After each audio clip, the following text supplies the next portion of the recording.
starts to kind of come together a little more. Yeah, this Aether Gust obviously going to do a good job of keeping Igor Kerim, you know, a little more alive, but there's a spell pierce, alright, sure. Pay for it, I guess. Easy deal.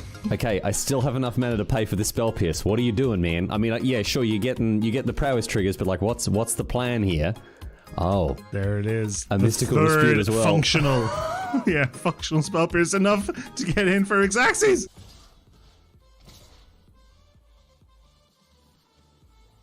Settle the wreckage. I'm glad you asked. Oh my god!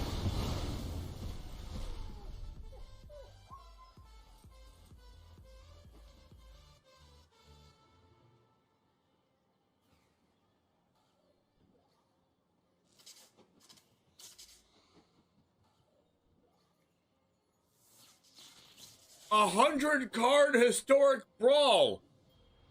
Settle the wreckage in hand after I called it. Riley, here we go. Nothing ventured, nothing gained here. Seasoned Pyromancer can let you ditch your hand in this case to draw 2 cards, and we need exactly 2. We need Bone Crusher Giant and an untapped red source. Need the Bone Crusher Giant with Stomp, which stops the 9 lives from preventing damage, and we need the red source to cast the Stomp, Dennis. And wouldn't you know there it is! Look at that! I've always maintained, Dennis, I've always maintained that Magic is a very skill-testing game indeed, and Charizard James is showing us just how skill-based this game is, ripping the actual perfect 2 off the top here, and is going to win the game on the spot because of it. Yo, what's up, Titan Smash? Oh no!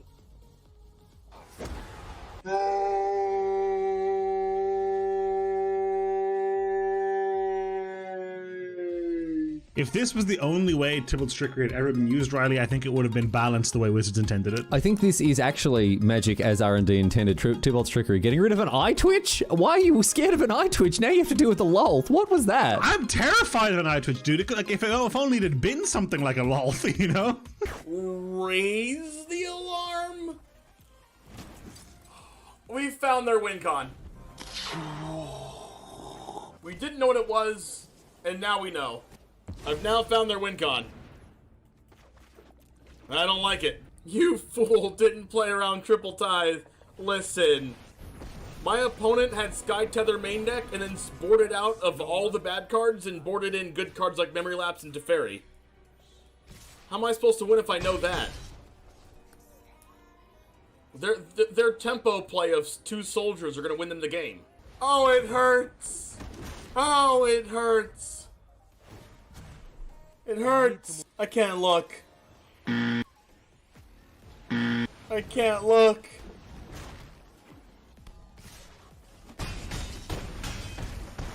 Ow.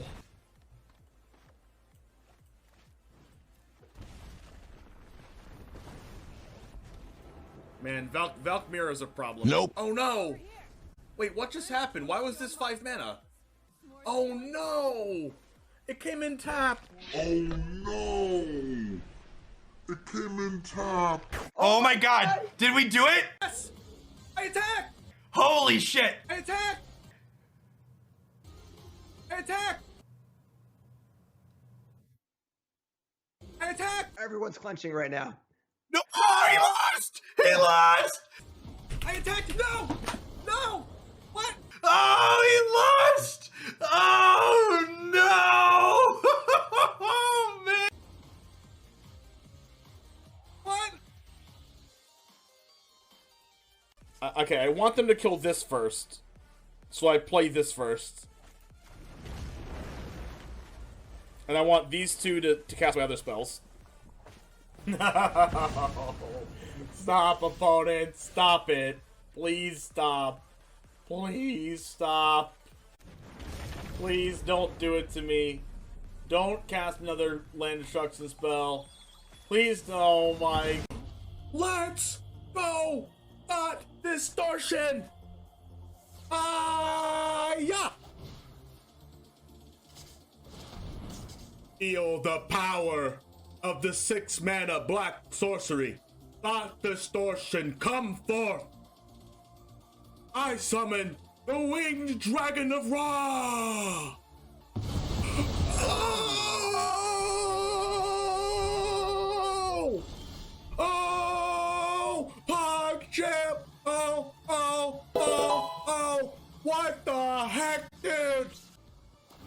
exaggerating. Oh, Royal Eruption again! Oh my god! Kicker! Base! Oh, double Chandra emblem! Oh, is this... Yes! Oh!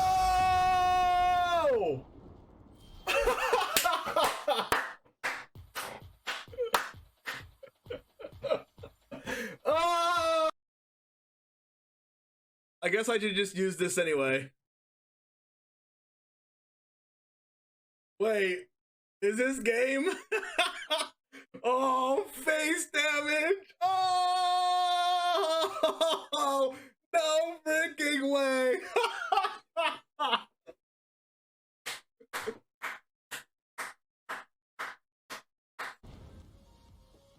Alright, give me Scorpion. Off the top, right now. It's just too good to be true! It's just too good to be true! It's just too good to be true! What the heck, dude? Cheating! They have Fatal Push. I don't care. If they have Fatal Push, they're gonna use it now. Oh no, it goes back in the deck! No!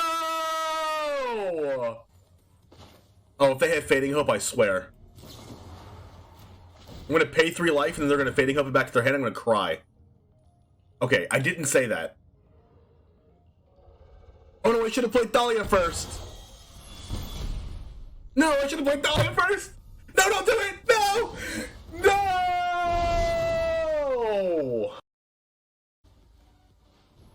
The second one got Approach.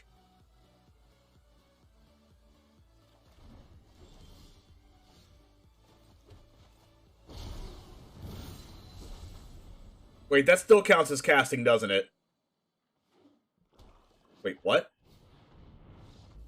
That's the worst possible.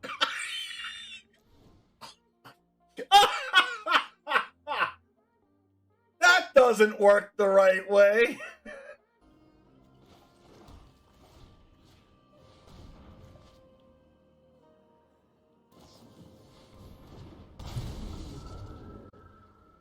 Oh my gosh, is this lethal? Oh, please be lethal. Oh my gosh.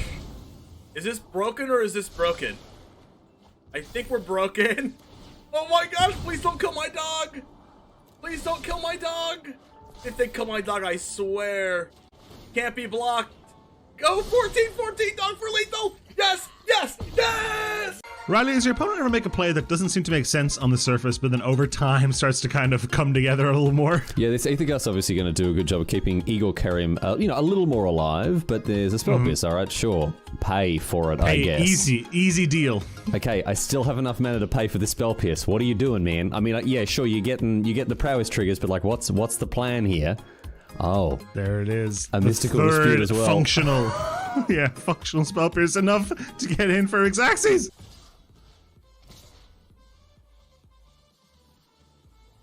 Settle the wreckage. I'm glad you asked.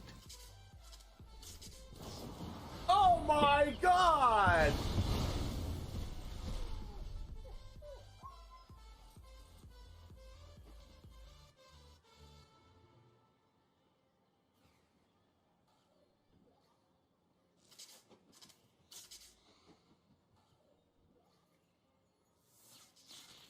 A 100-card historic brawl. Settle the wreckage in hand after I called it. Riley, here we go. Nothing ventured, nothing gained here. Seasoned Pyromancer can let you ditch your hand in this case to draw 2 cards, and we need exactly 2. We need Bone Crusher Giant and an untapped red source.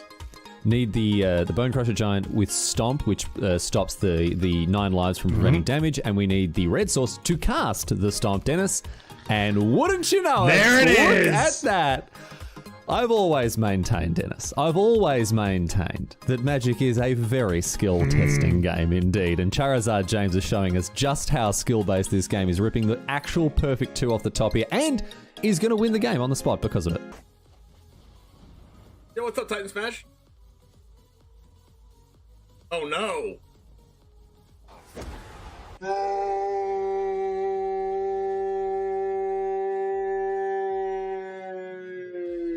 If this was the only way Tybalt's Trickery had ever been used, Riley, I think it would have been balanced the way Wizards intended it. I think this is actually Magic as R&D intended. Tybalt's Trickery. Getting rid of an eye twitch? Why are you scared of an eye twitch? Now you have to deal with the lolth. What was that? I'm terrified of an eye twitch, dude. Like, if only it had been something like a lolth, you know? Raise the alarm. We found their win con. We didn't know what it was, and now we know. I've now found their win con. I don't like it. You fool didn't play around Triple Tithe. Listen. My opponent had Sky Tether main deck and then boarded out of all the bad cards and boarded in good cards like Memory Lapse and Teferi. How am I supposed to win if I know that? Their tempo play of 2 soldiers are going to win them the game. Oh, it hurts. Oh, it hurts. It hurts. I can't look. I can't look.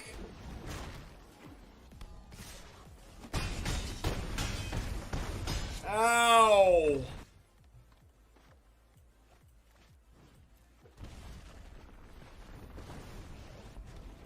Man, Valkmir is a problem. Nope. Oh no! Wait, what just happened? Why was this 5 mana? Oh no! It came in tap. Oh no!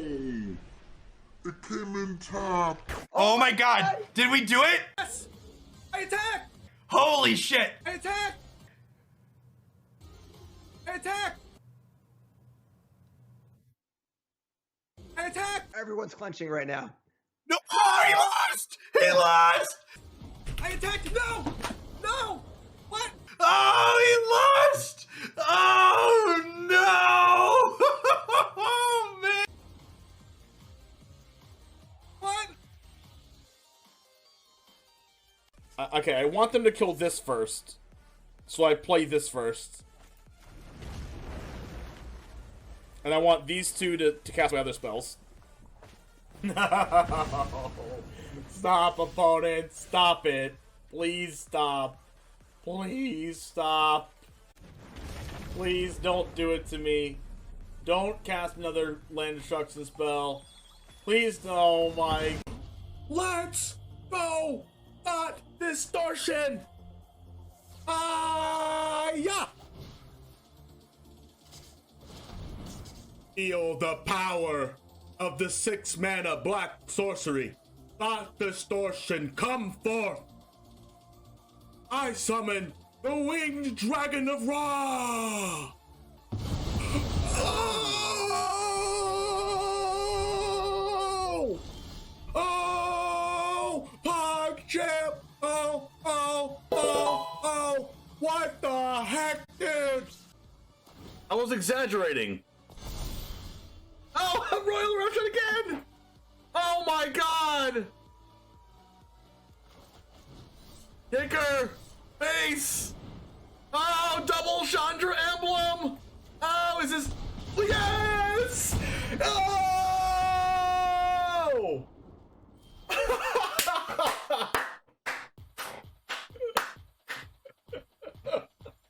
Oh! I guess I should just use this anyway. Wait, is this game? Oh, face damage! Oh, no freaking way!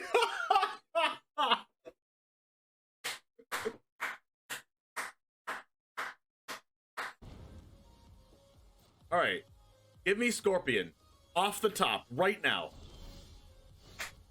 It's just too good to be true. It's just too good to be true.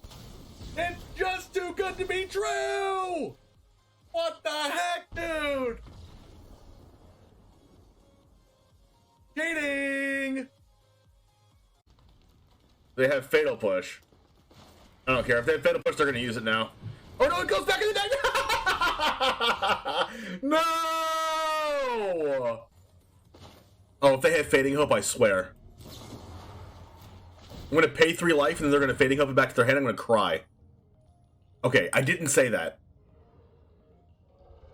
Oh no, I should have played Thalia first. No, I should have played Dahlia first! No, don't do it! No! No! The second one got approach.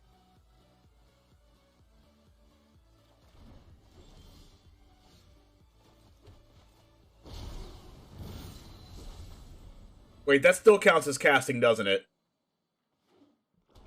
Wait, what? That's the worst possible.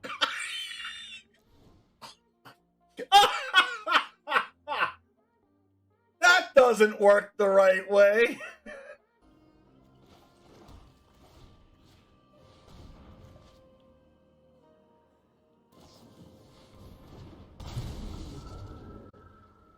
Oh my gosh, is this lethal? Oh, please be lethal. Oh my gosh. Is this broken or is this broken? I think we're broken. Oh my gosh, please don't kill my dog. Please don't kill my dog. If they kill my dog, I swear. Can't be blocked. Go 14-14, dog for lethal. Yes, yes, yes. Riley, does your opponent ever make a play that doesn't seem to make sense on the surface, but then over time starts to kind of come together a little more? Yeah, this Aethergust obviously going to do a good job of keeping Igor Kerim, a little more alive, but there's a spell pierce, alright, sure. Pay for it, I guess. Easy deal. Okay, I still have enough mana to pay for this spell pierce. What are you doing, man? I mean, yeah, sure, you get the prowess triggers, but like, what's the plan here? Oh. There it is. A mystical dispute as well. Functional. Yeah, functional spell pierce enough to get in for Xaxes.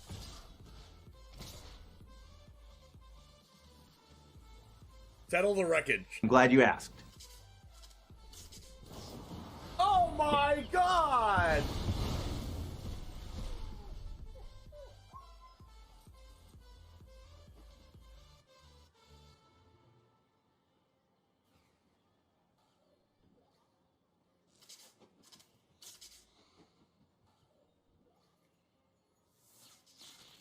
A 100-card historic brawl. Settle the wreckage in hand after I called it. Riley, here we go. Nothing ventured, nothing gained here. Seasoned Pyromancer can let you ditch your hand in this case to draw 2 cards, and we need exactly 2. We need Bone Crusher Giant and an untapped red source. Need the Bone Crusher Giant with Stomp, which stops the 9 lives from preventing damage, and we need the red source to cast the Stomp, Dennis. And wouldn't you know there it is! Look at that! I've always maintained, Dennis, I've always maintained that Magic is a very skill-testing game indeed, and Charizard James is showing us just how skill-based this game is, ripping the actual perfect 2 off the top here, and is going to win the game on the spot because of it. Yo, what's up, Titan Smash? Oh no!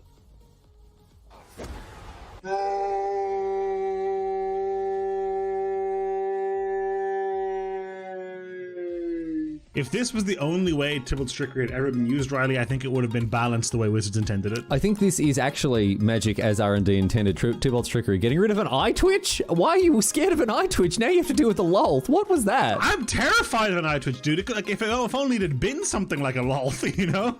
Raise the alarm? What is up, gamers? Today is the DEGEN Open. Today we're playing Standard, and it's going to be best of 3, and we're playing mid-range. We're playing our MARDU mid-range deck that we just can't seem to lose with consistently. So, if we can't lose on ladder, can't lose in tournament, right? Jub, what's up? Good to see ya. I was going to play today, but I missed registration. No! What about playing in Stream League tomorrow? Would you like to play in Stream League 10 tomorrow? Instead. Hellrenzero, Automaton, Riley, what's up? Riley's first in chat. God's Prince Jester, how's it going? But we're going to go over the deck list. We're going to go over some of my thoughts about the deck, and then we're going to play in the tournament as soon as round 1 goes live. But first of all, we're going to go ahead and go to the Discord and go first in chat, and then give Riley some points. Let's freaking go!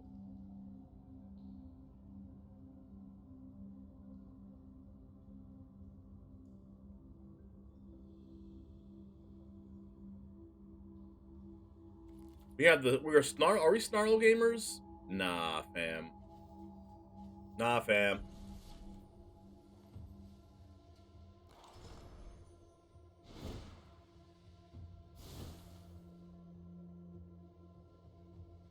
Tempting, I'll have to check my schedule. Is it listed on Melee? Yes, it is. It's right here in the chat. I'm going to be commentating it on this stream with Jim Davis, and you get to play against streamers like Holy Diva. Round pairing restarted. Playing against Mono White as my first matchup. You'll love to see it. Got my 3 Blood Chiefs Thirst ready to go. But some people that are signed up for the tournament that you might know of: Adam the Ant MTG, Airball, Hogpog, which is Arya Karam Shindani, really good player. Astral's Flame. We have Christmas playing as well. Holy Diva's playing. Elliot Dragon, Jaffer, John Ramos MTG, Medicus Dota, Nate Fennelly. Those are the people that are playing in the tournament. Those are the streamers that are playing in the tournament. So you have a chance to pair up against one of our streamers. Not one of our streamers, but, you know, AE streamer. Johnny Fresh, what's up? So if you guys want to know what it's been like playing with this deck, one moment.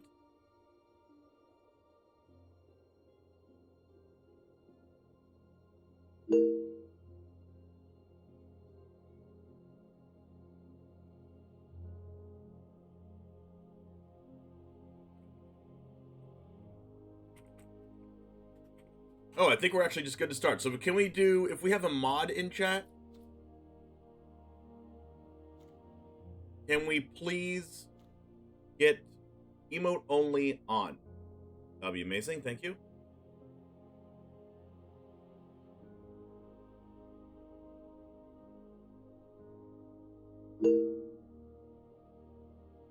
Round 1 has started. Okay.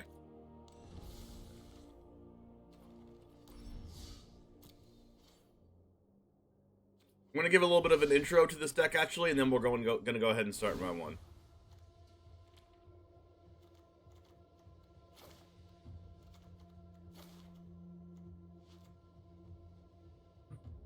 What's up, Chambers? Today is the DEGEN Open, sponsored by CoolStuffInc.com.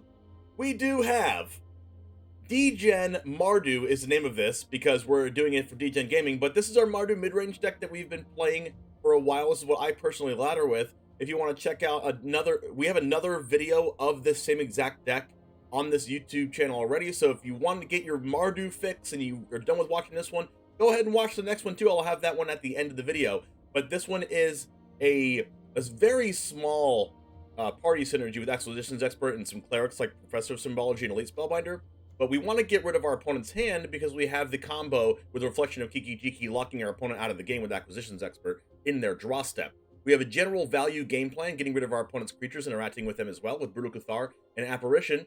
And we also can kind of spiral out of control in the game with draw cards like Sorin and Legion Angel to provide a lot of card advantage. We are playing against Mono White aggro in round 1, so hopefully we draw every single copy of Blood Chief's Thirst and Vanishing Verse. Here's our sideboard, which is a combination of Legion Angel, Learn Package, and some Duresses and Graveyard Trespassers. So 62% of you guys are not subscribed, so make sure you subscribe if you like the content and you find this kind of thing valuable, and let me know if you like tournament experiences in the future. And it all starts right now.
Now I'm going to be a little bit less interactive because I'm trying to focus on doing well in this tournament, and going back and forth to my Twitch chat to answer questions and talk to you guys is not going to be my first priority like it usually is. But I will take my time from time to time to look at chat and answer you guys and talk to you guys. So don't feel like you can't talk, but it is going to be an emote only mode as our matches going on, and then we'll turn emote only mode off as soon as our match is over. We're on the play, broken.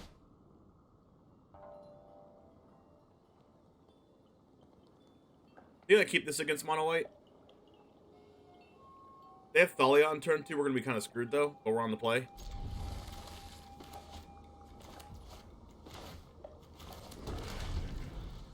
We have 3 Guardian of Faith in the sideboard, which is kind of annoying. Divine's Fable of the Mirror Breaker, that's a pretty good draw. White Source for Vanishing Verse. They play Thalia. I think I'm just Vanishing Versing the Hopeful Initiate. So they could have Intrepid Adversary here, or Luminarch Aspirant. They would play Luminarch Aspirant first. They have Intrepid Adversary or Usher the Fallen. They have 3 Elite Spellbinder, 3 Skyclaves. Oh, wow.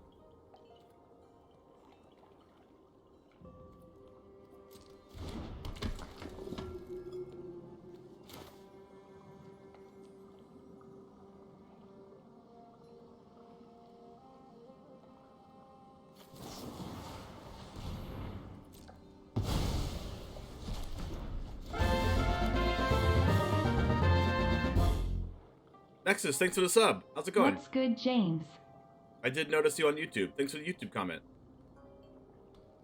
Alright, so am I going Brutal Cathar here, or am I going Fable of the Mirror Breaker?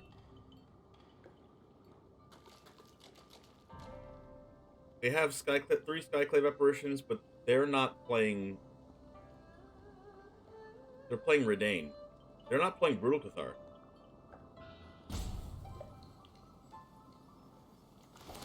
Am I playing my Cathar or am I playing Fable?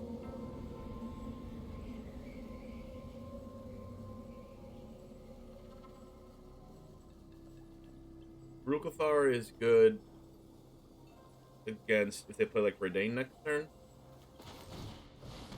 Because then I can't play Wandering Emperor anyway.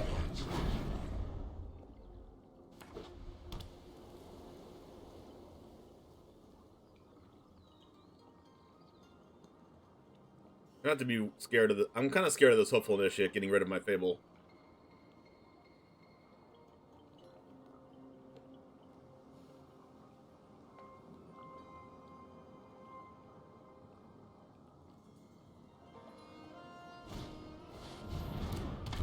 Adeline. Oh my god, they're attacking? There's no way they meant to do that.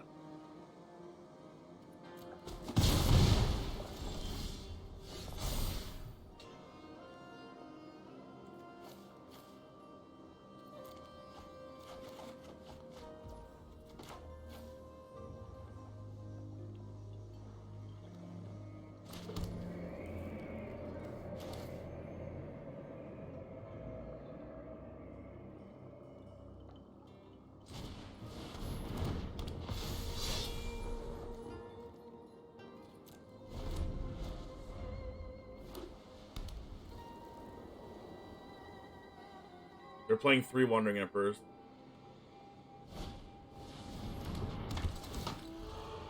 Guess I'm double blocking Adeline.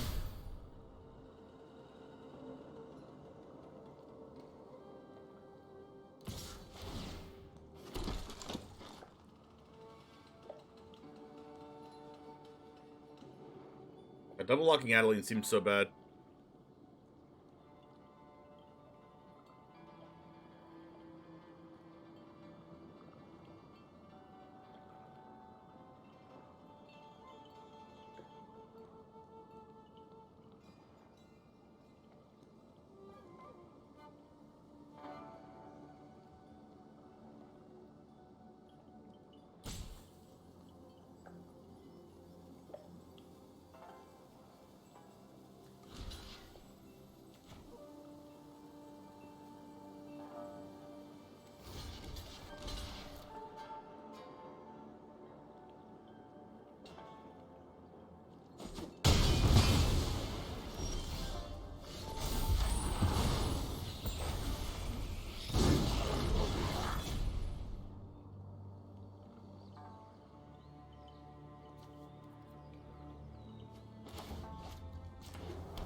They have land Skyclave, I'm kind of screwed.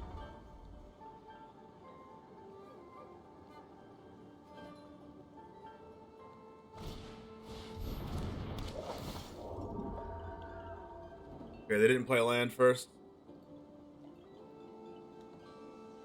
They have a Valorous stance in the main deck.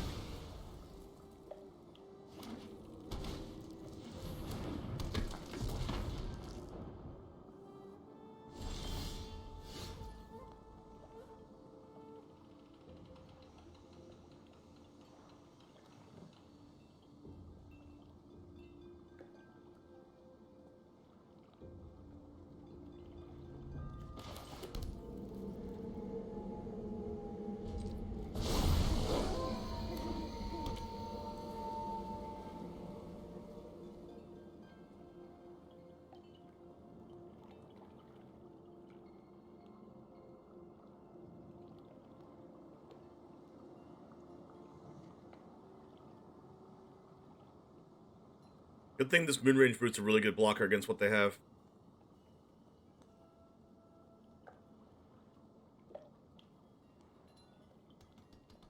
Gosh, this is a really nerve-wracking spot to be in. Whoa. It did nothing.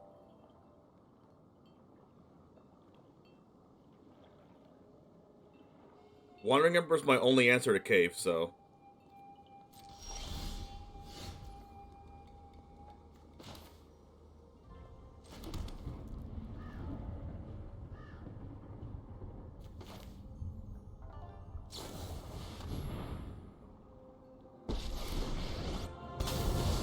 Oh my gosh, I played the wrong card. I'm not overconfident.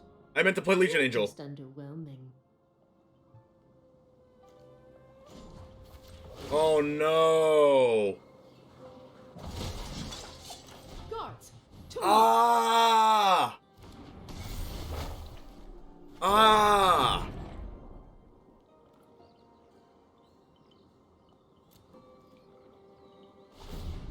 Ah, I meant to play Legion Angel.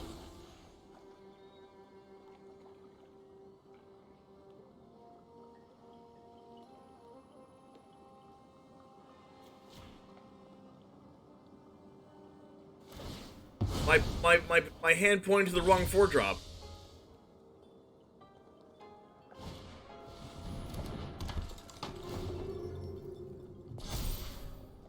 Can we put on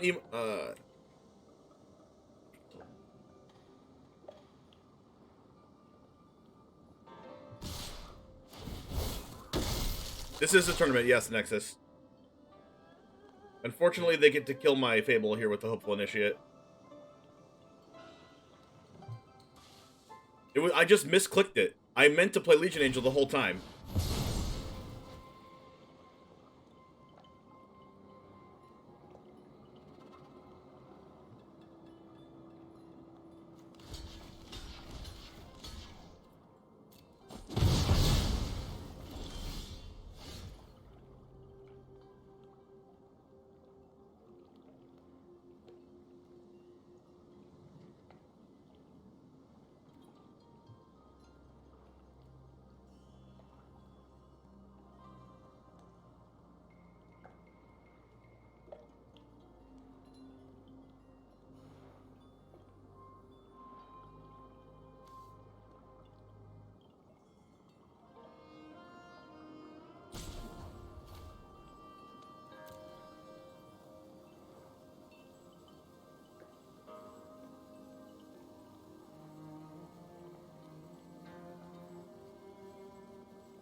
We must protect the people.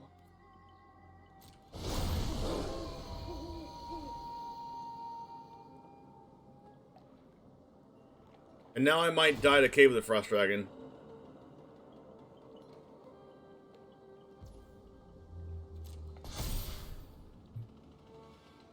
They have Iganyo and Wandering Emperor.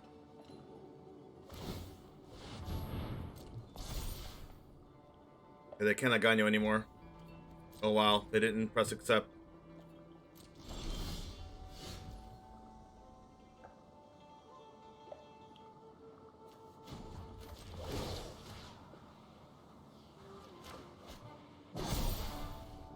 Show them how we greet our enemies.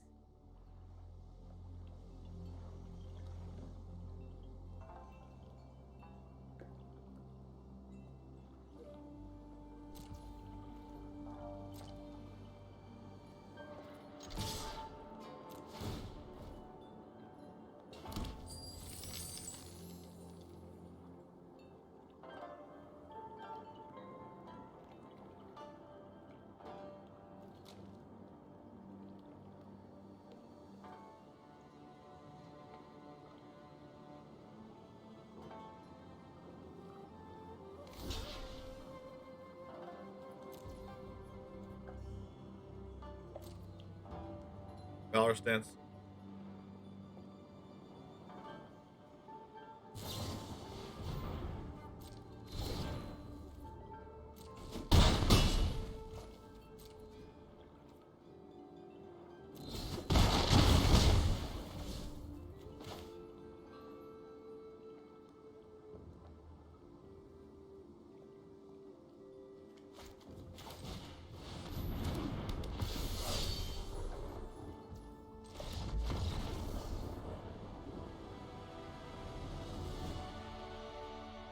It could have gone wrong.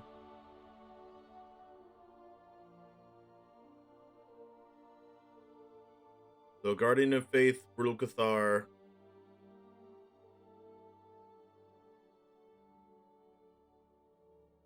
You have Divine Smite. Target creature or planeswalker an opponent controls phases out. If it's black, exile it instead. Portable Hole, Valor Stance, March, Skyclave. So they're going to be wanting to 1-for-1 removal me. And Guardian of Faith. So if their plan is to 1-for-1 removal, I should bring in Graveyard Trespasser.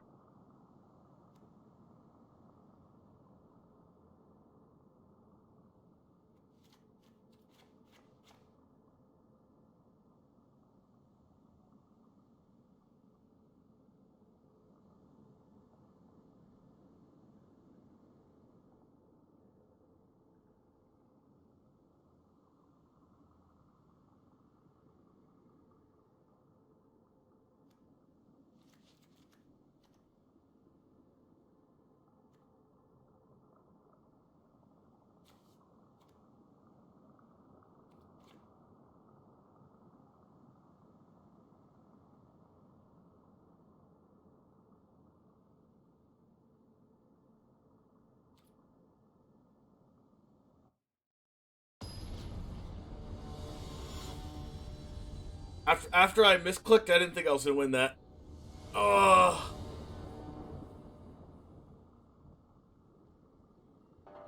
They didn't draw Thalia or Elite Spellbinder, which I think helped me a lot.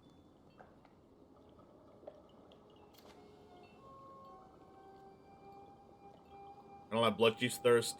I don't have any 2-drop. I don't have Vanishing Verse.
They Brutal Cathar or Skyclave after this, they have to discard a card.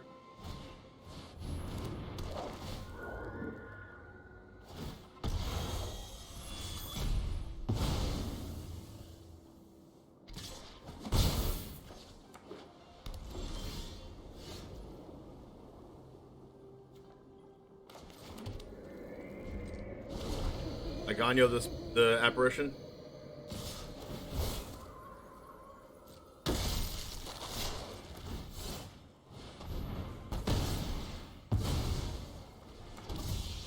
These don't have Wandering Emperor.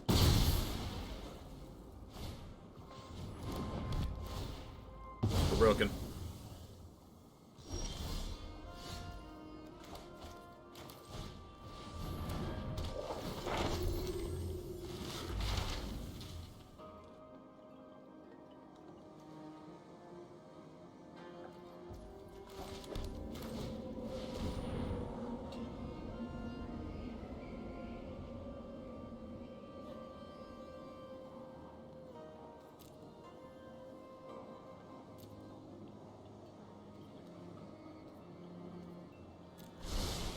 I need to eventually find an answer to Cave. But there's two of them.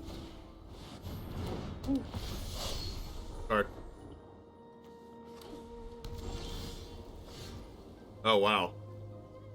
I get to discard their Legion Angel. Because this is a cleric. Goodbye, angels.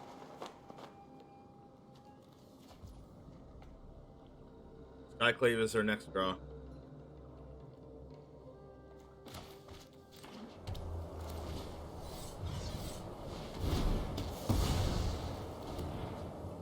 I need to kill them before Cave kills me.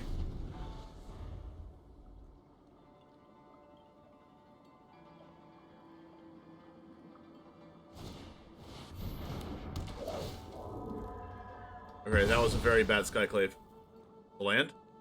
That's their only play. That has to be like a land or something.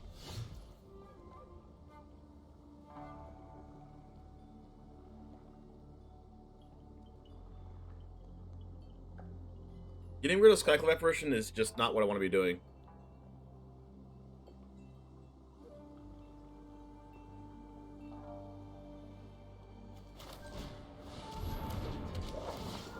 But it gives me a 2/2 also.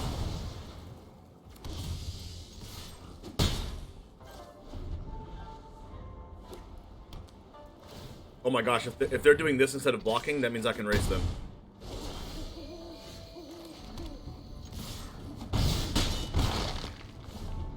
I have 6 damage, they have 3. Okay. Good draw.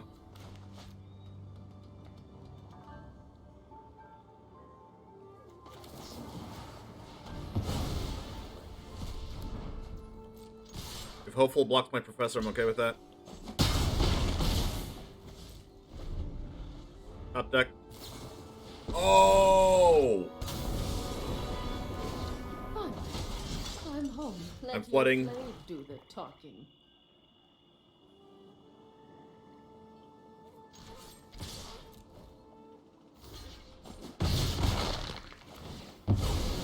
Years of training for this.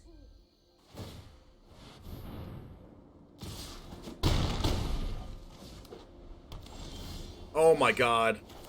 In typical James fashion. Top deck. How many lands have I drawn in a row?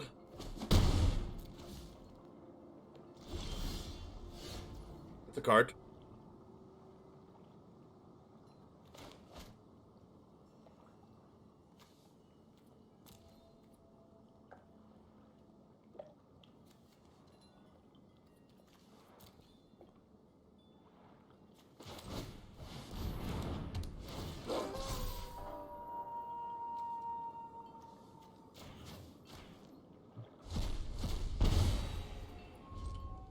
If they don't have... I could win the game off that top deck. Unless they cast 2 spells this turn.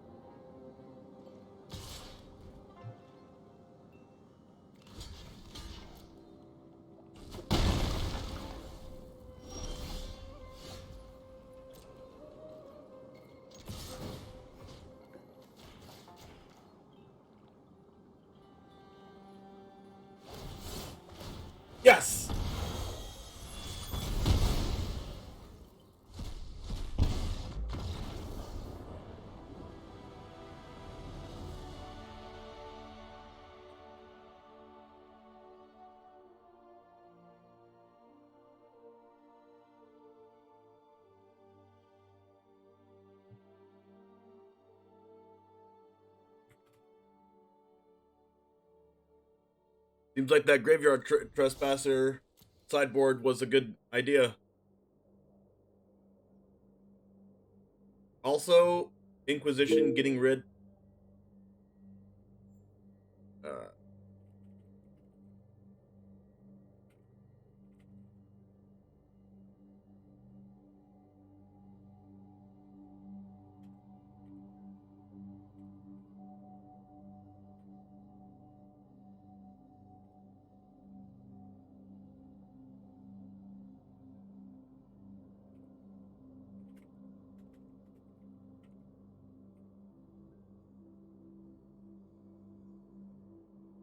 Oh my gosh. Thanks for your support, guys. It actually makes me happy. Yo, Nexus, thank you for the 2 gift subs. The Phoenix Rose and Todd Turkey. Todd Turkey is potentially playing in Stream League tomorrow, and Phoenix Rose is a member of DEGEN Gaming, so if those were random, then those were 2 really good randoms. 3 months in a row for Phoenix Rose. Brand new Charmander, let's freaking go! I didn't realize you were in an event. I got a call and the loop was still going. When I came back, you were live. Honestly, it makes me happy when you guys spam emotes.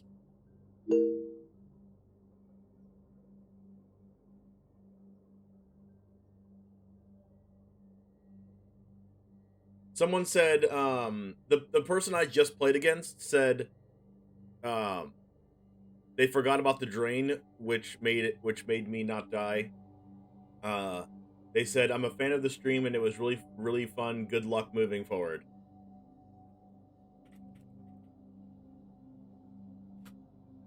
I like when people say they're fans of the stream. So let's go ahead and go over to MTG Nerd Girls Twitch to follow coverage along after we finish our matches.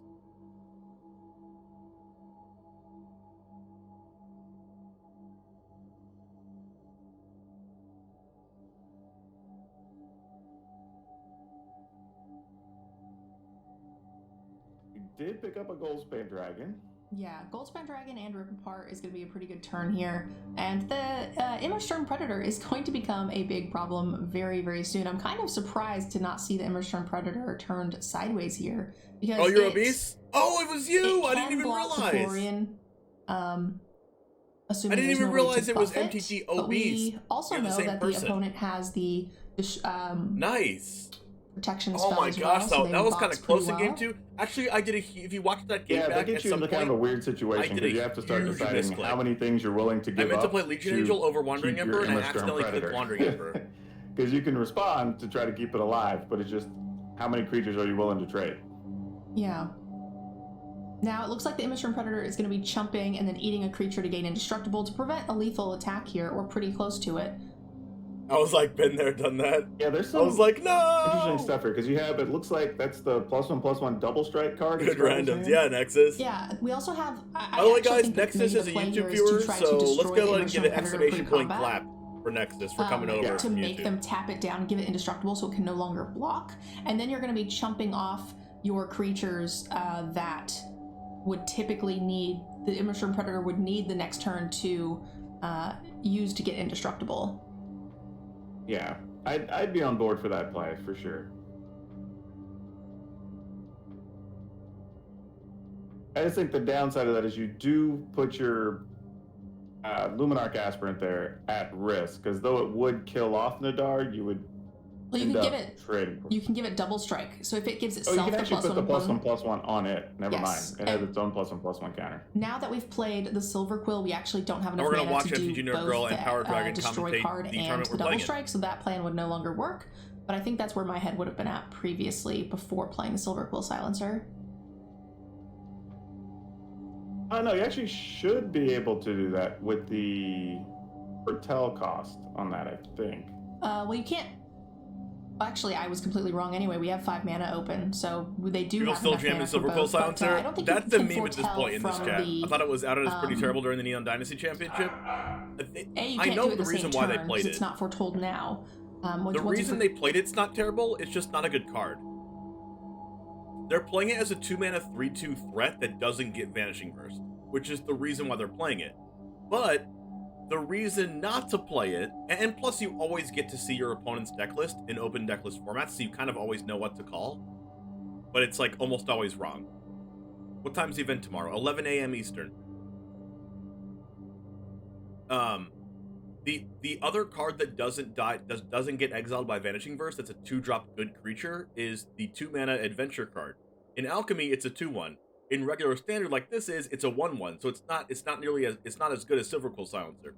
So if you want to play your deck around a card like Vanishing Verse, then yeah, it makes sense to play Silverquill Silencer if you're an aggressively slanted deck anyway.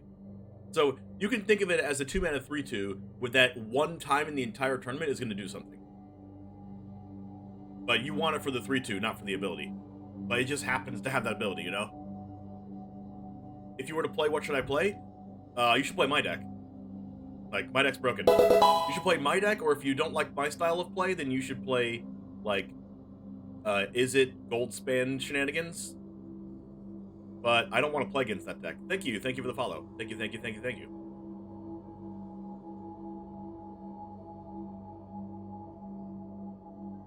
Honestly, I have a whole library of decks you can play in Standard on my YouTube channel. So any of those decks, I'd say you can play them.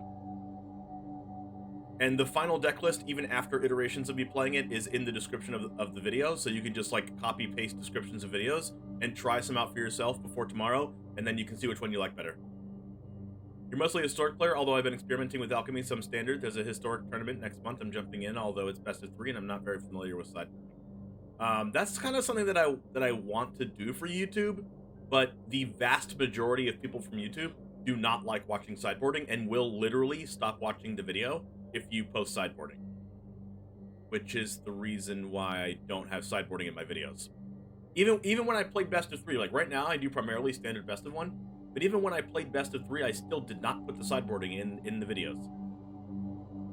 So my best thing to say is if you want to watch sideboarding and you want to watch the best of 3, gotta catch me live. Gotta catch me live.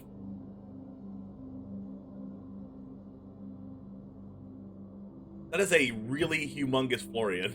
I might just commentate over this instead of listening to Nerd Girl and Power Dragon. But if you came from YouTube and you want to watch Nerd Girl and Power Dragon, they're huge on YouTube also, so feel free to follow them. With literally every keyword. Build your own Questing Beast. Questing Beast, Voldaran Scion.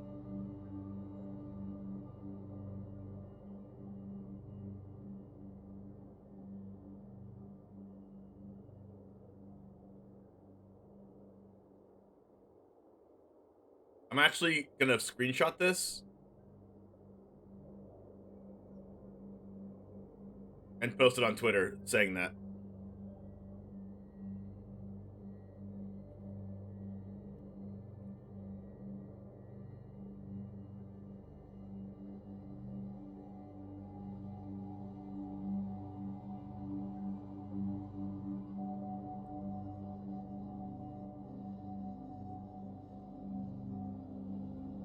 Which I just did.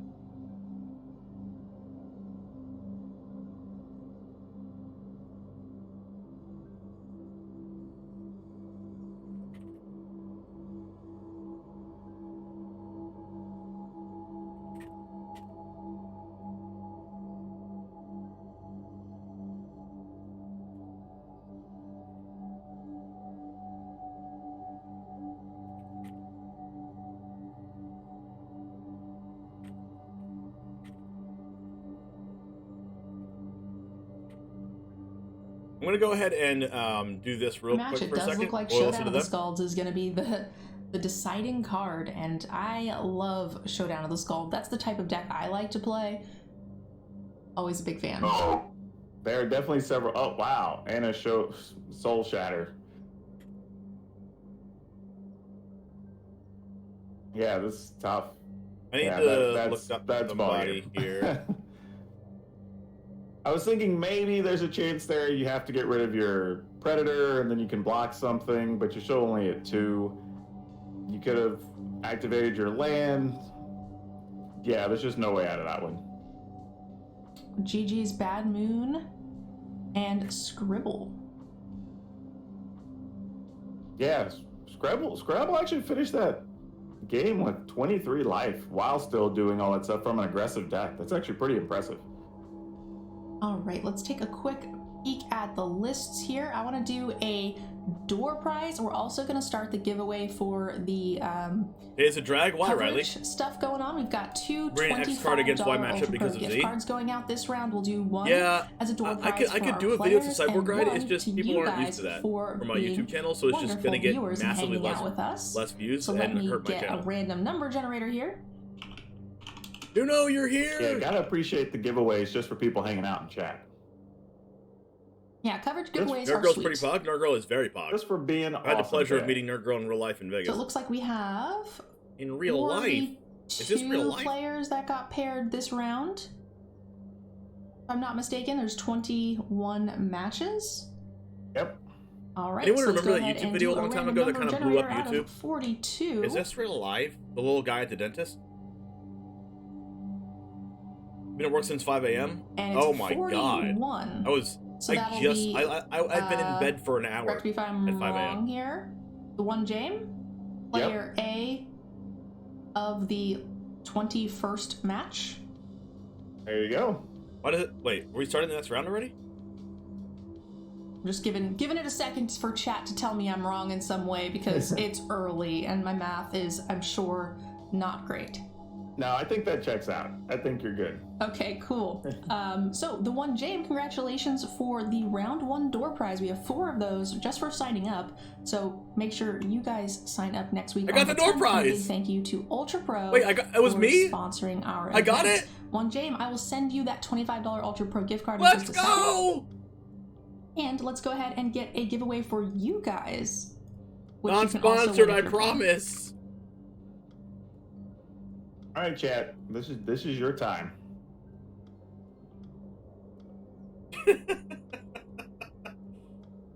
All right, it is active! Exclamation ticket for a $25 Wait, can we get giveaway. a? That's perfect. Can we get a Again, profit we've got emote? The sponsors Profit. link down below. Profit. It's Ultra Pro. Give us profit in the And chat. also I a want a 5% wall of discount profiting. for you if you guys We decide, enter even if you tournament. We win, get $25 Ultra Pro $25 gift card. We you can profit. use that 5% That's what this is discount for. code, We and as make money. DEGEN, We wear glasses. helps I need out to the get team, helps glasses. us make more of Can I these find wonderful shades tournaments anywhere? for you guys. Hold on, So I'm make looking sure for you use the shades. code and tell them we sent you.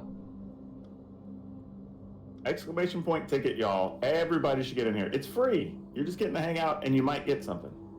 Agreed. And I will go ahead and send that quick $25 gift card. Crap, I can't find shades. No. Before round 2. One James, I'm just going to toss that into your personal channel.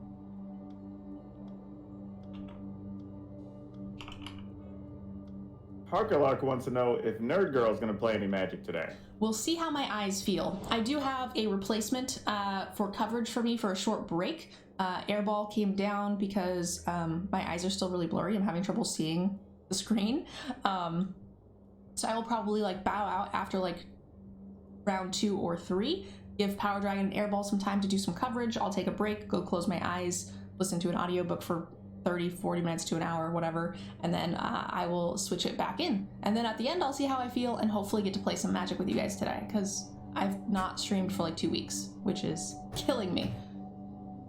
You know what? All right, I'm no gonna do shades for to the be first found. time in damn near 3 years at this point. I made After the I'm commander done forget doing MTG commentary bot today, isn't sub. What's Oh that? no! I'm gonna go play poker. Ooh, nice. Did you get the gift sub Ooh, did you get an or itch from MTG yesterday? bot this go around, chat? No, actually, it was a friend of mine that he hadn't played as well because we're going to MTG sitting at bot home with needs some COVID or love whatever. too, He's guys. like, man, you want to? Listen, I was like, yeah, let's do it. So we just plan to do it this weekend. Listen, MTG bot does a lot for you guys. Gives you all the card names, shouts out newcomers, makes sub goals, all this kind of stuff. MTG bot does a lot for you guys, and the least you could do is just help a guy out. You know what I mean? Just help a guy out.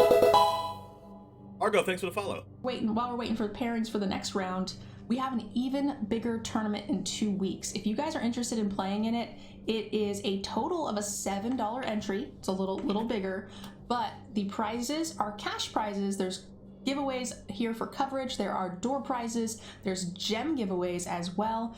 And top 8 is cash prizes with a championship to the next Streets of New Capenna championship, obviously. Sorry, it's still early. You know, I was telling people this the other day that, like, I wish there were a bunch of, like, $3 to $10, like, high value events that I could have played in when I started. Because a lot of stuff I played in was, like, you know, $5 here or there. And it's like, oh, first is, like, you know, like 5 or 6 booster packs or something or whatever. And it's like, this is really cool to be able to have events for under $10 that you can participate for real stakes and something real value at the end. Like, that's actually not something that was around in the before times, as it were. So, like, yeah, this is actually pretty cool. Yeah, this is our highest prizing tournament so far. Every single time you beat any Ultra Pro sponsored player, not just DEGEN streamers, it includes all of the DEGENs, but it will also include other sponsored players like, I don't know who's going to sign up yet, but I know like Pleasant Kenobi and a bunch of other people are sponsored by Ultra Pro. If they play, you will get a $10 bonus for each person that you beat. There is $800 in cash for top 8, Streets of New Capenna championship invite for first, and there's also 9,000 gems on the line for top 8. We have 9,000 gems in giveaways, $100 in door prizes for our players as well for Ultra Pro, and then the normal $100 in coverage prizes. So there's a lot. Yeah, that's just a ton of stuff for the $7. Like, that's really hard to beat. And the other thing I like too is I told people, if you're thinking about trying tournaments, when you can find stuff that's so, like today, that's a $3 event, right? That's a good way to like dip your toe in the water. There's no real stress. You don't have a lot of money invested. So you can, even if it's like your first time to use MTG Melee, like it's a great way to kind of get in there, learn the software a little bit, see how an event goes before really trying to play one of the high dollar, you know, whatever events that show up from time to time. We do have 2 DEGENs battling it out again, One James and Astrals, but they are both playing the MARDU mid-range, so I think we should go ahead and Announcement received. Oh, I'm playing against Astral's Flame.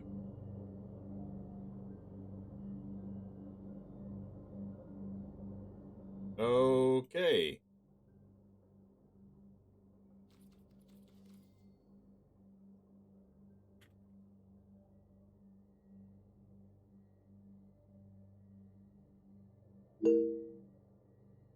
I don't want to play against this deck. Remember one of the decks that he played before, we just like never wanted to play against him because of Immersion Predator?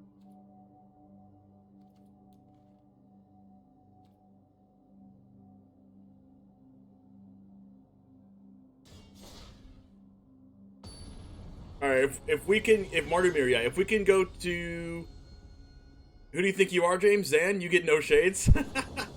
Alright, let's go ahead and go to emote-only mode. Gonna play some historic games to practice the tournament. Catch you later. Catch you later, Nexus. Thanks for coming by.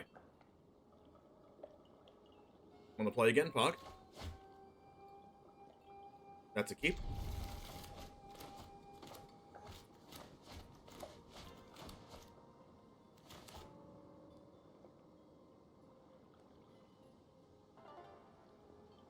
Alright, there's 2 Lolth, 2 Sorin, 2 Wandering Emperor. Oh my gosh. Be a slog. 3 Nidar, 3 Skyclave, 3 Triumphant, 2 Archon, 2 Valky. Oh my gosh, his deck is insane. 4 Wedding, 3 Fable, 3 Verse, 2 Portable Hull, 2 Meat Hook.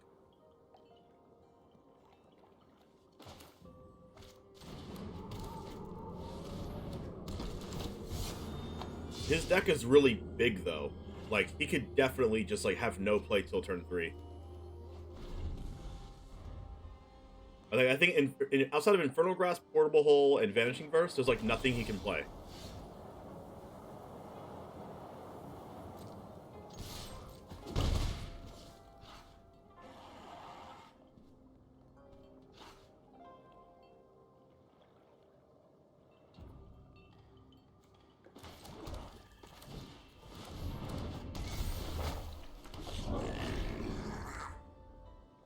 Should be mana efficient here. 24 lands, too, so he could get stuck on lands. Okay, so the moments of weakness for his deck is getting stuck on lands and having no play till turn 3.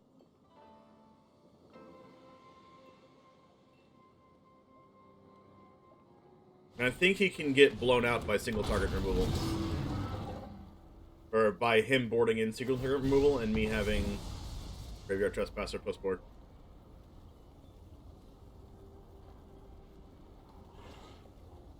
So am I being aggressive here?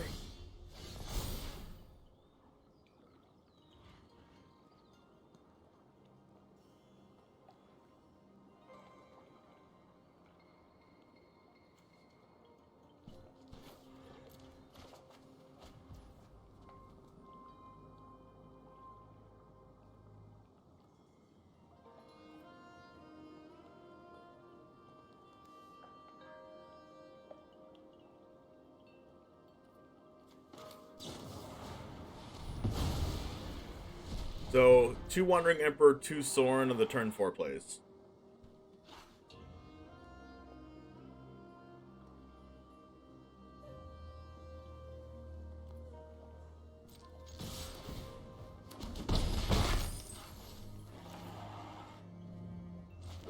There's 2 meat hooks in the deck. Honestly, I don't care if he meat hooks these.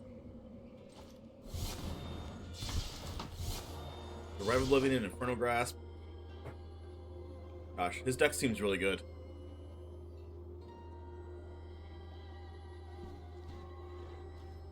Okay, so I guess there's going to be a Sorin coming down here. Sorin's going to be a little bit of a problem, because, like, I can't really attack through it. If he passes, it's Wandering Emperor. If he... Okay, it's Wandering Emperor.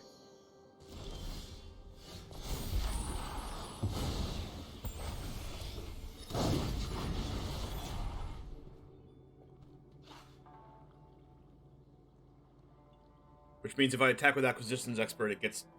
Wandering Emperor gets to make a 2/2.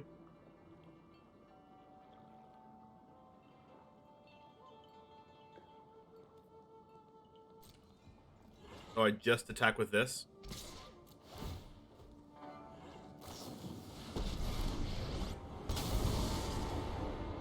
I hope you're ready to see it. My judgment is final.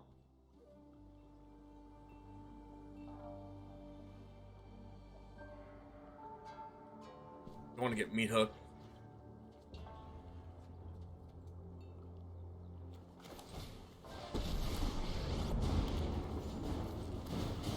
For the sake of all Innistrad, my will must prevail.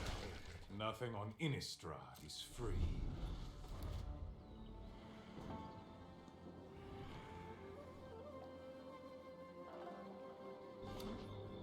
Both?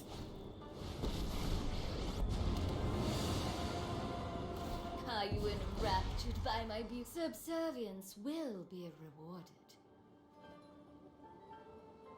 I have a couple plays here. Yes, emote only. No, thank you.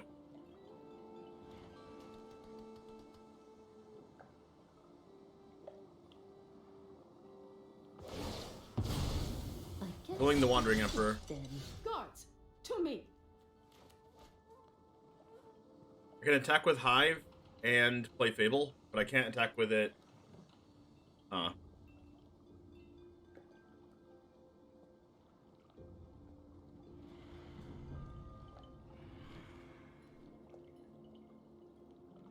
can attack with Fable.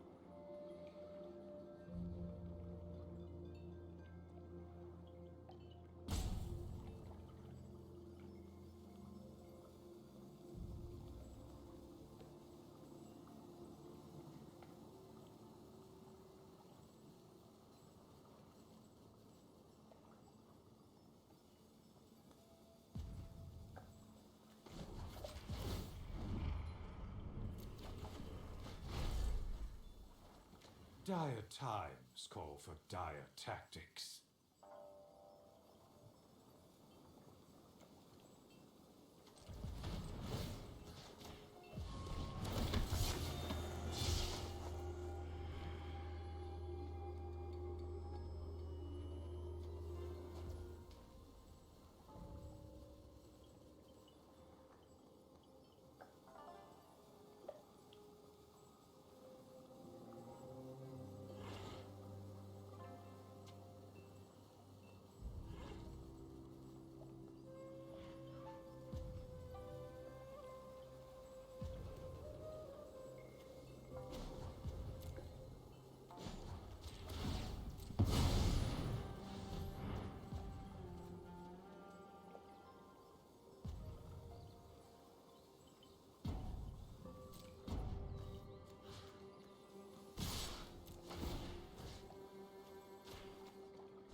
into my web again.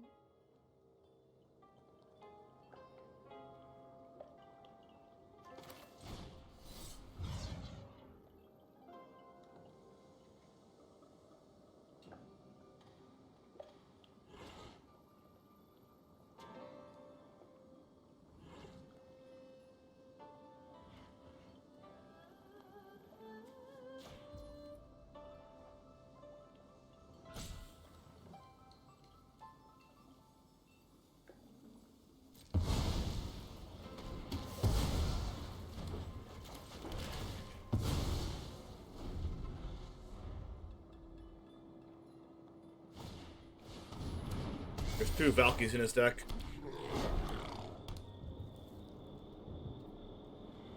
Okay, I can hand loop him.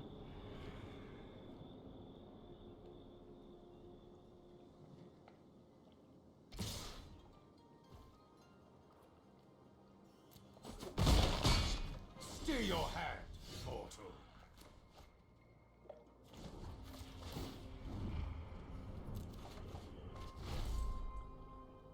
My ways are not for the weak.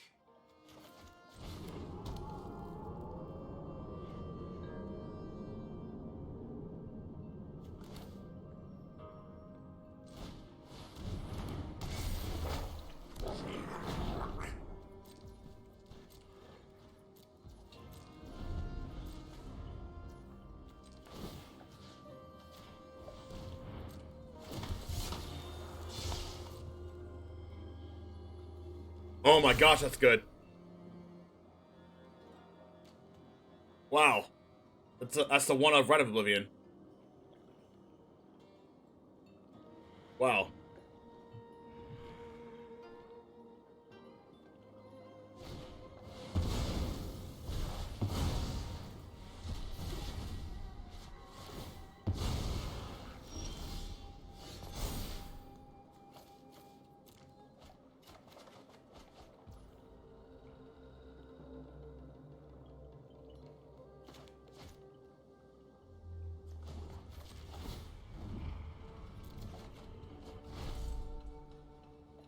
Wish to know my secrets? Very well.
My ways are not for the weak.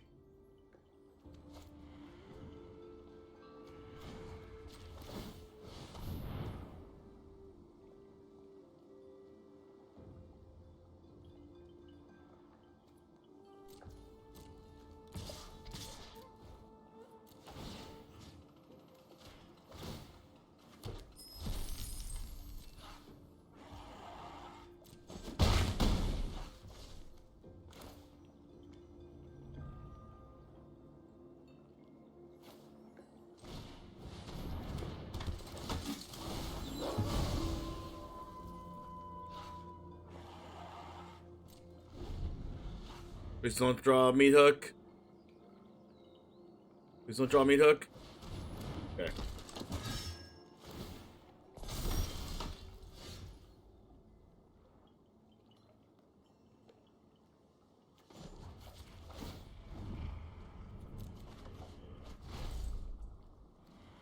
Nothing on Innistrad is free.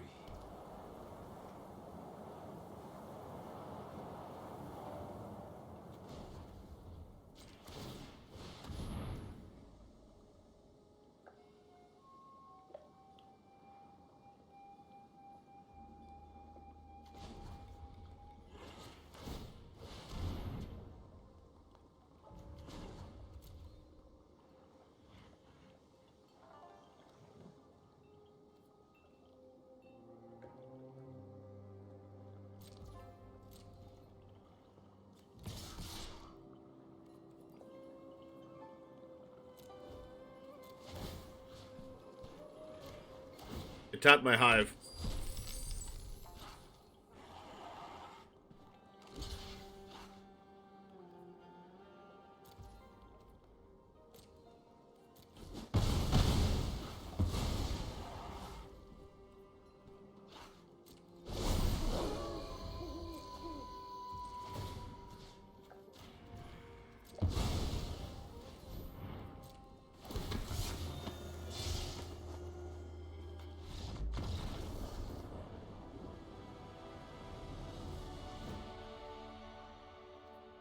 Telling you, this deck's broken.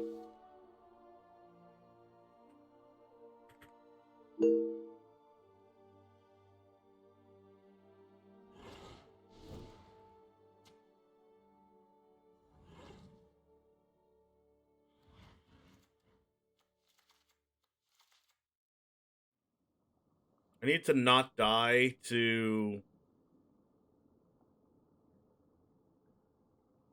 There's duress. So what gets brought in against me?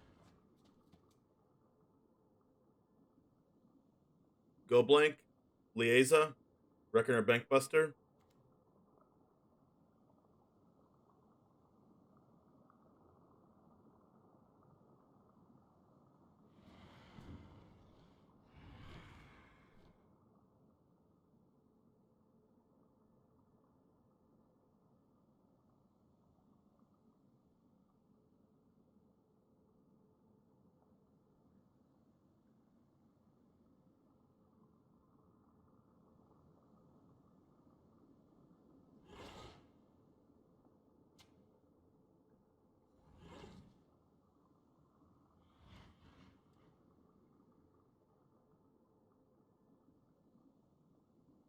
I want so many cards.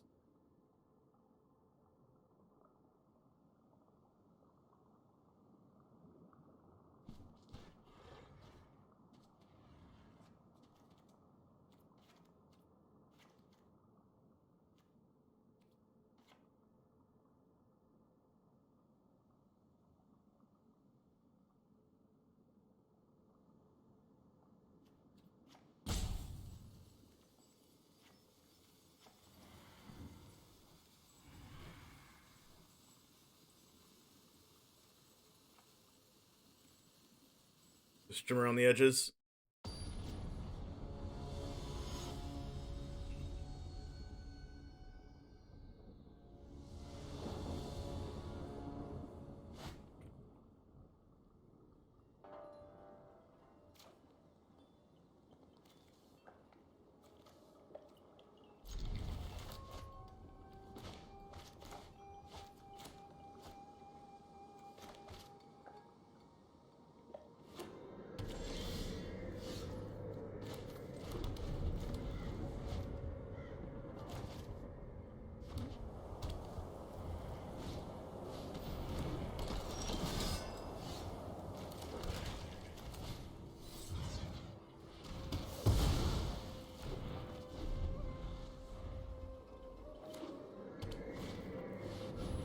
Really?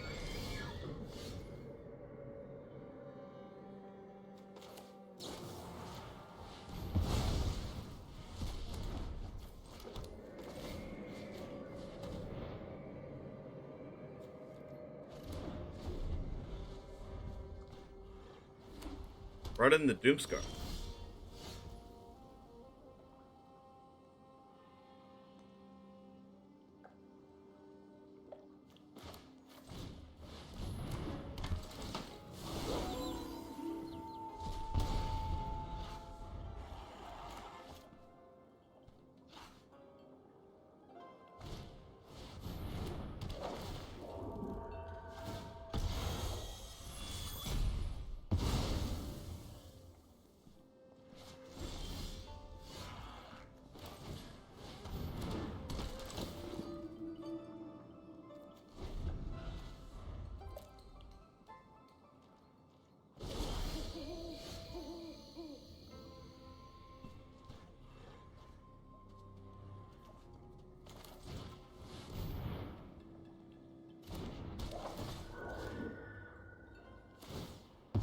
gonna try to get the Soren.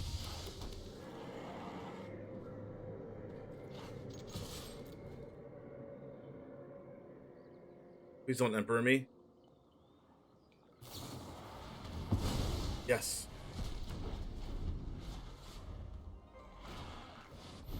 Okay.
Yes.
Are we Wandering Emperor? Nope.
This draw's been very good.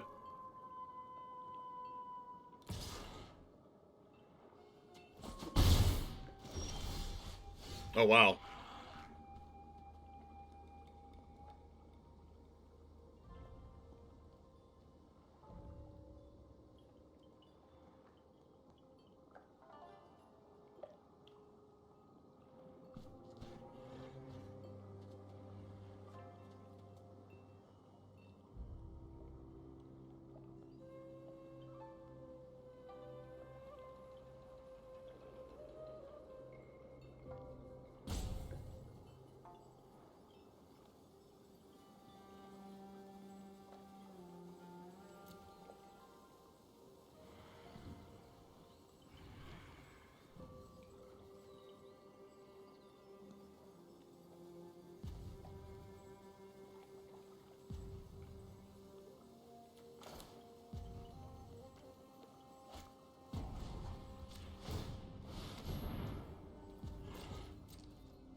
Yes.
All right, let's go ahead and go over to coverage.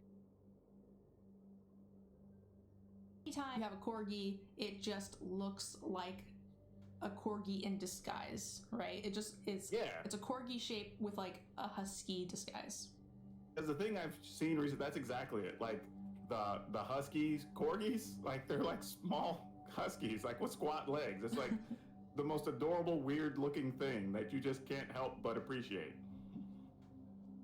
All right, so that is going to be the end of round 1 and our first segment for the YouTube channel. For those of you guys watching on YouTube, thank you very, very much. And make sure you guys go check out our following rounds. And again, Power Dragon, thank you for joining us, and we will see you guys for round 3 in the next video. Okay. Ramtha says, no idea what's going on, but congrats. We just gave away some door prizes, so if you're hanging out in chat today... Didn't give any breather to Astrals, always pressuring. Yeah, that was the plan. Whatever the heck you want. I realized that was how I was gonna win the game, because if he got to do like Sorin lol stuff, then I was gonna die.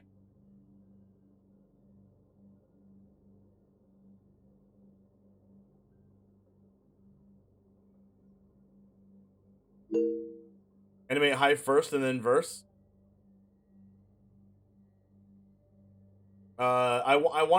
I could have versed first and then have the Eye Tyrant to guarantee the damage, to have Astrals guaranteed dead next turn, but if he drew any creature, he could just leave both creatures back and he wouldn't be dead. So I felt like the value play was to get rid of both of the creatures there if he double blocked.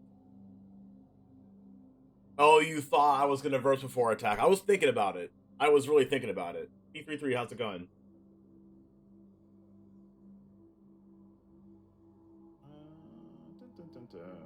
Cool.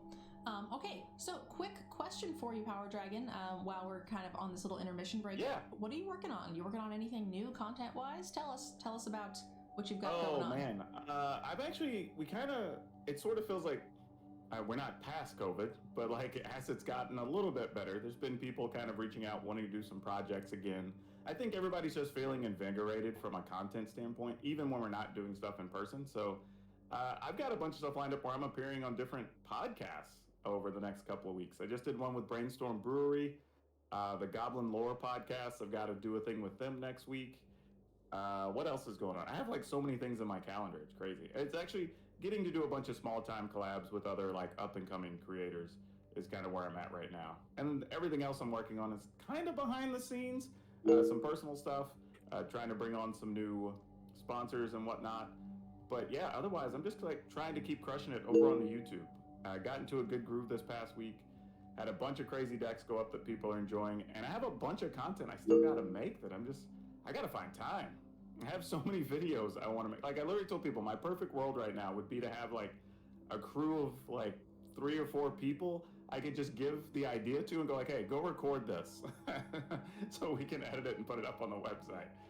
But it's a good thing though, you know, and we have the announcement coming next week from Wizards about their organized play stuff, and I think that's going to kick off a lot of things for people too. So right now I think is actually, for as much as we didn't like last week's announcement or previous week's announcement about the arena economy, I think we have some good stuff to look forward to. Hopefully, we're being positive. Nice. As far as the DEGEN side of things go, to give you guys a little update, we have the DEGENs and Dragons that have kicked off. We are doing a DEGEN game of D&D base players. We got CovertGoBlue, CovertGoGina, and Airball and myself with a professional DM, and we are taking D&D characters into the world of Magic the Gathering, jumping from plane to plane and experiencing, various different Magic themes and worlds. So that's really fun, and we have a DEGEN EDH. Anyone in chat play show that's also play D&D? where we take starter decks and then just the base decks and play them, see which wins, battle out winners versus winners, and also give you guys a under $50 budget to fix up some of these decks and make them more competitive. So that's a really fun show that we've got going on as well. And then DEGEN is hosting more and more tournaments. We are doing at least one of these big opens a month. We're going to start doing our Patreon tournaments this next month. And we also have community nights that will start to bring in other content creators and you guys for things like Among Us and Jackbox games. So there should be some really fun stuff going on for our community as well. One of the things I realized after being on the Commander Advisory Group is like, apparently people will watch people play Commander infinitely. Like, it literally doesn't matter. If there was 100 different streams of people playing Commander, there will be somebody watching all the time.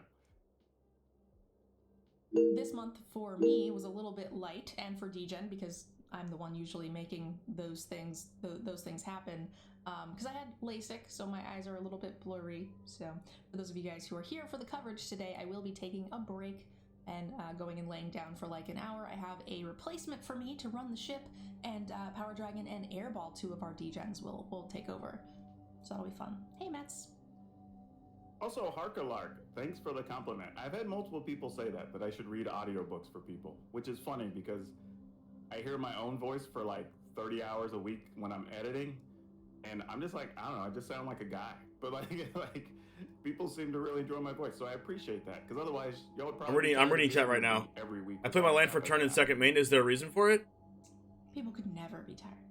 Yeah, there's a reason for playing my land second main. I don't want them to know I have a land. I want them to have less information, basically. Because, like, what if that card I drew is a removal spell, and then they need to block in a way that plays around removal, even though I don't have removal, I'm just going to play a land? A Sultai and a mono green with Jaffer. Not reported. Selesnya ramp pours off mid-range. Wow, the variety of lists. Yeah, there's some good stuff in there right now. Bant Festival. Wow, there's a good mix. Boros, Agra, Yeah. Naya Runes. And honestly, this is like what the standard ladder looks like right now when I'm playing. There's so much stuff on there. Like, there's a handful of like the known decks, like you're always going to see a couple times, a session, but you're always running into weird stuff these days. Am I selling game mats? I have my personal DEGEN and or my personal Ixalan adventure mat that I sell on my merch site, which is on Etsy. You can check that out if that's what you're asking. I think that's what game mats means. Harkalark says, my voice shows emotion super well. Well, thank you.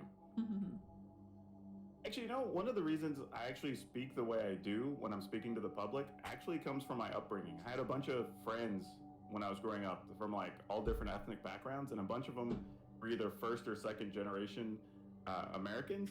So a lot of times when I was speaking to their parents or grandparents, you kind of had to speak a certain way so they could understand your English better. So I think just now when I go to speak to people as a larger audience, my brain just clicks over so more people can understand me, which is funny because I got a couple of good compliments on YouTube from international listeners, because I guess the closed captioning picks up my voice better for the people who aren't actual like native English speakers.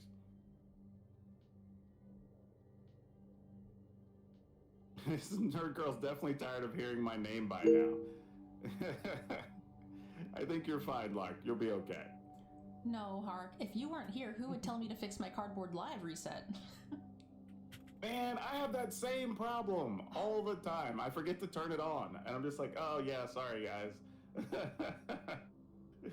So, like, one of two things happen. Like, either I need to refresh it for the start of the day, or I need to turn it on for the start of the day. It never happens until someone tells me, like, it has to happen. So I'll either go through, anywhere between 30 minutes to 3 hours before someone mentions it, and it's like 99% Harkalark that always does it, which is great.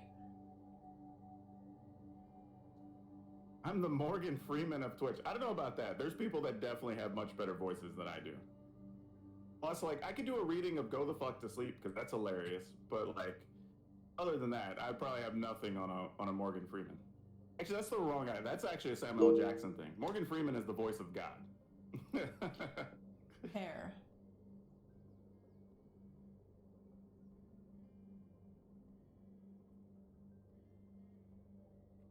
DGN bedtime stories.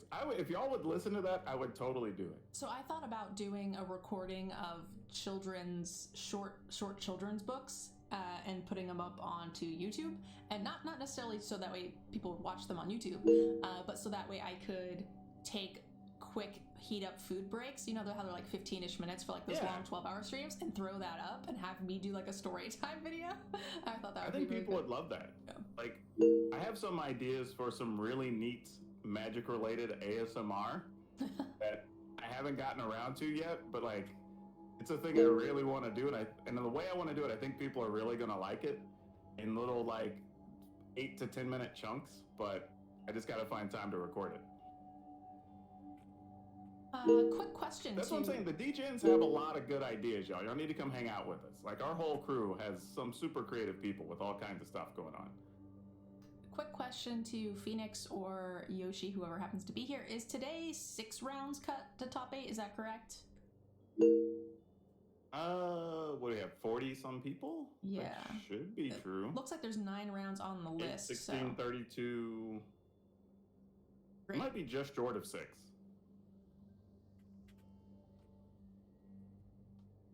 Yeah, I think maybe you have to get to 64 to get to a 6th round. I think so. Yeah. Oh, they're gonna do 6 rounds, they said. Okay.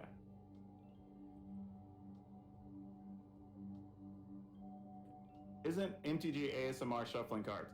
Actually, Lark, that's what I think people think of, which is why I think my idea is very nice, because there are other things that I have put together. Almost break time, let's go! ASMR stuff that you probably haven't thought about. What's Cahal the wine soap? Cool says, I want better voice Half-orc barbarian who hates water? I thought most of them are pretty good. Those initial duresses were key? Oh, for sure. How'd I do in round 2? I won. We're 2-0. I don't know. We're 2-0, we haven't lost a game yet. Is the snap Opponent was on MARDU midrange also. I was playing against Astral That's pretty Flame. good too. You know what I'm talking about. That's a pretty good one. You play D&D? I ran a campaign, or tried it too anyway. It's hard to find time to plan everything. Oh, for sure. You gotta have like the Planeswalker voices. You gotta be like incredibly creative, or just go off of a template, you know? Last night I did He bathed in wine? I sleeved Ooh, to bathe in wine. Would I bathe in red wine or white wine? 7 Probably white wine, because red EDH wine or would just stain me. So we're doing the pre-con EDH show, where a bunch of DGens all battle out the pre-cons. Oh, did you double sleeve everyone? I didn't. Oh, I was gonna say, because you were about to be like Herculean efforts. Chicken nuggets. What's Chunks? Is that a restaurant name? Oh man. Your deck in the MIQ so grindy? Oh, let's freaking go, I had Scoop. somebody else do it for me on Monday for one of my decks. Like, true story. The EDH pre-cons, the decks they come with, the deck boxes, they actually wouldn't fit a double sleeve. Like a regular sleeve barely fits, kind of perfect. So yeah. I also sleeved my new my friend EDH Blake. deck that was given to He's me by the just DEGEN starting team. right now. He's been streaming So for this like is my first EDH deck that I have that's not a pre-con. he's been streaming for like over a year, and he just started right now getting like some traction with viewers. He got 7 new followers and averaged 5 viewers, 94 unique viewers. That is so good. It is so good. He's almost affiliate. No, he's affiliate already. He's affiliate already, but he averaged 5.4 viewers. He streamed for 14 hours. His stream was 14 hours and 22 minutes long. And he got up to 19 viewers at one point. That's a long freaking time. And like 90% of them would be like, yeah, you can keep the 10%. And I was like, oh, even people know that Trying to get your nerves passed when you do it? I just started. My biggest advice for people that want to stream is just do it.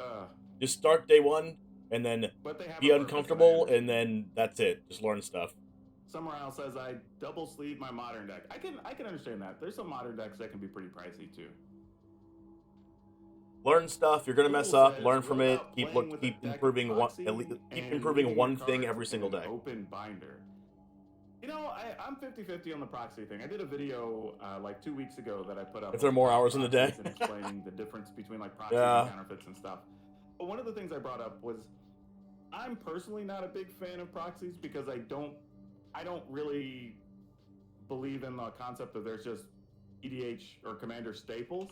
Like, just play with different cards. Like, I have a deck I've been playing for 15 years, and a lot of times I don't go get the particular card that people would say should be in the list. I just go find something I have, and I just stick it in there. Like, I play very casual levels of Commander, so I don't really think I need proxies for the most part. I typically double sleeve most constructed decks that I play often. I just don't think I would ever double sleeve like a pre-con commander that's, you know, $20 or whatever. Yeah, for sure. We have somebody in the chat asking what was the EDH deck that they got you? So I actually don't know.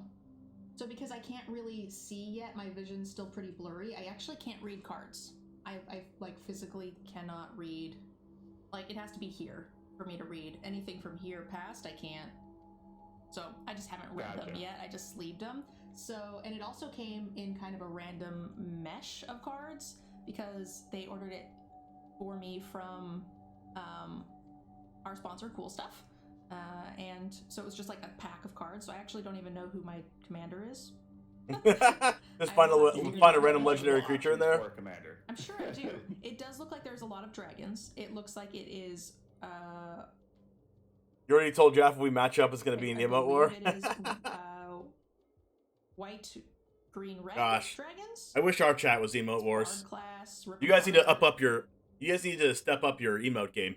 White, green, red dragon. I'm not calling you out. I'm just calling you out. Awakener to me because I have a commander deck like that. Though there are others. Smork versus Smork. I would never call out my own chat. I would never do that. Stuff. Yeah. Gosh, streamers that call out their own chats are cringe. There you go. They're toxic. Tiger Zord. If you don't make day 2 in the MIQ, you can play in Stream League tomorrow. Okay, Scoop. Yes. If you're not busy.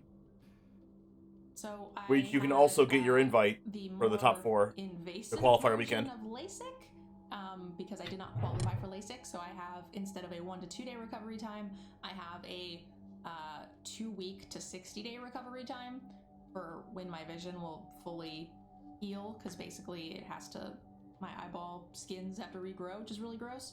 But yeah, that's where we're at. If it didn't fill out before I finish, yeah, it's not going to fill out, I don't think. Yeah, but like, you might as well enroll and then unenroll yourself if you end up making it, just so that you can guarantee get in instead of getting like waitlisted or something. You should be doing other things, because me and my dog like to eat, and if I don't look at the screen and stream, I will not be able to eat. You know, it's funny you say that, though, right? I think that is a reality to being a content creator. You know, like, just like sometimes if you have your 9 to 5 and you don't necessarily feel great going to work, but you know you kind of got to do it, you kind of have to do that sometimes too. You know, there's days where it's just like, but you know, it's like, but I'm kind of behind on some of my stream hours, or I got to do this thing for a sponsor. Let me at least get on long enough to knock it out, and then we'll see how the rest of the day goes. You know, you still got to punch the clock sometimes. As long as you have blue light protection on your glasses. I don't. I went, so my blue light protection was on my other glasses, and I went yesterday to try to get them, but they couldn't do them same day. So I'm going to try to get that sorted this week. But yeah, these have no lenses in them. You know, I have to say, I hadn't used blue light glasses ever, I think, but you know, not to self-promote, because I had to deal with a eyeglass company. They actually started adding the option to have blue light blockers in all their glasses if you wanted them. So the last round of stuff I bought, I actually started putting them, and like, it's not really noticeable, but then you kind of get done and be like, I don't feel quite as tired when I was done this time, like staring at the screen. Like, could be placebo effect, but it's just kind of like, was it the glasses? Like, it does feel like there's a difference, which is very strange, because I thought it was just going to be all, you know, hocus pocus or whatever. It's like, it's fake science, whatever. But like, no, it actually is a thing. Yeah. So kind of surprising. So I'll be changing and adding blue light, just plain blue light lenses once my vision levels out. Hassel's saying, please, please, please follow the rules, use your eye drops. So I had pain eye drops for 2 days, and then I had antibiotic eye drops for like 9 days, and then now I just have as needed tears just to help with dryness. So I don't actually have anything that I have to do.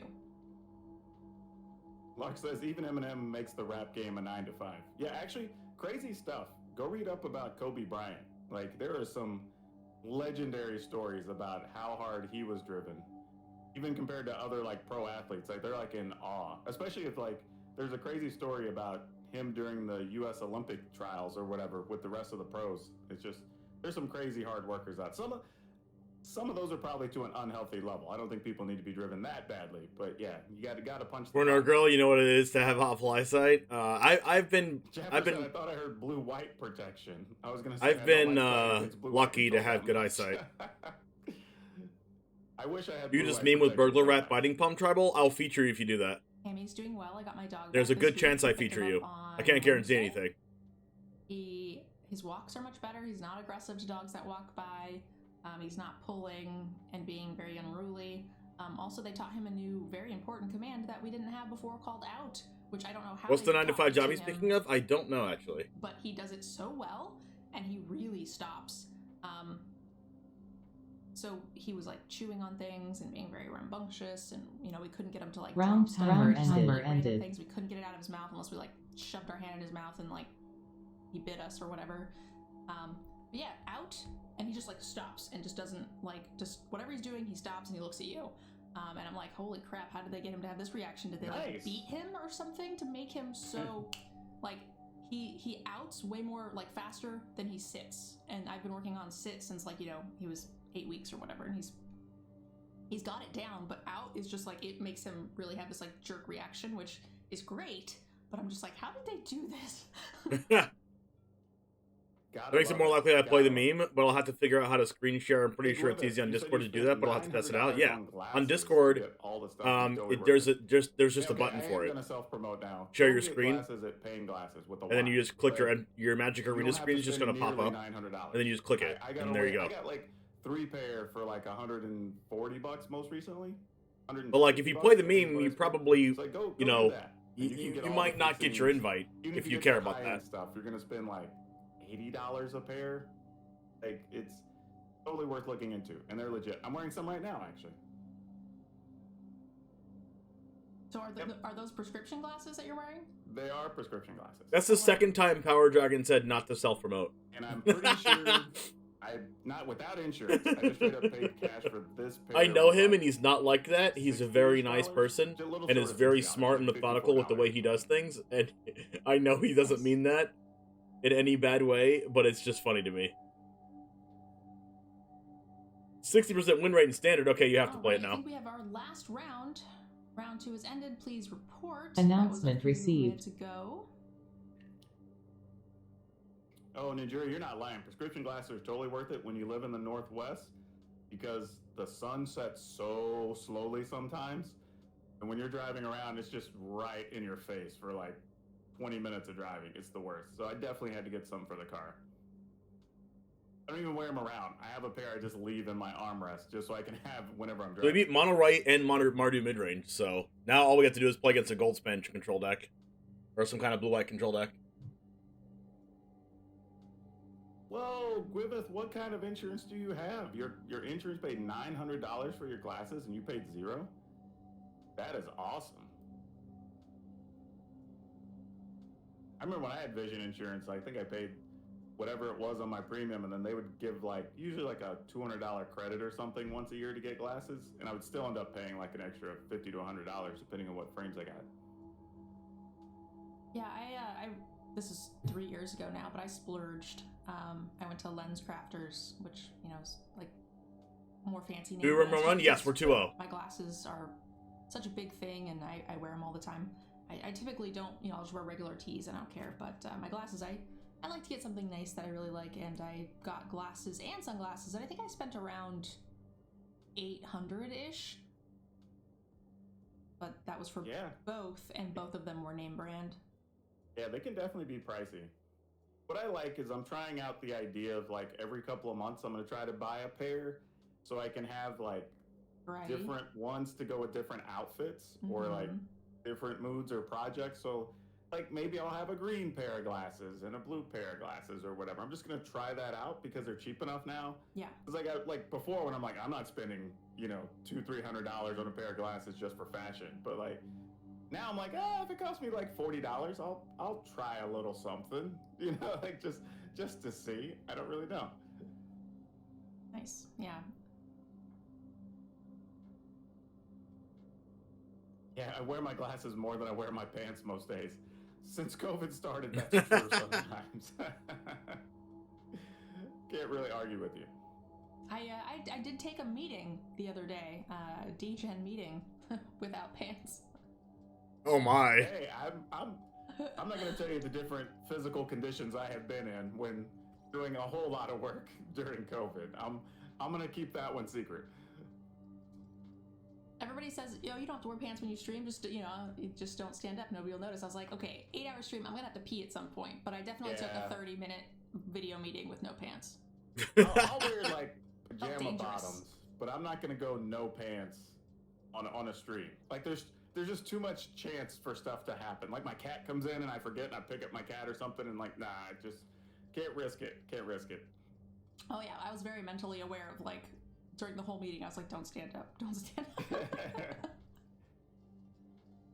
Yeah, Rurik, that's actually true. America's Best actually does have good pairs priced as well. And I think they give you like discounts if you get your eye exam there or something. Because I did go there before getting Like Power Dragon doesn't have his shirt on, it's just a green screen.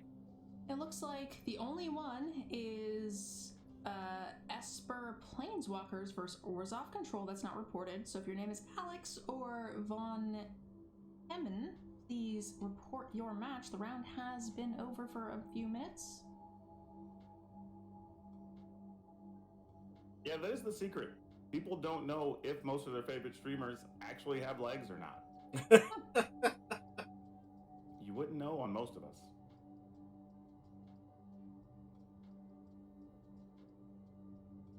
Five minutes left. Nerd Girl has legs. She doesn't have ears. Here's the last match. All right, what do we got? Looking like it's in favor of Von Heeman's opponent. I also love these events because I feel like I get to find other people that I wouldn't necessarily have found that were streaming or whatever, so that's always pretty cool.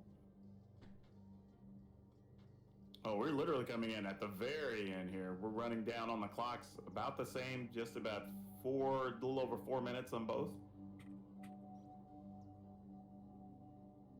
Did this person give us permission to restream them? They did. Cool. Well, it was exactsies either way, so we came in just to see the kill shot. Alright, so that will be Esper Planeswalkers beating the Orzhov Control deck. Tiger Zord says, are you going to keep wearing the frames despite getting lasers? Well, I'm definitely going to wear frames with blue lights because I work on the computer for like 16 hours a day, typically. I try to stream, 8+ hours a day. In addition, You wear pajama pants or shorts to work every day? I only own one pair of jeans because I only have one day a week I'm not at work. And that's the day that you're just in your house doing nothing. So like you still don't wear the jeans on that one day. And even if you do wear the jeans, it's like that's a fancy night out. Without glasses. That's not like a fishing for compliments thing. It's just that I know, but I'm being honest. You're not. I've had giant glasses for as long as I can remember. Announcement Have you guys received. seen that panda meme? Right? New pairing received. Like this New is pairing. This is what Hawk? I look like. It doesn't look right. Hang on. Hawk?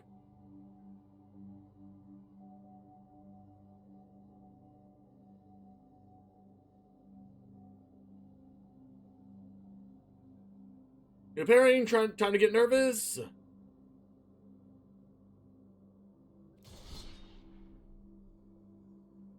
Old wolf.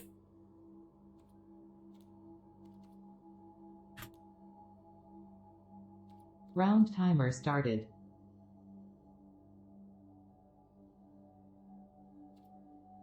I'm playing against Rakdos Midrange.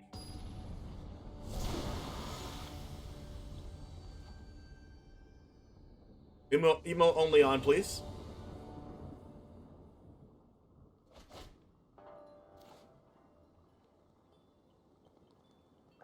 Four Blood Type Harvester, 4 Voldaren Epicure, 3 Sokens and Smelter. Okay, so it's not mid-range, it's Anvil.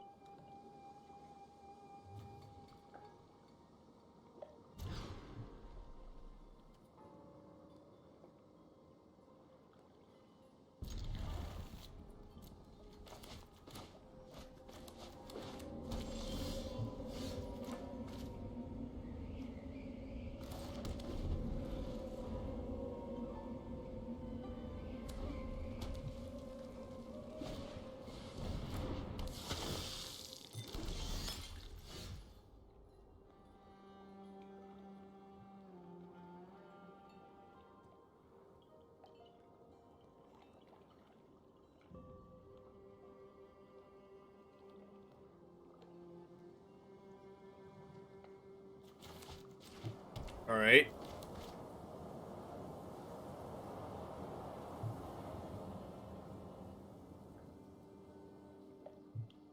I'm pretty sure I want to play this, but I don't want to get hit for 3. Because life is going to be important in this matchup. With the Meat Hook Massacres and Anvil's draining life.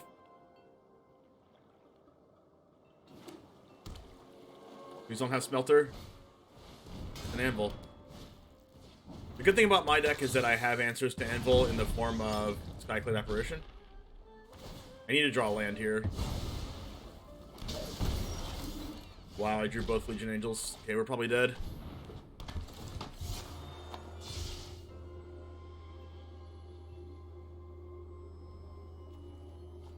Their hand must be loaded if that's their worst card.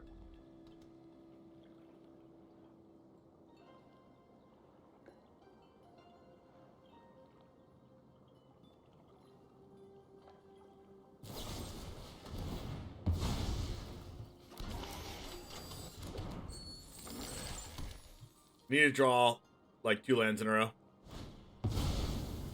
And I need to draw double Skyclad Apparition after that.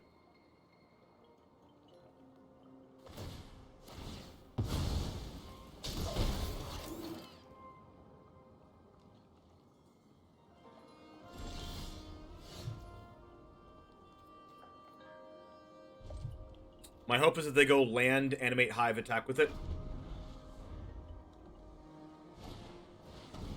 Smelter.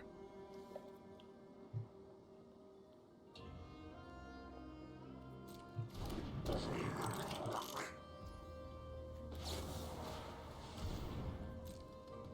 had to put a stop there because this is the beginning of combat and I don't want it to go to combat accidentally. Okay, I need to draw land.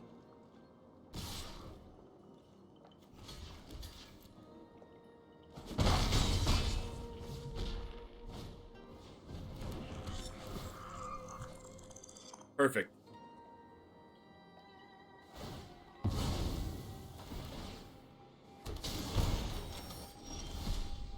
That is a pseudo land.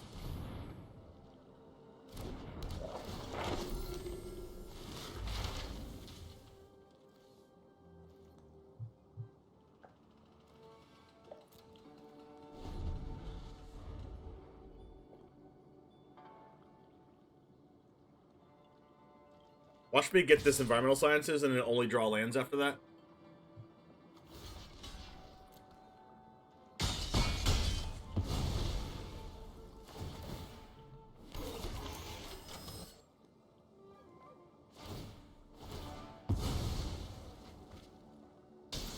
Meat Hook. You got a Meat Hook for 1?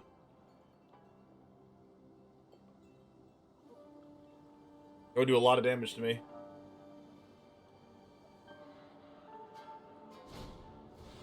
Zero. That's a land.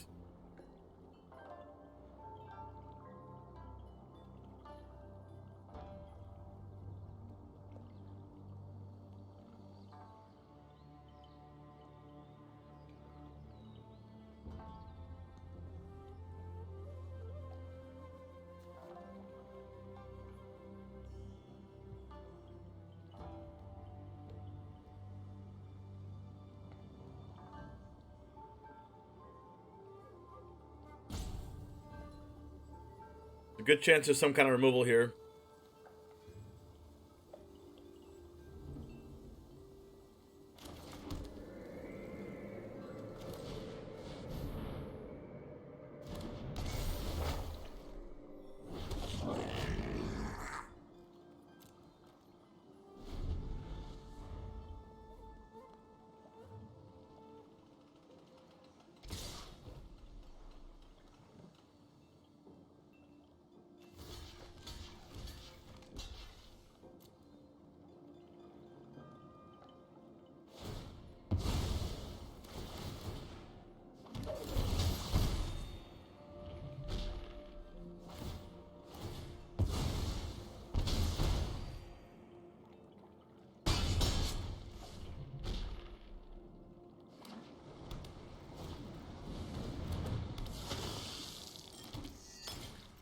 Wow. I guess here are my lands, sure.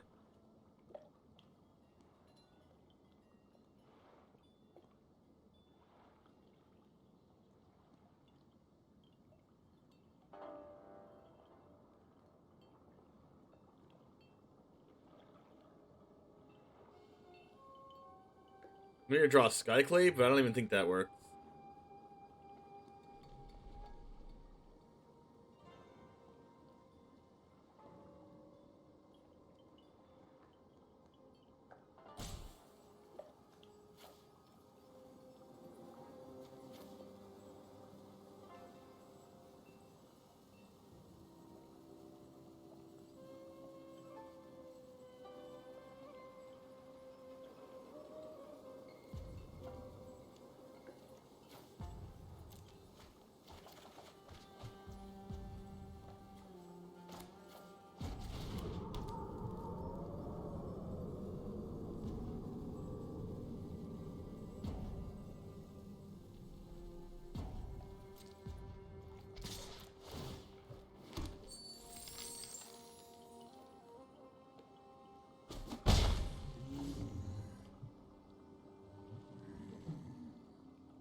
I still think I'm dead.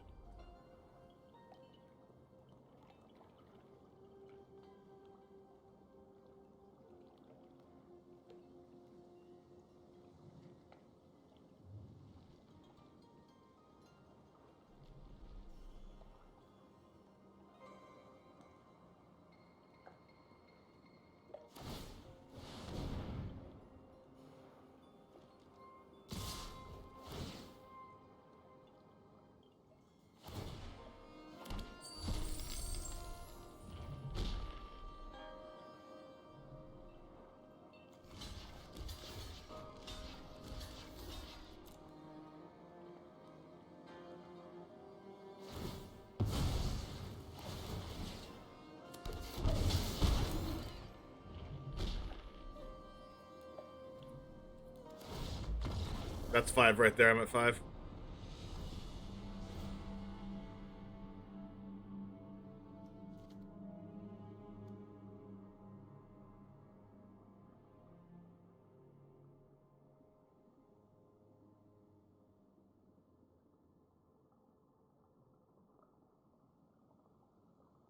Cemetery Gatekeeper, Duress, Rave, Enfeeblement, Go Blank, Grasp, Lulth, Sorin.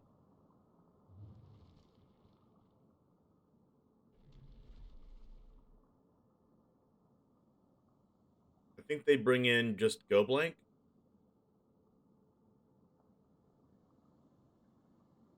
Maybe Lulth. Maybe Sorin.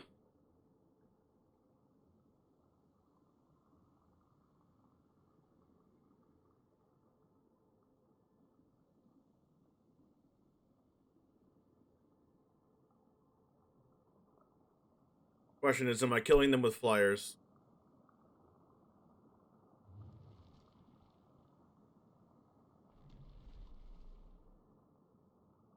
I need all the life gain I can get.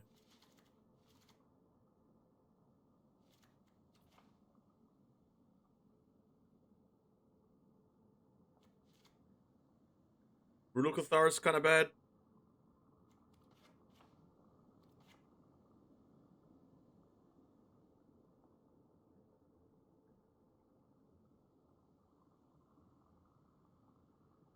Is Blood Chief's Thirst bad?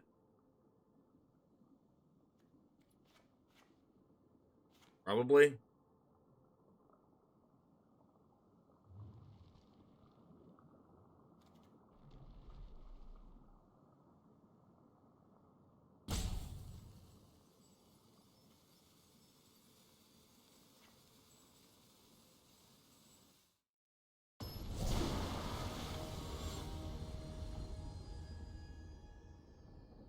I love the emotes. I love the emotes. Let's keep them coming.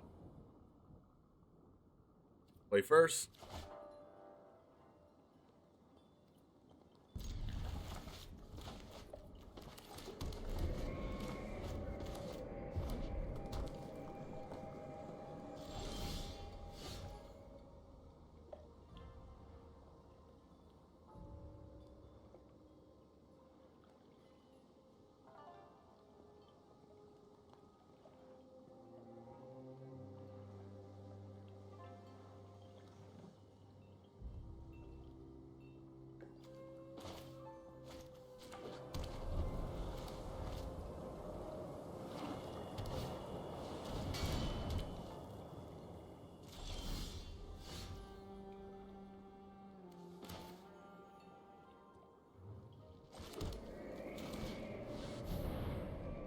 Gosh, Anvil on turn 2 is just such a big deal.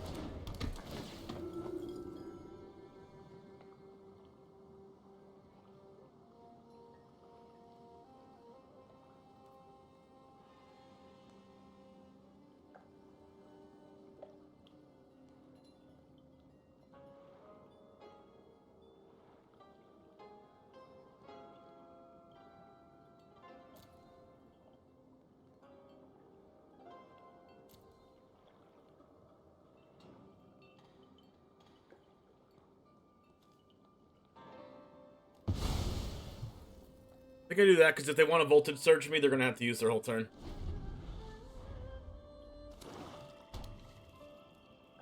If they want to meat hook for one to Spellbinder, that's fine because I know they only play 2 meat hooks. Okay, so now I Spellbinder them again, and this time I get their meat hook.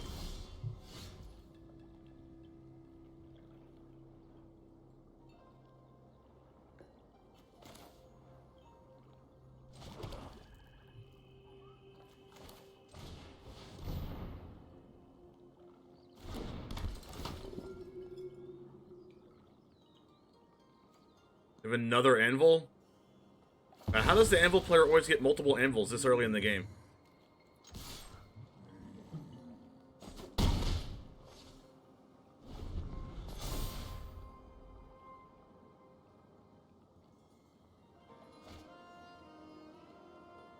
Getting rid of their land drop's interesting.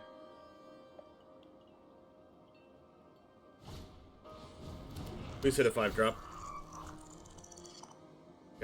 Oh my gosh, wow. They drew a red man off of that. Now they voltage surge my Spellbinder.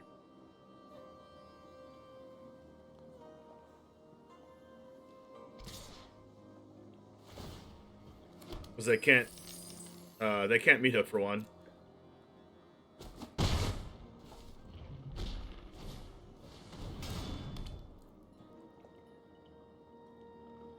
Oh, they're gonna use this for red. Smart.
Oh my god. I need to draw an untapped land, I think. Envy the strong, for I will get what I want. I can verse that. Oh my god. Too many things. Ah.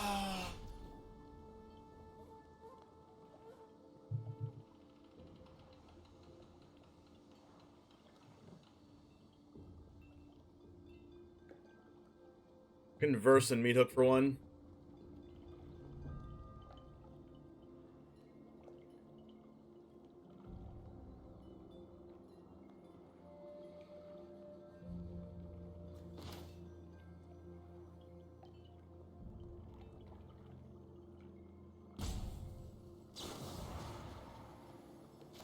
And then Hagger mauling the Kiki. A pity our time is over.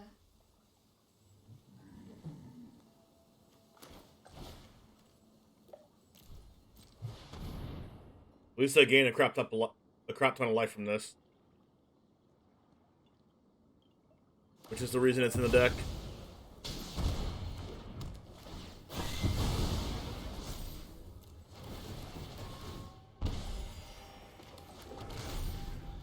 Unfortunate that wasn't an untapped land, or else I'd be able to meat hook for 2 there. Oh my god, 3rd freaking anvil. Calm down. Like, if they don't find 3 anvils in the top, like, freaking... And then they synthesize or Deadly Dispute. Like, this is the top 16 cards of the deck that have 3 anvils.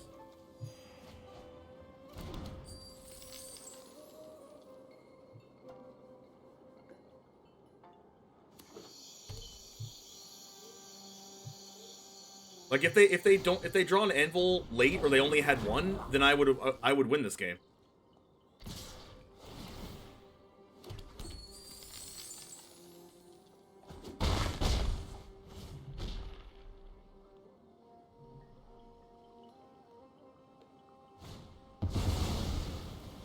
I'm not dead, right?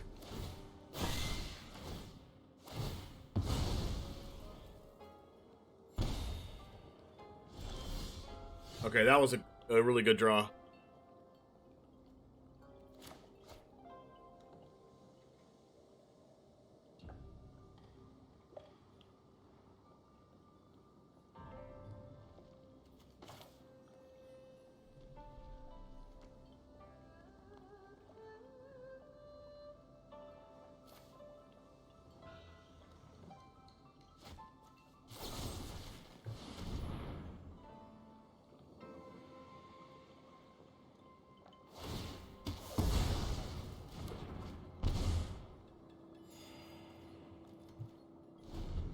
We dealt with a Lolth, and they have 3 anvils.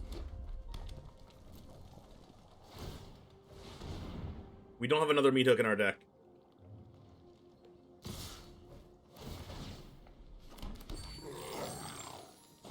Then they also have Voltage Surge, which can kill Legion Angel, so I think I'm just dead.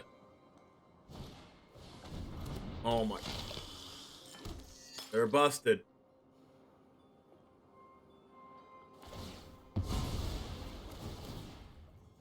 This is definitely an above average 2 games for them.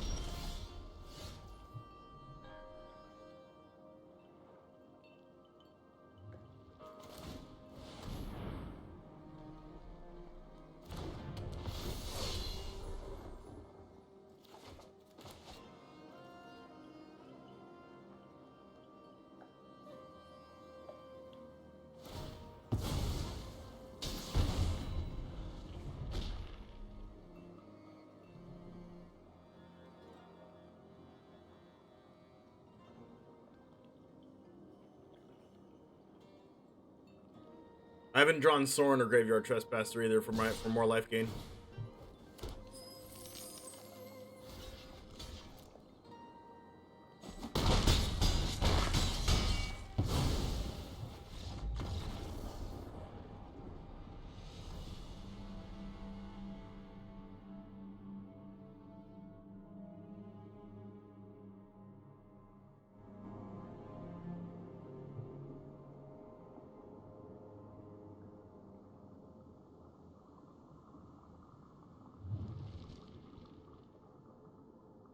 That was one of the fastest I've ever lost to that deck.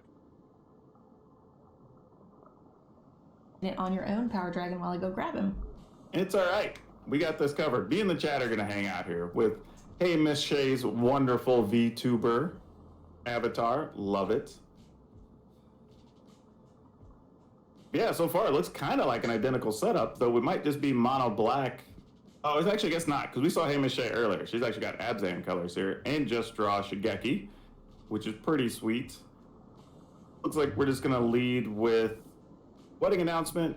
Oh, it did look like she considered drawing a card first and then maybe drawing and playing Shigeki, which I think would have also been a fine turn.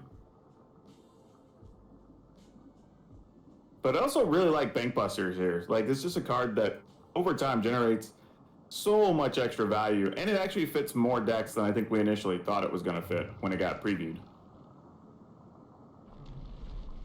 All right, picking up a power word kill.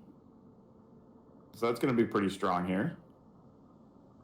But no land, unfortunately. Now, this is a case where when I usually don't draw lands, I want a Bank Buster on my turn. But with power word kill, if you're afraid your opponent might have something of size or that you need to kill, gives you an opportunity. Is you're shouting out the worst and most inconsistent streamer ever? What? There's a good chance the Shigeki might just nothing can be done there. Because usually if you have a chance to get Shigeki before things go sideways, you want to get now this tournament, I know. Can I just not play against that deck? It's like they just always draw like multiple anvils in the top like 10 cards of the deck. Hello everyone, I am Airball, I am a DEGEN gamer, and I am coming to save Nerd Girl's eyes for a couple of hours. Yay! Okay, you welcome, two have new fun. co-pilot. I'll be back to switch the match in just a little bit. Okay. Alright, Power Dragon, bring me up to speed. Haven't been watching. What's up? Cool. Hey Miche has missed the land drop here for, or drawing a land for 2 turns, but we just picked one up. Like, also, they that was top from the decked draw on the Bank Buster. And also, I drew a and tap land instead of drawing. It's really been just a kind of nickel and dime back and forth so I had thing here. So I had to use. But we do have 5 lands now to be able to play the wall. I had to use my. Okay. Is it mono black on the other side, or are we? Yeah. I had to use my Hadra Mauling on the 2/2 instead of getting to use it on the land, but I think I was dead either way because I can't beat 3 anvils. Plus, I never drew any copies of Skyclave Apparition ever in the whole match. I had to, like... I also missed my land drops, didn't I? Yeah, I missed my land drops in game 1. But, like, I had to learn for a card just to exile one of the anvils, and it gave them a 3/2, which is not what I want to be doing, but I didn't draw Skyclave Apparition. Like, what am I supposed to do? I didn't draw Skyclave Apparition, I didn't draw Sorin for life gain. I drew the Meat Hook, which was good, but I needed the Meat Hook to be X=2 instead of X=1. But if they didn't draw the Lolth there, and I wasn't forced to... Vanishing verse the Lolth there, then I could have Meat Hooked for 2. But since they drew Lolth, I was forced to Vanishing verse that, so Lolth didn't get out of control.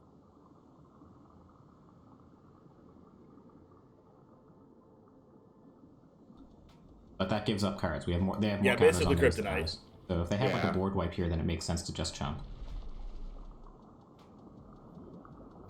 Now, I will say, the opponent has a lot of mana here, so it leaves options for damn near everything. Yeah, Shigeki's tapped. There's no way to bring it back to hand. Meat Hook Massacre would be pretty devastating right here. Would also put a lot of counters on Lolth, though. That's true, but we do have the Hive to eventually attack her down. We have the Bank Busters to outcard her. I feel like creatures almost don't add her as much in this matchup. Yeah, probably not. It's like either you have a dominant board state or you have a board that doesn't really matter. Duress was a good pickup, though, on that last turn. All right, I think that's going to really matter here. All right, so there goes Lolth. Yep, that's an easy answer. Though this is still a lot of damage next turn. 3, 6, 7, 8, 9, 10, 11, 12. All right, we're going to draw a card here. Wow. In phase. All right. Okay, yeah, definitely fire off this Duress. No hesitation. What do we see? I guess we're taking a meat hook massacre. Oh, Jesus. Okay. Yeah, I don't even think we have to read the other cards. Yeah, it's forced. But this hand is pretty strong. Henrika is a pretty painful card for us to deal with. Soren probably not as bad once the meat hook's gone. Probably just attack him down. Yeah, I think the thing here, though, is you just put the opponent so low. What do? We crew up with a spider, get in for 4, 7, 9, 13? 11, and I would actually hold up Shigeki activation. I don't think the difference between 13 and 11 is huge, and I want to be able to activate it. Yeah, I think... Oh, well, I thought they were going to do... Wait, what? Why? Why are our tokens not attacking? I guess we're concerned about our life total. We do have We're to... at 16. Like, just put the opponent down to 3, and then... Yeah. And if we're going to attack with something that's 2 power, I would make it the token instead of the Shigeki. Exactly. That was like what I was about to come back to. Like, hey, if we're going to try to put the opponent for 2 extra damage, I'd rather use the Shigeki and go find something else. Mm-hmm. Shigeki also, we don't have a lot of mana yet, but we do have the option to loop into our duress. Let's see who our Anvil opponent played against.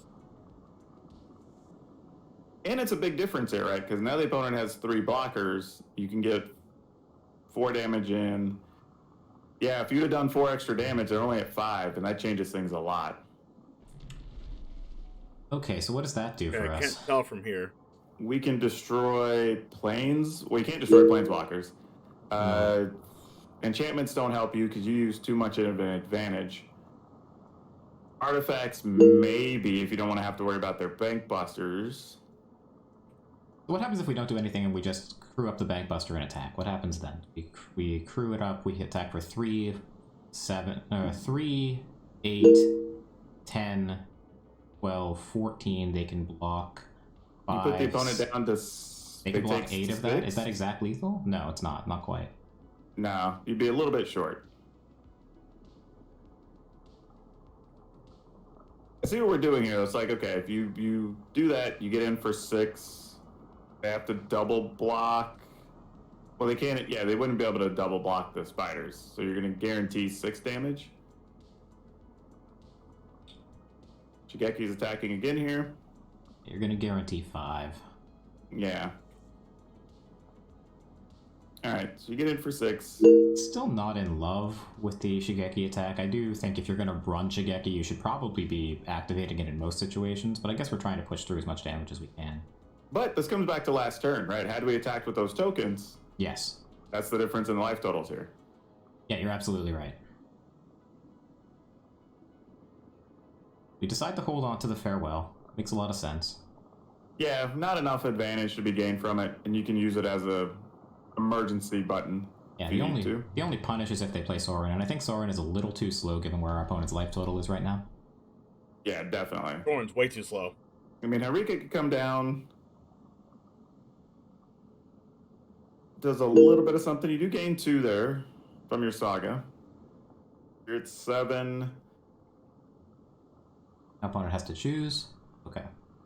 Yeah, just take the lifelink on the backside. We probably have to, right? Yeah. Alright, opponent's at 7. Ooh.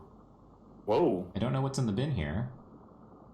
But we're going straight for it. There wasn't much there. That's what I was thinking. I was like, I think it's just that. Well, and getting a wolf back from the land's pretty freaking good. Yeah. This is an Abzan mid-range deck. We can swing out, we can force through 3 damage, but they have the 3 points of lifelink, so we're kind of stuffed here. Yep. I mean, at best, you could pack in with the Bank Buster. Kind of just, like, activate Shigeki, replay it on our turn. Yeah. I was just thinking you attack with a Bank Buster. You give them the choice of choosing either losing a Spider or losing the Henrika. Yeah. Doesn't seem like a great trade for us, because they can activate their own Bank Buster in response and trade that, and ours is better than theirs. Yeah. There is a Soren, though. Yeah, here he comes. Is this 5 or 6 round? Alright, we have another lifelinker. So now you got the opponent's life total going the wrong direction, and we may have to fire off this farewell. Yeah, the big distinction here, of course, is that the opponent has a man land and we don't. And even if we ever find one, Field of Ruin is... They have Field of Ruin for days, and they have the Planeswalker that dodges the Farewell. So this feels like it's kind of slipping away. This is a little interesting to play the Lolth first before the Farewell, because I don't see where we're really going to get in anything with these spiders. It could be to encourage the opponent to commit more to the board, then play Farewell, and then we both have a Planeswalker in play. If you play Farewell first, they get to untap with Sorin on an empty board with a Hive in play. I think I might have been okay with that, though, because Sorin would have been likely just going to draw for the turn, and you're not going to get rid of Sorin anyway. And then just follow up with back-to-back Lulths, potentially. This does also hold up the Shigeki activation for whatever that's worth. True. And you can protect Shigeki from a Farewell, so you do have something else afterwards. True. And we'd have, if we hit land off Shigeki, we'll have the 8 mana to play Farewell and replay Shigeki the following turn. Exactly. It was 5 a.m. for my last opponent. Yeah, the only issue I had with there, like, you don't really get to attack with the spiders for any real value, because they're just going to gain whatever life they would have lost anyway. And unless your opponent just has the foresight of, like, okay, if you're attacking with all these spiders, obviously you're going to have some kind of sweeper. They'll just block everything anyway. Yeah, the only question is, can you outwide them and force something through? But looks like the opponent is going much wider than we are. But they are still committing more to the board. Definitely. Gosh, this matchup's freaking insane. They can still draw one. Well, I was gonna say, could draw like one gain more life, card, gain life, life gain, life gain. Lolth again, like maybe good. If they hadn't played the Lolth, then maybe we would have been able to get through for something. There's also like Farewell, but there's Planeswalkers here. So honestly, right now, I think the opponent's ahead after all that. So those 4 Menacers take all 8 of their blockers, actually. Whoa. Okay. I mean, I guess we have another Lolth, so we don't... I mean, I still probably would have protected the Lolth. Well, I don't know. The opponent tapped down some creatures here, though. They go up to 12, but we are going to force through a bunch of menace damage here. And the Vanishing Verse... We didn't use Shigeki, either. No, I thought we were going to draw with the Bankbuster if we didn't use Shigeki, but are they just dead? Yeah, they're at 12. I mean, you get rid of a blocker... They can block one of the tokens, and they can block one of the 2/2s. I think they're dead on board. Let's see. Block. I don't think that was necessary. But gain 2. Yeah, you gotta... I guess you gotta get rid of one of the blockers? Maybe you don't. But we can, right? And the opponent's hand is entirely face up. I don't know why we're letting them go to blocks here, but I don't think it matters. I think they're still dead. Yeah. I would probably, if I was going to do this, though, if you're not sure, I would go ahead and just play Lolth anyway here. Actually, they're not dead. If they also have the lifelink from the 2/3. Yeah, that's what I was looking at. If we had not activated the Bankbuster and Vanishing Melee pitch is 9 rounds, so yeah, 6 rounds. I guess they could have activated the Bankbuster in response to... Top 4, top 2. No, because none of those things had 3 power. Anybody else that's what I was up, calculating. I was thinking you just attack with everything. But fine with stuff like Adam the Plays Avatar. So, I mean, that might be... I don't know if that's the majority or the minority opinion, because I haven't really looked at the stats on that. But one of the most famous VTubers is a person VTuber like this. I think they were probably dead. Right? Aren't they? It would have been very, very, very close. Yeah, I think you just get rid of everything here. Everything outside of... Do we exile our own graveyard? It's a small question, but we do run Shigeki. I think so. We don't have anything of real value in our yard right now, anyway. That means their Umezawa lives and becomes a 2/3 next turn. And knowing the opponent also has their own like Takanumas and other stuff. Agreed. And they have Hive. Is the other thing I was going to say.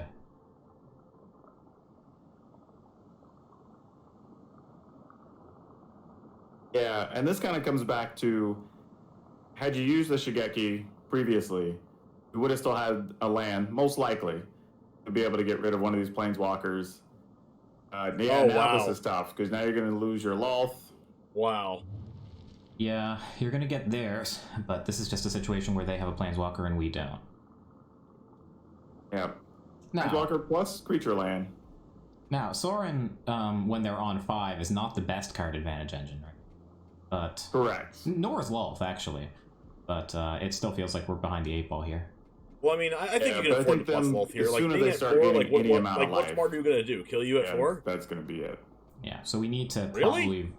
Okay, they cash in the Lolth. Interesting. I am very That's not surprised. bad. Oh my god. I mean, you get to get rid of Oh my Sorin. gosh, that was such a anyway, good draw. I don't know so if I would surprised waste the Vanishing they didn't Verse draw a here. card there. I think you need the Vanishing Verse to deal with the Hive. Exactly. I think you go ahead and just let Sorin die to the Invoke Wait, what? Despair. Like, just Invoke Despair now. And I get how a lot of players might look and say, yeah, but I kind of want the extra life or a card or whatever, but like, it's not worth it.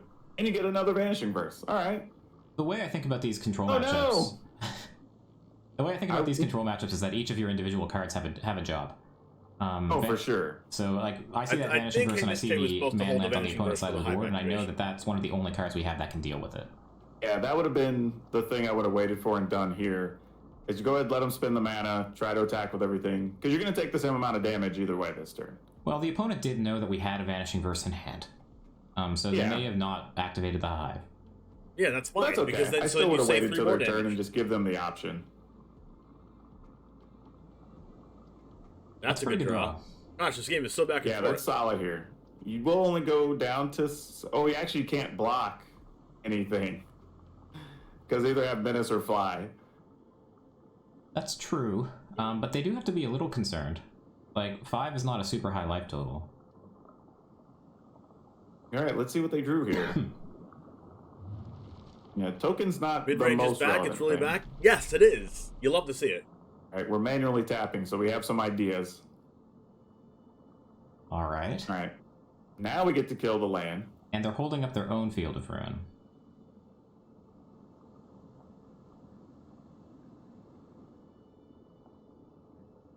Alright, so we can attack for 4. Okay, you end up at 5 here. So you can still survive another attack step. Maybe. And you now can double block unless they have a removal. Such a bad draw. Okay. Don't attack. Don't attack. Oh, It's probably not should have great, played that but land. it's something. Yeah, I mean, we just have to try to grind. I'm not sure what we're digging for here anymore. Yeah, that's pretty tough. Alright. Ooh. You know it's a hard life when you're using a Soul Shatter to get rid of a 1/1 human token. I mean, that's Dylan I knowing don't how think they're I've going to win ever the game. done that if it wasn't lethal. Yeah, Honestly. that's rough. It kind of tells you the situation you're in. Alright, you go down to 1 here. Opponent will gain 2 life and go to 9. Meter could be pretty good. Well, actually, yeah, you just use the imaginary words on Enrica that nobody ever uses. You know what? I'm not sure I've ever read that card the whole way through. Yeah, because I think if your creature have flying and some other thing, you give all the stuff +1/+0. So, ends up being enough to kill the opponent. Yeah, tough loss for Mache there. Yeah. I think we definitely had our opportunities in that one, and I think it's... These mid-range Enrica decks are pretty flavor tough to text play because you need to calculated. make decisions early on about whether or not you're going to be aggressive or hold back, and it's easy to be tentative and, like, waffle on that decision a few times throughout the game. And if you waffle on it, then you give the opponent time to claw back in. Yeah, it's one of the things I think can be a little difficult playing that style deck is you almost have to project, okay, what do I think I'm going to need to do in 2 or 3 turns, right? Like, does this card have value 2 turns from now? Is the thing I'm going to kill valuable to the opponent 2 turns from now, right? And you kind of have to think that way to get the most out of every single card. Yeah, I find these decks incredibly difficult to play. Okay. Let's see. Yeah, Flying, Death Touch, Lifelink, basically all the abilities in Henrika. Yep, that's exactly it. If your stuff has those abilities, she gives a bonus to them. The Questing Beast in black. Pretty much. And they did actually have a flyer, so there you go. Okay, was that our last match of the round? Let's see. Ice Yoshi is saying there's a 5-minute break before I'll use round restroom real quick, 4. chat. Let me hop over and see. Do we have everything reported for this round? Let's see. Gonna hop in over here. Bring this back up. It looks like we have... yeah, it looks like everybody is reported. So we're gonna have a quick break, and then we'll start the next round. Cool. I don't know. I wasn't watching your guys' coverage earlier. Did you look at like the archetype breakdown and stuff? We didn't yet, so we can go ahead and take a look at that while we have a little bit of time. Yeah, I was interested to see what the archetype breakdown would be, because these DEGEN tournaments tend to be like massively mono white, but I think Esper is like the consensus top tier deck right now.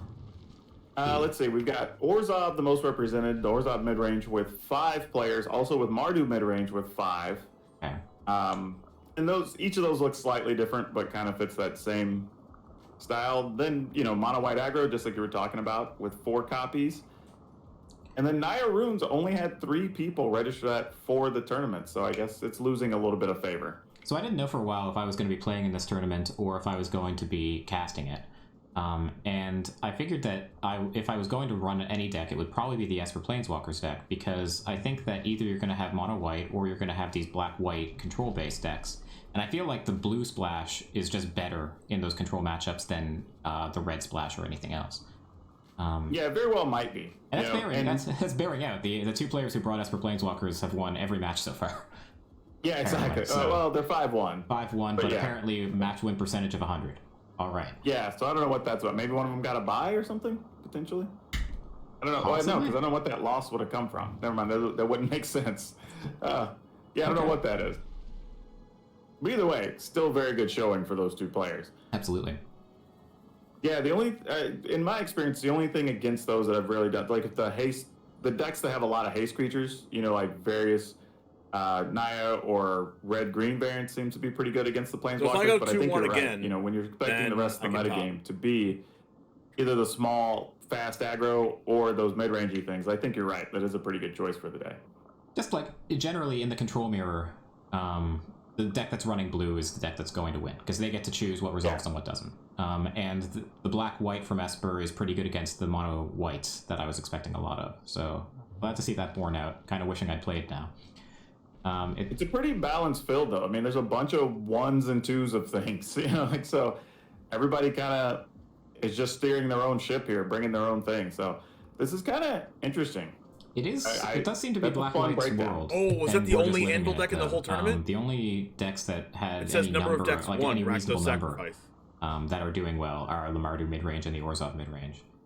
Yeah, and I think that has a lot to do with Vanishing Verse and Meathook Massacre more than anything else. Like, they're just so good in so many different situations. And Farewell. But the Rakdos deck we played against was labeled Rakdos midrange, not Rakdos Sacrifice. That gives you a good amount of inevitability against things like Rakdos midrange deck. Mono green. Or it really puts a clock on the opponent to try to kill you. There's also a Rakdos just get so treasure deck. Wherever that Yeah, definitely. And that's what I was saying, where, having those late game haste creatures to kind of keep the pressure up afterwards has really been my answer when I've been playing on the ladder. And it's made a huge difference. But the metagame really doesn't have a lot of those right now. People really aren't going down that road. Yeah, the blue-red decks that I was talking about when I first hopped on the stream, they were running Burn Down the House, which does give you like your haste devils, and then they were like playing Goldspan Dragon, which seems like the biggest non-bow of all time. But you got to do what you got to do in this meta. That's exactly it. And I think sometimes people will overthink deck building and say like, well, these don't totally work together, so I can't play them in the same deck. And it's like, well, they serve different purposes, and sometimes you don't play them each time together when it happens.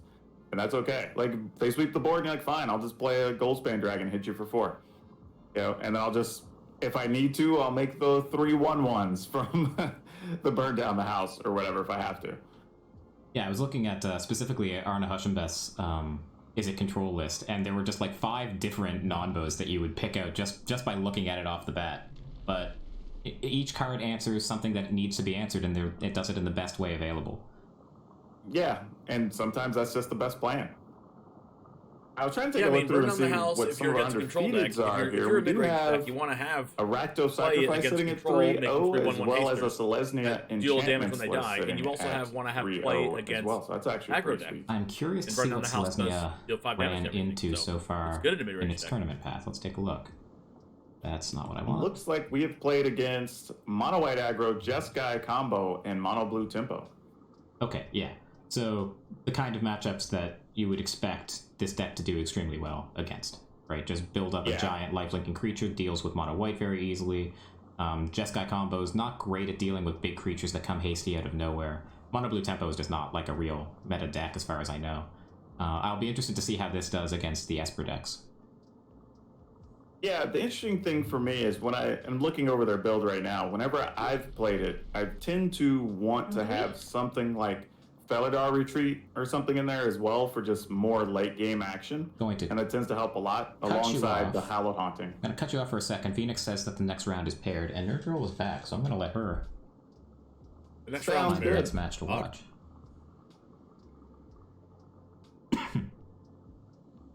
It is indeed. You know what's funny, Gwyneth? You're saying like Mono somebody only blue has 7 tempo. cards in their sideboard.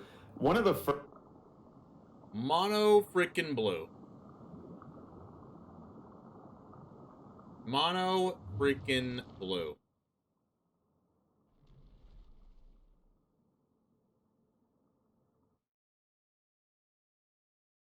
They are a Delver, Poppet Stitcher, Demi-Lich, Imarith deck.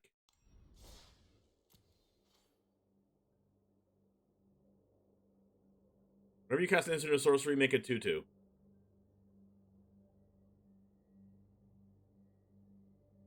At the beginning of your upkeep, if you control 3 or more creature tokens, you may transform Poppet Stitcher. They're playing Consider Fading Hope, You See a Guard Approach, so hexproof. Alchemist Retrieval, which is a bounce spell. Also played in EDH.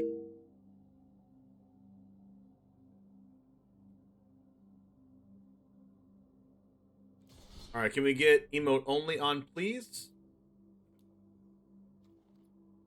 Hopefully we don't get tempoed out.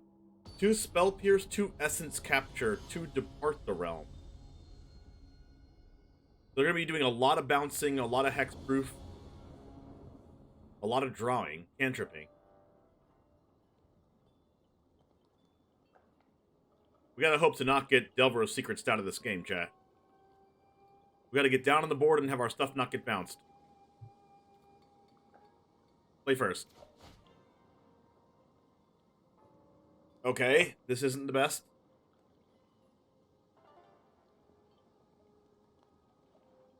Could get Spell Pierced. But they don't play a lot of counterspells. They're just playing bounce. The only counterspells they really have is Spell Pierce. They only have 2.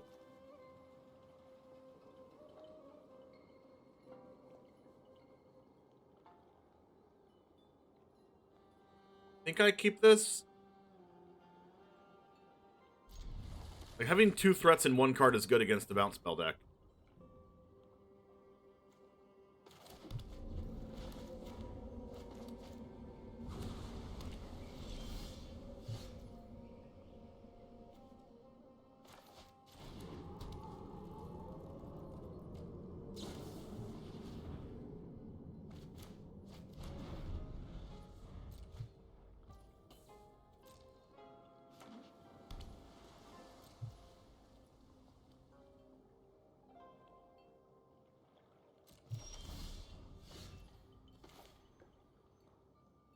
They don't play Jawari Disruption.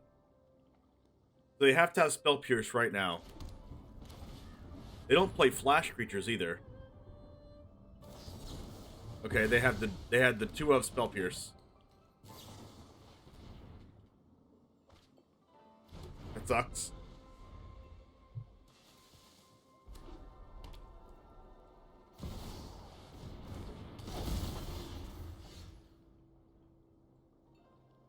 So I Hagermulling this.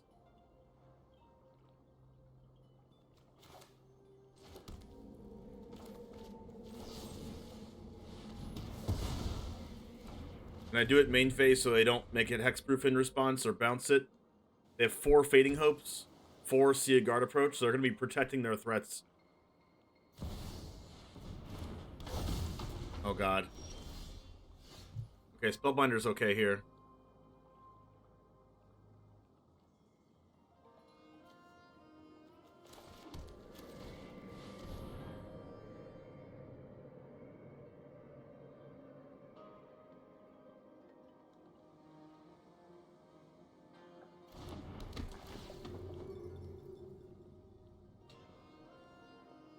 Wow. They have 2 protection spells.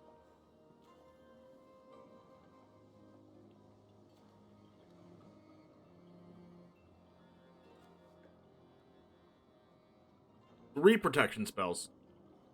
God.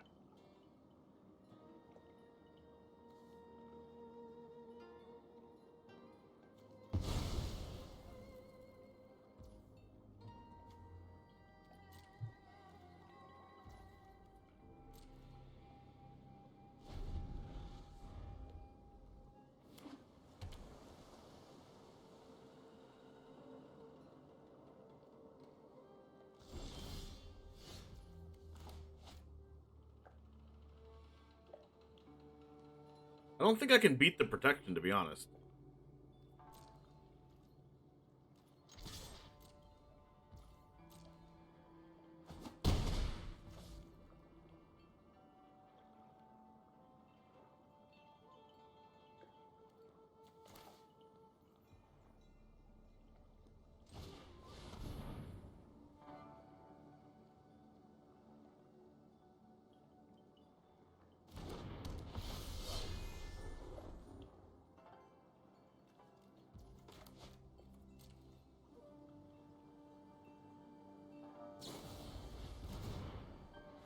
Okay, well, it's good that they used their protection spell to bounce my thing.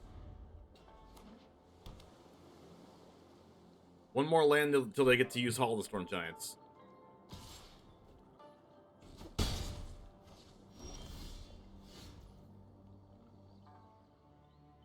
Double Fable?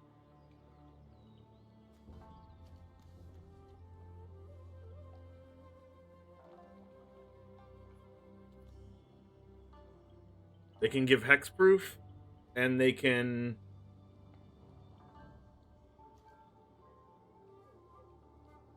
return a non-land permanent I don't control to my hand. Think a double Fable here?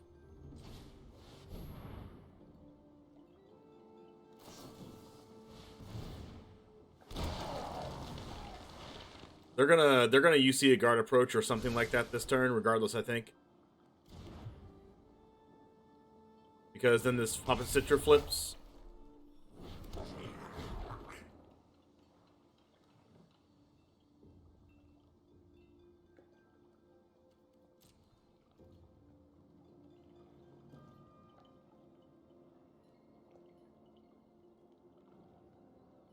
I'm gonna need to block one of these, right?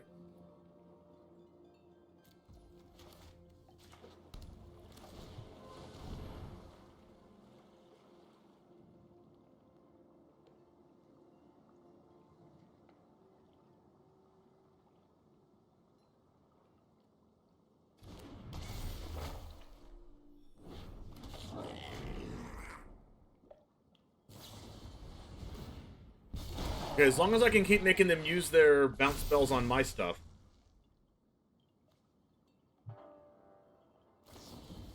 So many bounce spells.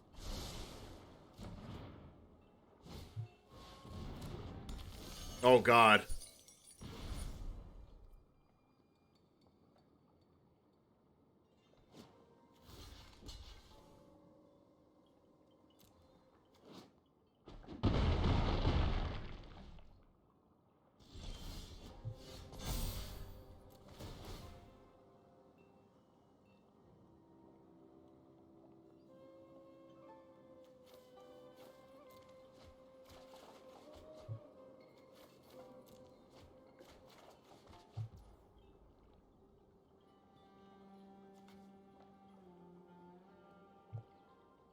Okay.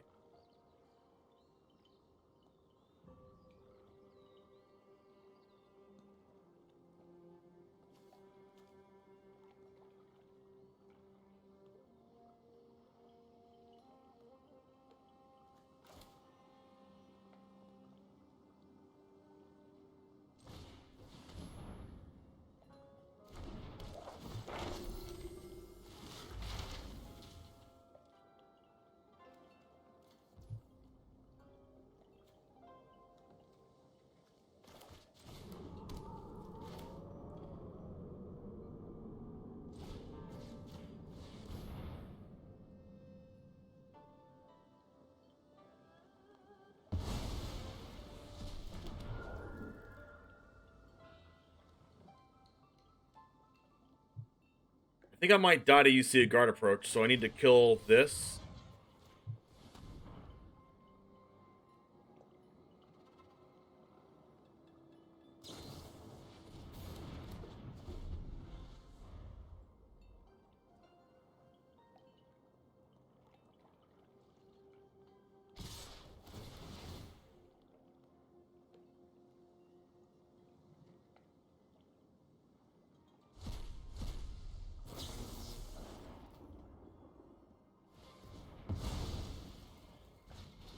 Right, one.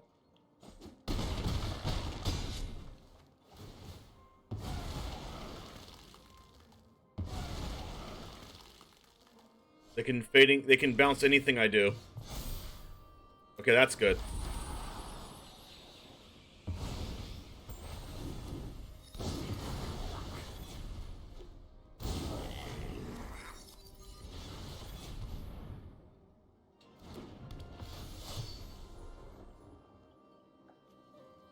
Am I casting Legion Angel? They can Fading Hope. Okay, so they can guaranteed bounce one of my things.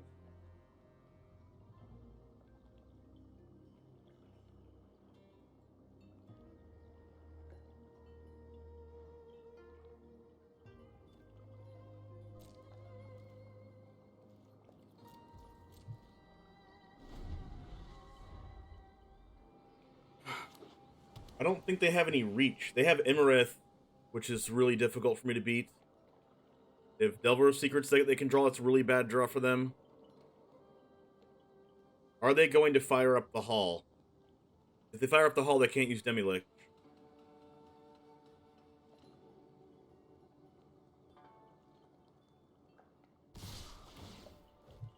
See what they cast. Probably a draw spell. Turn an online permanent to its under sand.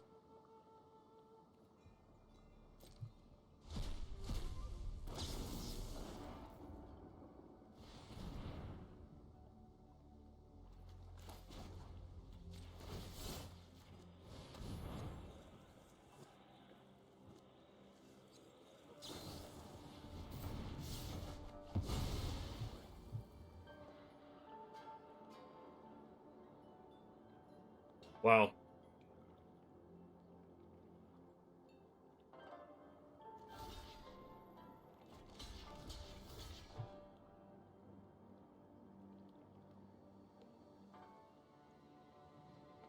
Like, if I double block the Demilich,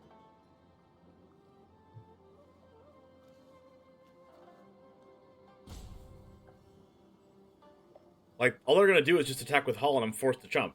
And then keep doing that.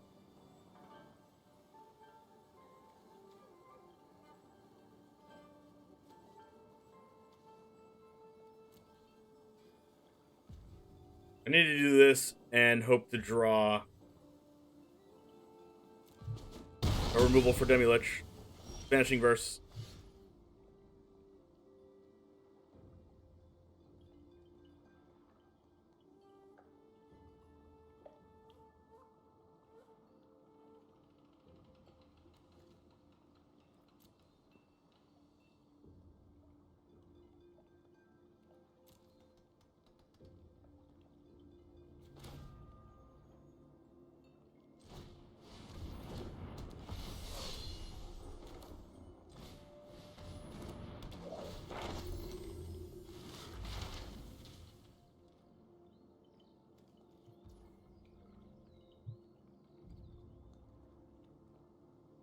Okay, I have chump blockers.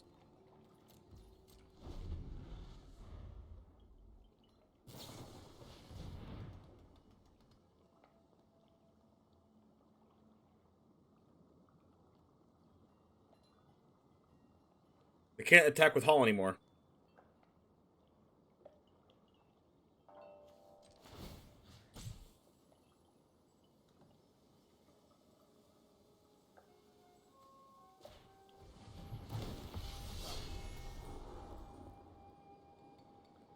Doing that so they can't draw a bounce spell in response to reflections.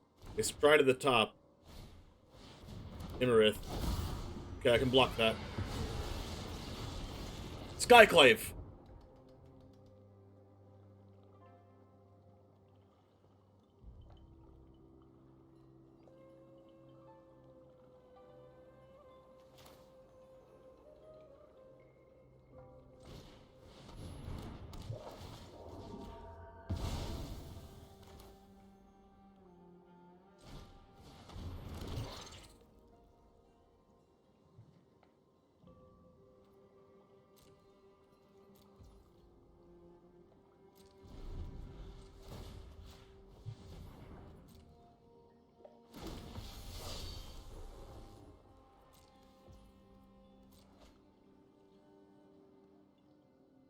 Just draw Delver. Just draw Delver. Yes.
Okay, they block Legion Angel.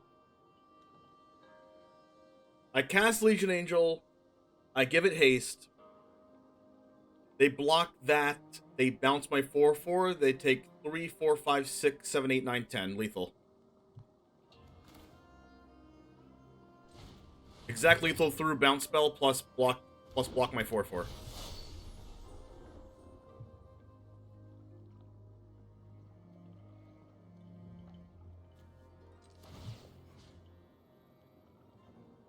Which means I should just target this card.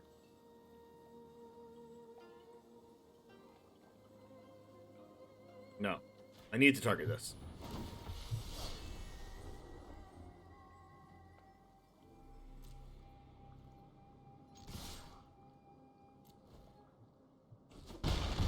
Yes! Ah.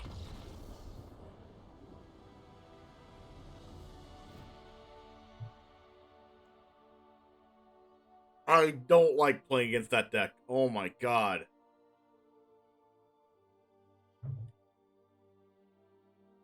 I made them use their bounce spells on my stuff.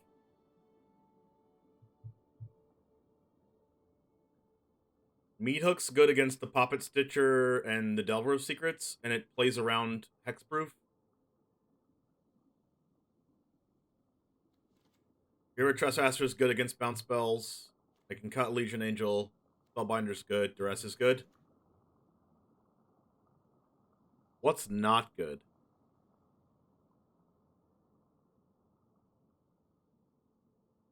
Acquisitions Expert's probably pretty good.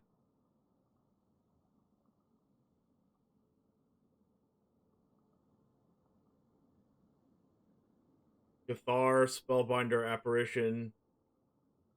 Cathar's probably awful against their Hexproof and bouncing.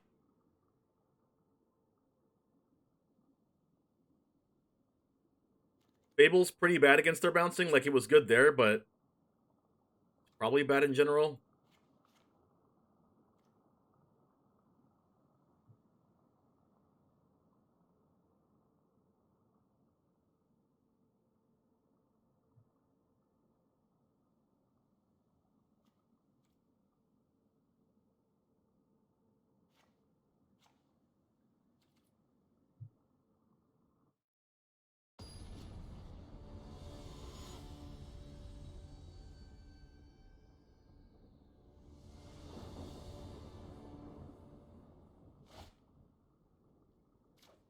Their sideboard is Annul, Disdainful Stroke, March.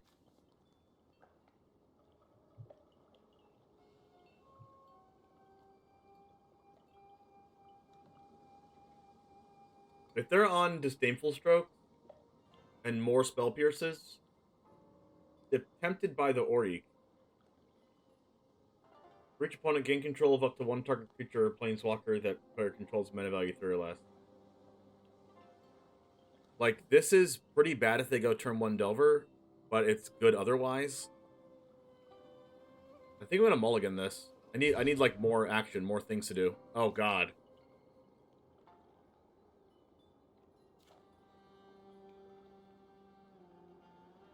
Not keeping that.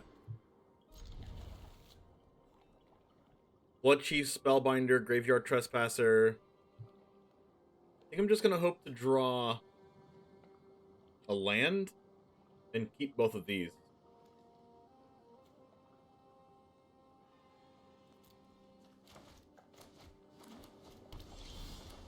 That's definitely not a land.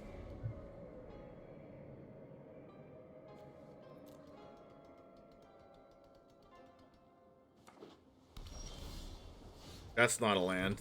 Oh, come on. They also didn't play. They also don't have Delver in their deck or something.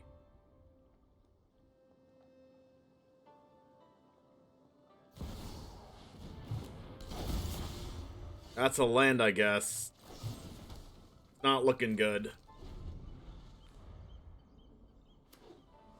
Needed that. Really, really needed that.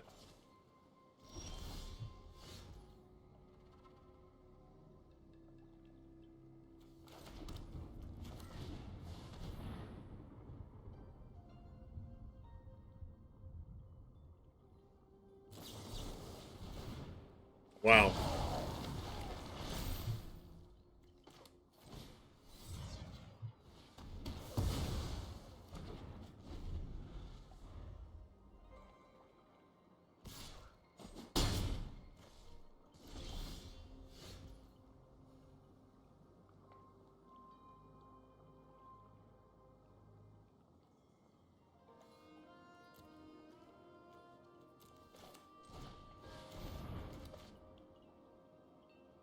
Please don't have another essence capture.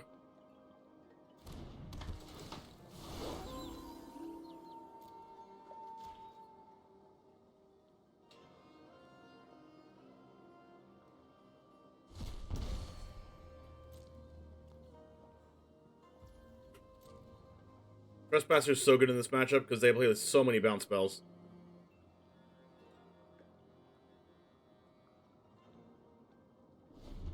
And plus, all they want to do is keep passing turn, and they don't want to turn to nighttime. You can resolve one, it's just, like, the best.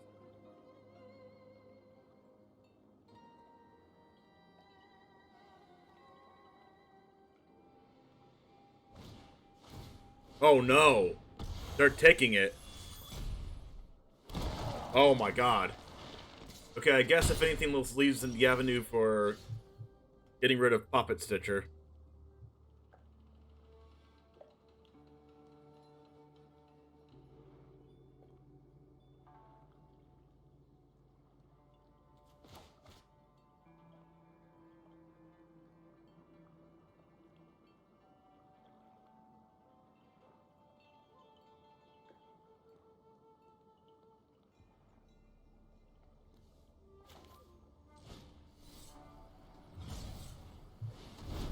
God, that card was really, really good there. They played 2 in their deck. I might just die to my own Graveyard Trespasser.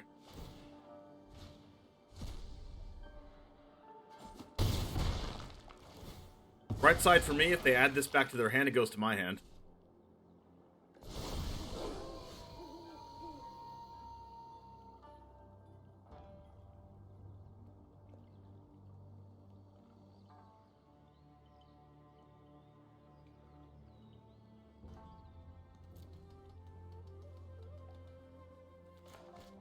They have Disdainful Stroke in their deck.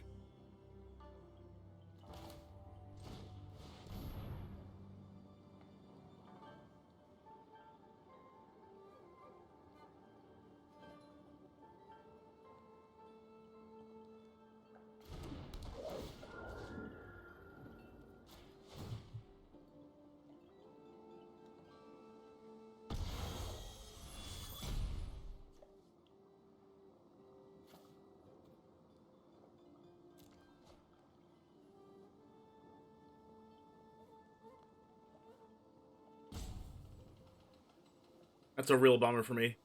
Please bounce Skyclave in response. Please bounce something in response. Oh! March! Ah!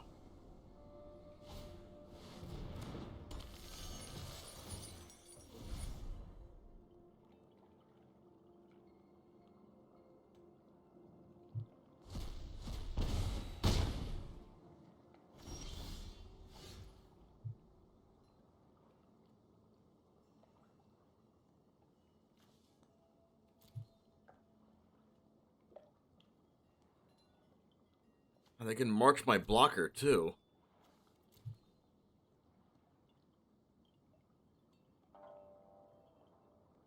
Like, all they have... If I go Wandering Emperor, get rid of the Glutton. Discard Aganjo. All they have to do is attack with Demilich.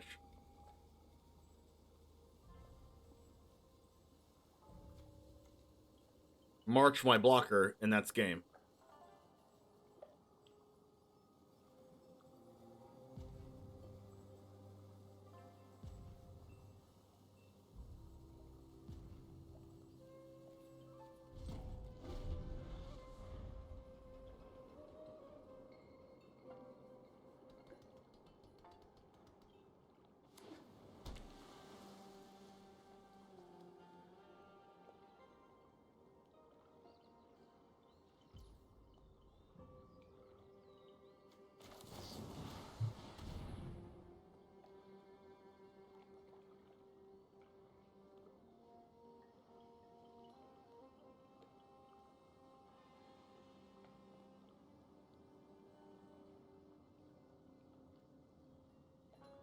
They could just bounce my Skyclave and I lose.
I'm gonna see. I'm gonna wait till like I see if they cast a Disdainful Stroke or not.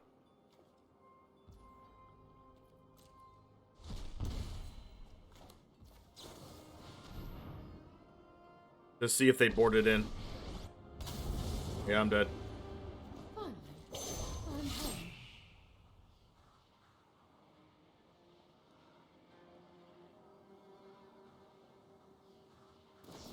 The Tempted by the Auric was so good.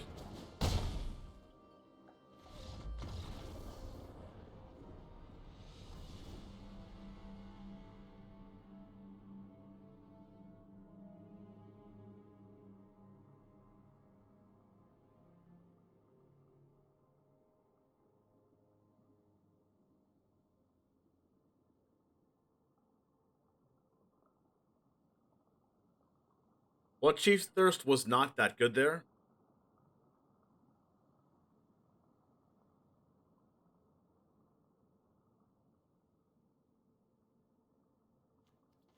So on the play, I think I cut them for 2 Professors and a Fable.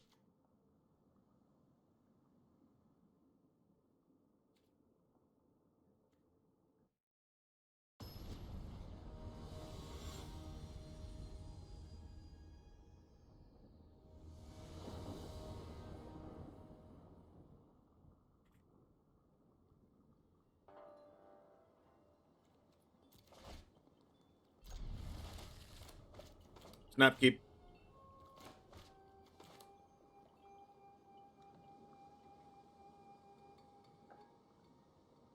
I need them to not have Annul or Spell Pierce.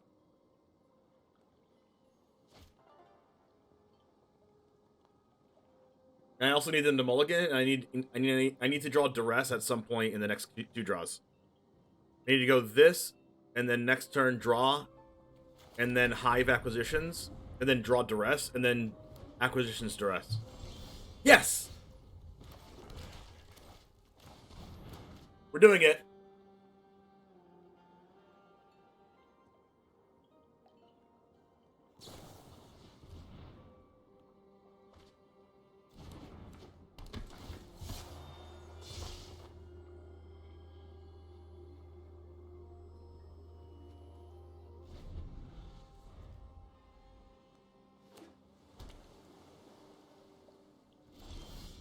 Ooh, Graveyard Trespasser.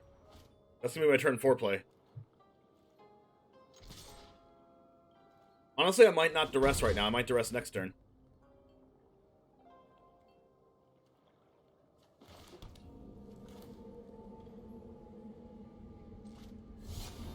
Because, like, I can duress and then Graveyard's Trespasser and then get rid of Demi-Lich. Because duress can take their Tempted by the Auric.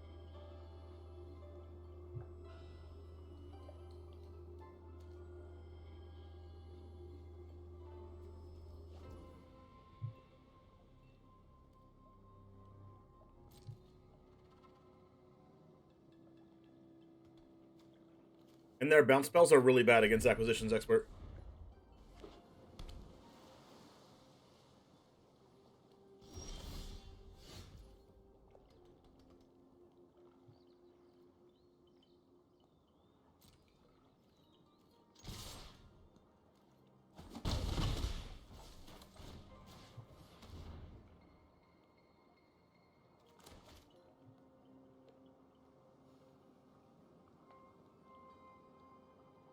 Take the Tempted, Graveyard Trespasser to Demi-Lich.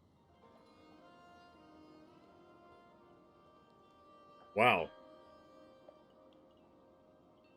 I have another Demi-Lich in hand.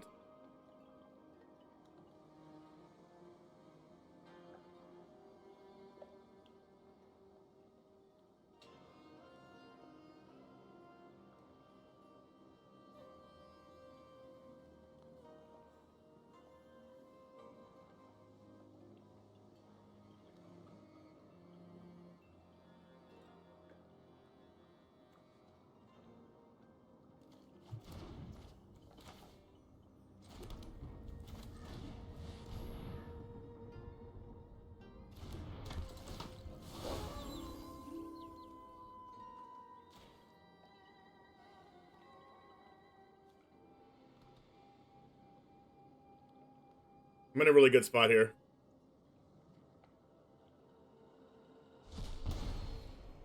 They're gonna go land duress. I mean, not land duress, land Demi-Lich. But I also have Hive of the Eye Tyrant as well. So I can get rid of all the cards that they would cast with Demi-Lich, making it really bad.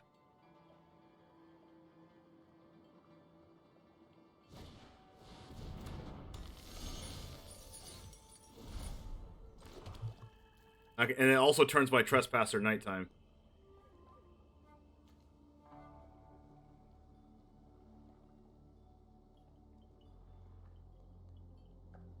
Honestly, attacking with Trespasser probably isn't the move.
Attacking? They're bidding up my cards? Really? Wow. What are they discarding? Another land they drew? Alchemist Retrieval. I'm definitely racing. Land. Spellbinder.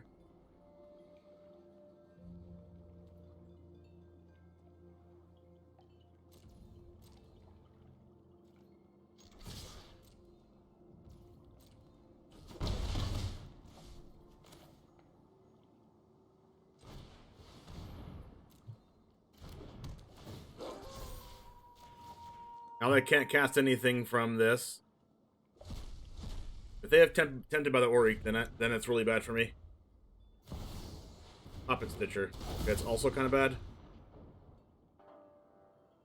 That's what they top with the Fading Hope.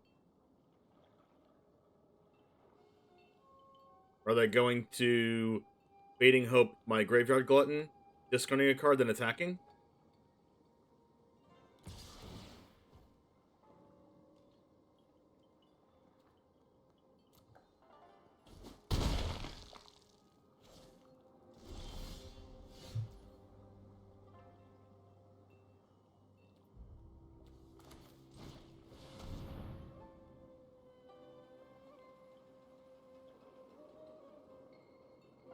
I wish I just drew an untapped land. But these are really bad against Fading Hope. Am I just Fading Hope now?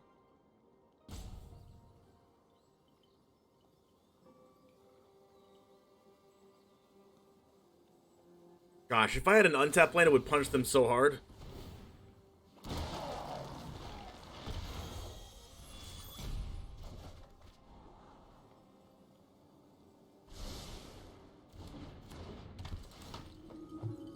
At least I can block their stuff. Like, yeah, they can Demi-Lich Fading Hope my Elite Spellbinder. I might just jump block. I need to not get tempoed out here. I need to draw a land so I can double spell. And keep topping.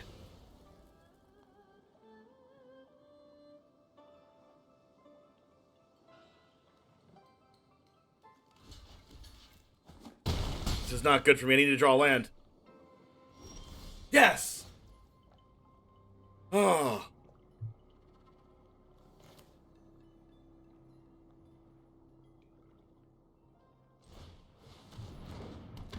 Land.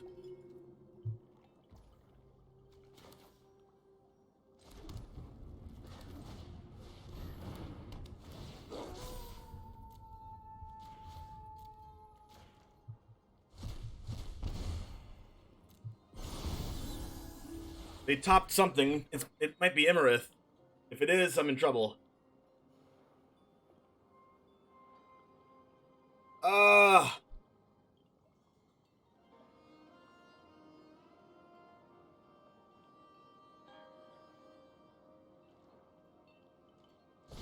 It's not Emerith.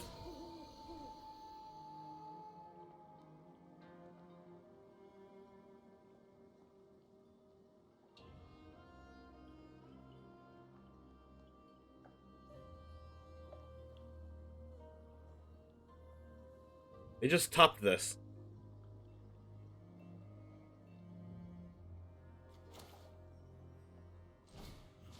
It has to be something.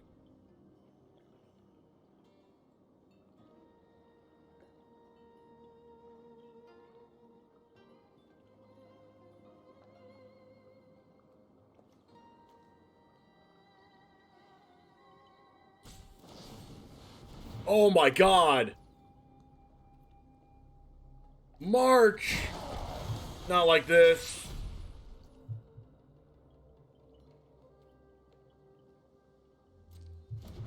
Oh my god, and they have 3 things for Pop It. Oh my gosh, am I dead? Ah, that card is so good.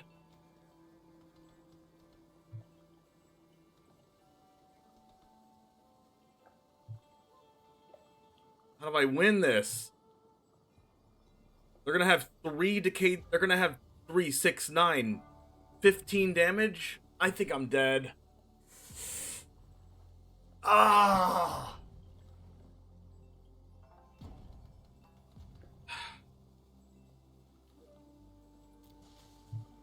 Even if I make a blocker, they just march my blocker.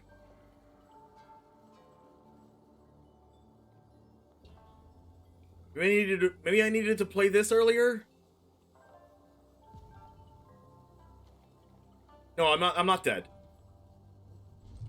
I'm not dead because this is no longer a creature.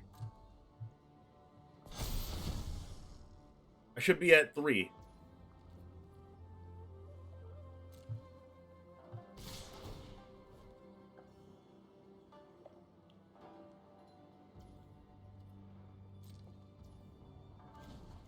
Please don't have that. Okay. Okay.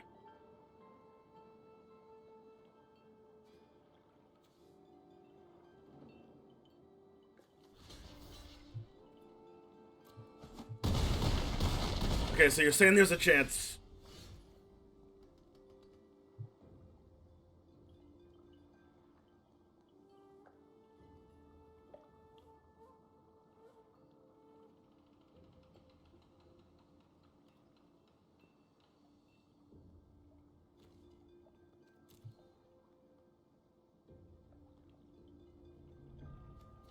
They're at 1 life if I attack with everything.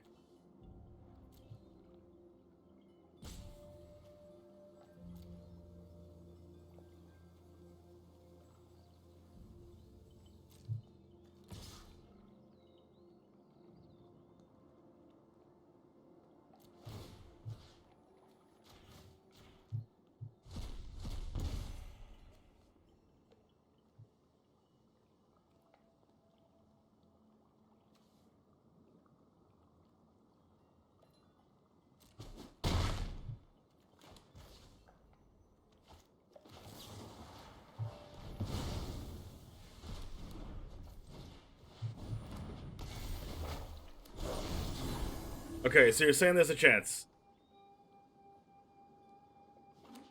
Yes! It's a land. Okay. Do they attack? They're attacking. Good game.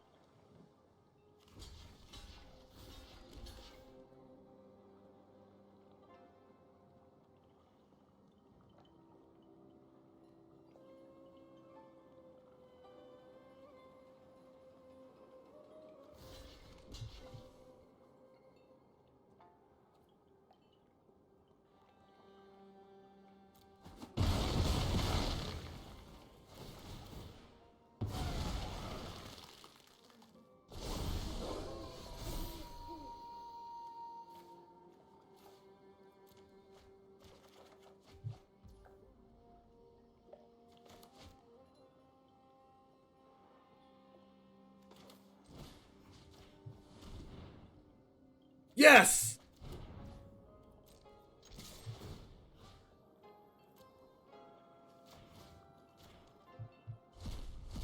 Oh!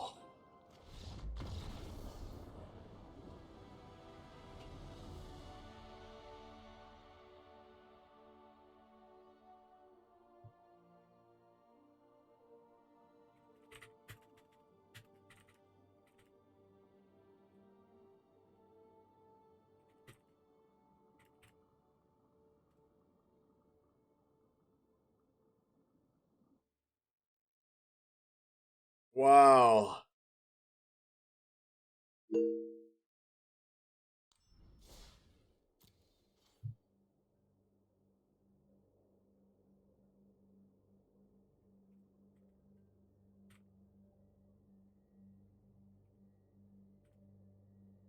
Wow.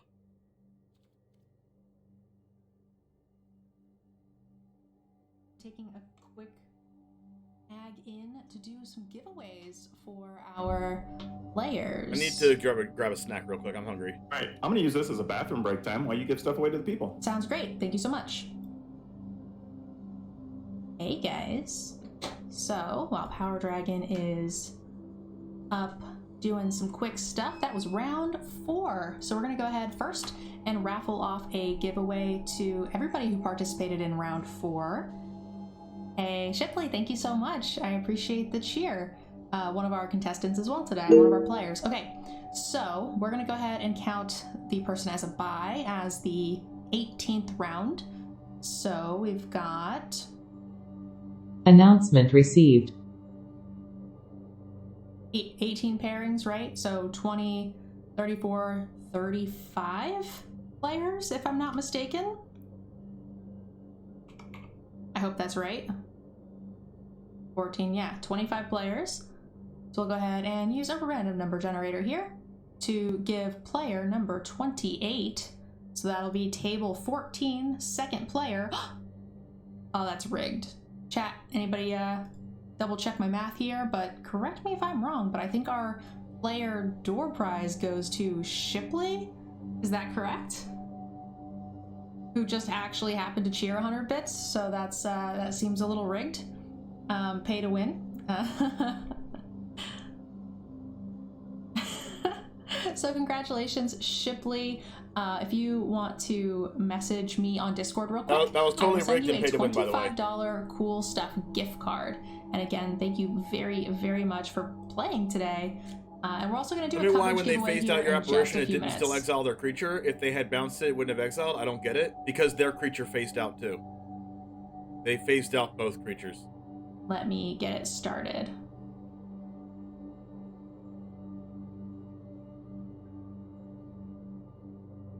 All right, it is active! Exclamation ticket if you would like a chance to win the $25 giveaway for the community. And even if you're a player, you can also qualify to win this too. Welcome back. I am back. All right, Shipley was our door prize winner. So Shipley, don't forget to use New code pairing announcement received. at checkout to let them know that we sent you from for the Ultra Pro $25 Round timer giveaway, started. and help us run Only more of one these S, tournaments in the future. Mike.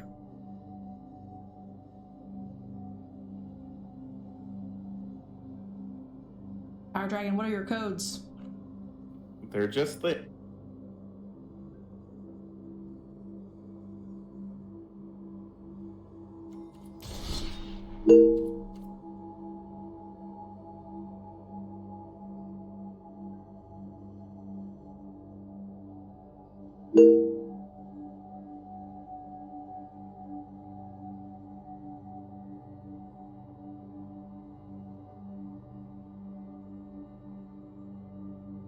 I'll use restroom chat. Be right back.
All right, they're playing Mardu aggro.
They have Valor Stance.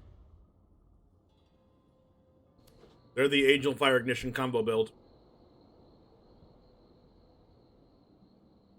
that uses Hitotsugu consumes all to dome your opponent for 10 with Angel Fire Ignition all in the same turn. I might take my Vanishing Verses out against this deck. This card's like so bad. Against their deck specifically.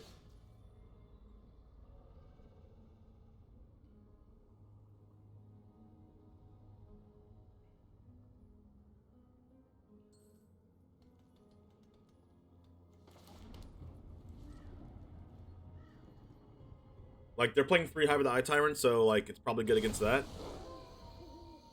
But it's only good against Luminarch Aspirant, Graveyard Trespasser, and that's it. That's the only creatures they have that it hits.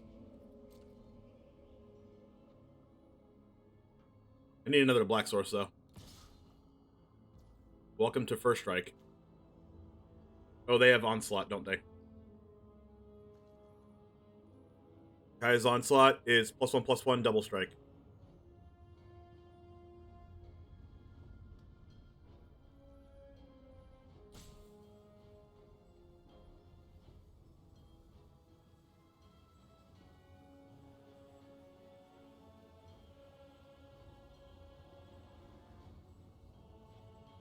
If I Moonrage Brute, if I Moonrage Brute block deck, Kai's Onslaught the Silver Quill, which kills the Silver Quill, but it gives them Florian back.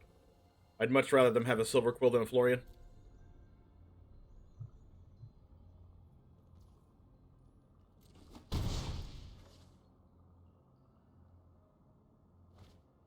Yep, that's the Onslaught. That's Foretell.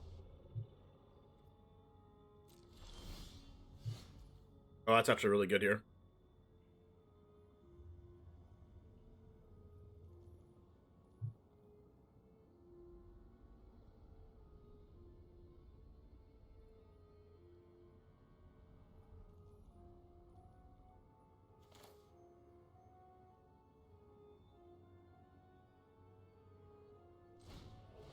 It casts 2 spells and gets the card out of their hand.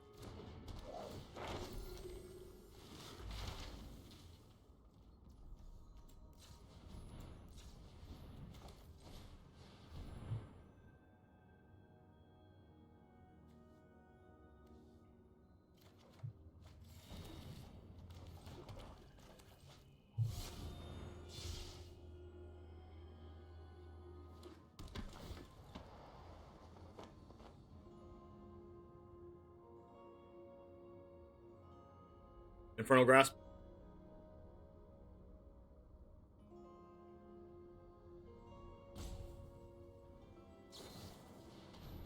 Yep, that's the Valor Stance I know about.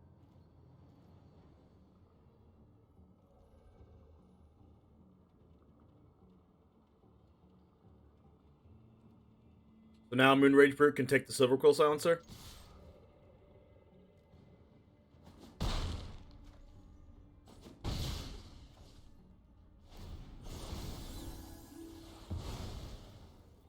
Freaking busted.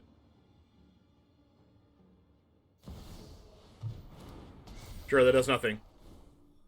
Oh, crap. I need to kill them before they do that play.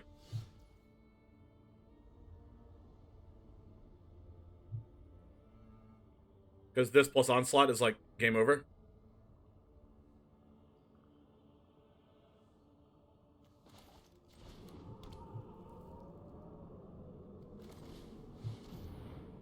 They don't have any sweepers. They just have Angel Fire Ignition.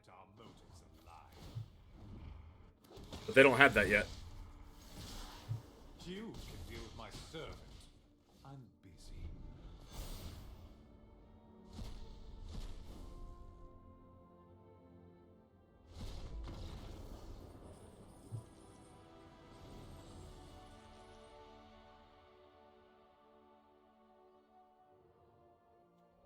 Let's freaking go.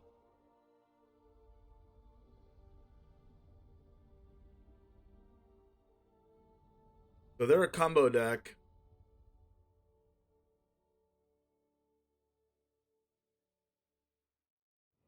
Me knowing about their combo is half the battle. We need to keep the board clear.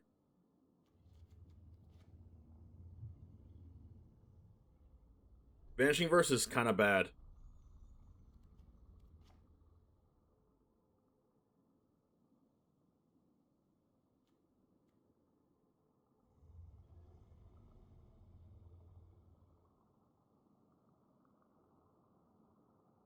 Like, their board is more Valorous Stances, Blood Chief's Thirst, check for traps, so they're gonna check for traps, duress, and humiliate me. What is Resona? 3-minute 3/3 haste when it deals combat damage to a player. If it doesn't have an indestructible counter on it, put an indestructible counter. Whenever combat damage is dealt, remove an indestructible counter. And then they Seismic Wave, which is pretty good against Elite Spellbinder.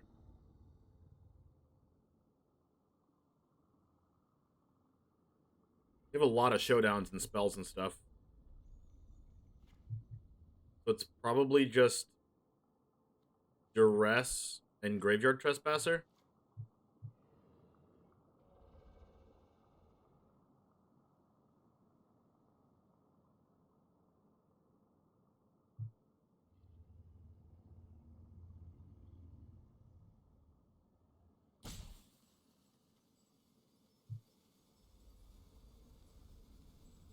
I'm going to cut an Expert and the Graveyard Trespasser for a couple Spellbinders. It's good to just know their hand. Even if it doesn't do anything and it loses to, like, a card they might bring in, I still think it's worth it.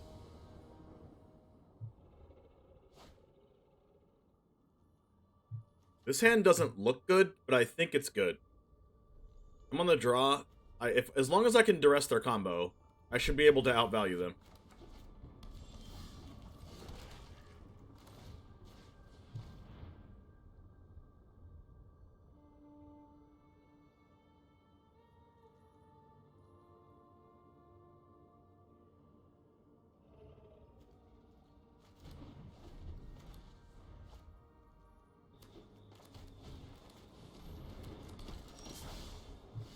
Good draw.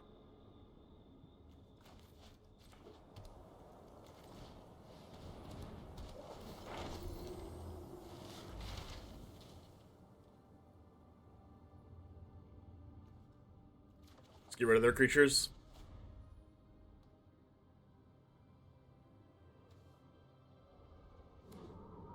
This Onslaught's 1 mana.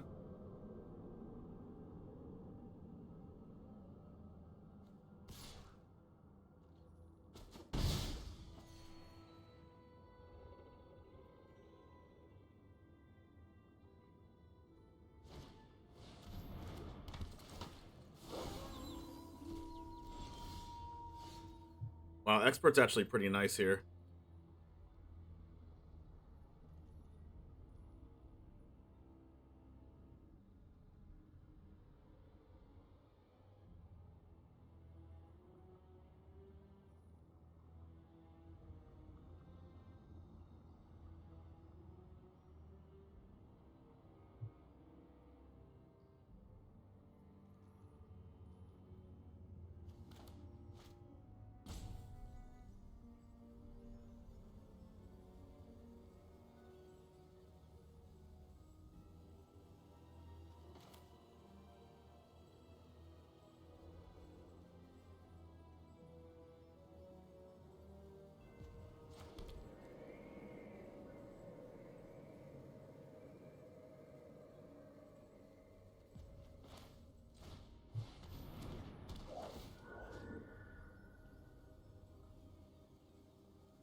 I think I get rid of Killian because I have Vanishing Verse for Trespasser.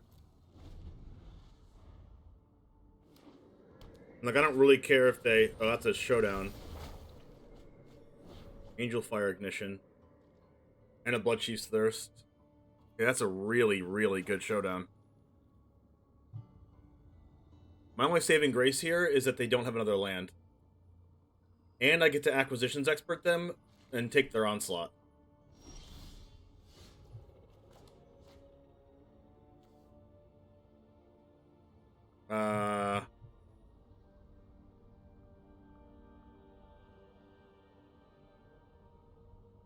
Honestly,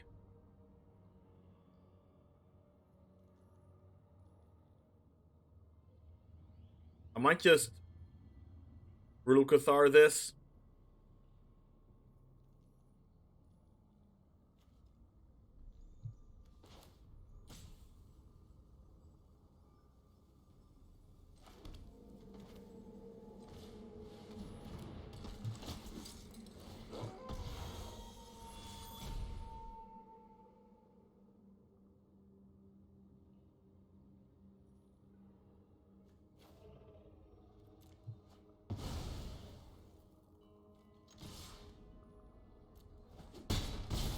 I don't want them to just Angel Fire Ignition attack.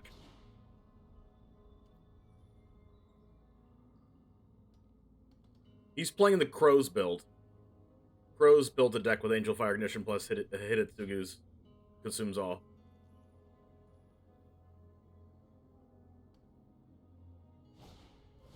They might not have enough mana to use that Bloodchief's Thirst.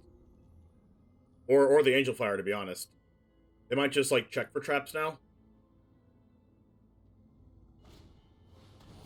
Okay, that's good for me.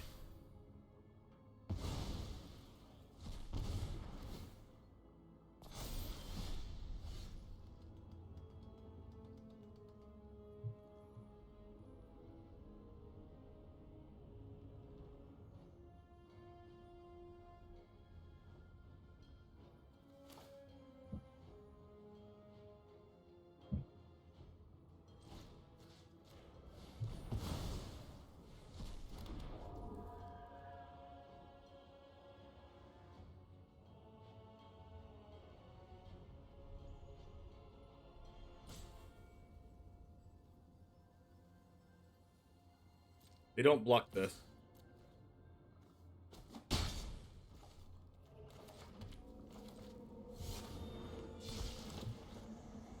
Let's look at 2 cards.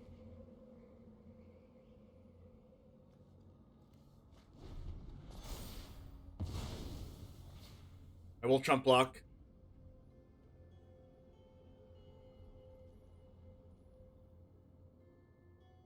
Unless there's Angel Fire. Ooh, that sucks. Okay, I need Meat Hook Massacre. Did I board that in? Yes.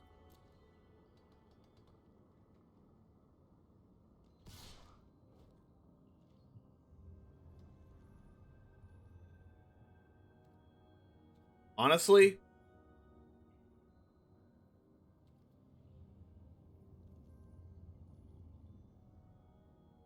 but double block this, give them a 2/2. I'm left with Professor of Symbology. It's really bad. I'm just taking it.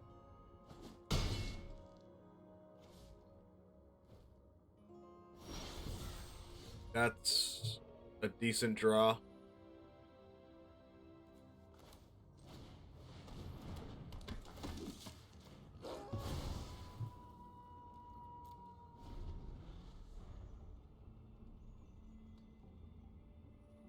They don't have any removal in their deck outside of, like, they have Vanishing Verse, Bloodchief's Thirst, they already exiled, they have Valor Stance, and,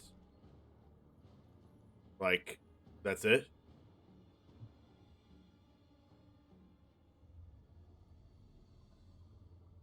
They have Kai's Onslaught, which can give this +1/+1 in Double Strike.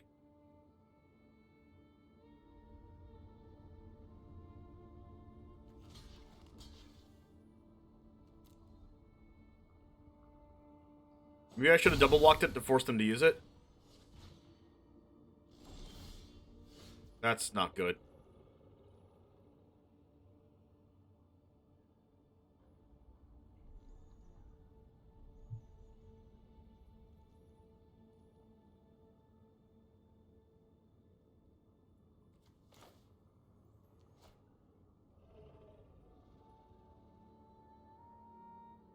That's not good.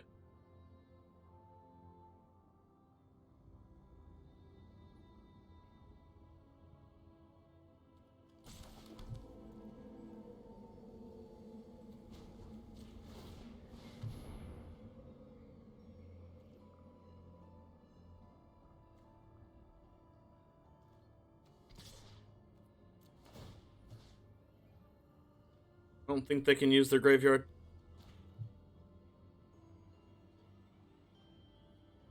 Nope. At least this Brutal Cathar gets to become First Strike. So I can trade with Florian. I guess I'm going to make them choose whether they want to keep Glutton or Florian. I'm just going to like double block Glutton with my 2/2 powers. And then like make them use the Onslaught, and then I'm still behind.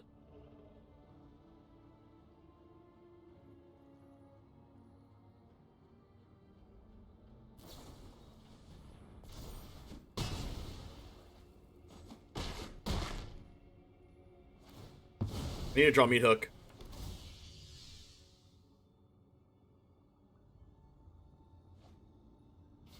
That was really good for me. Oh god, Meat Hook, please. Meat Hook, please. Off the top. Off the top. Off the top. Yikes.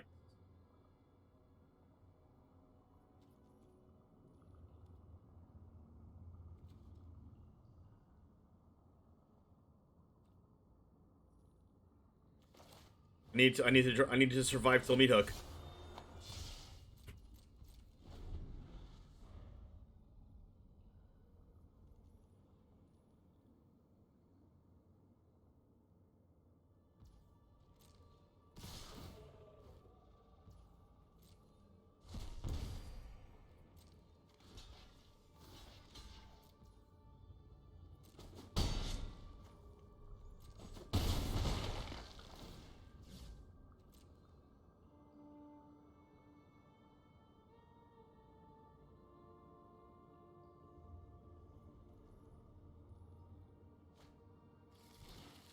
Yikes. I need to Meat Hook right now or I lose. Wait, I think I'm still dead because it's a 5/5. Yep. Even if I draw Meat Hook, I'm dead.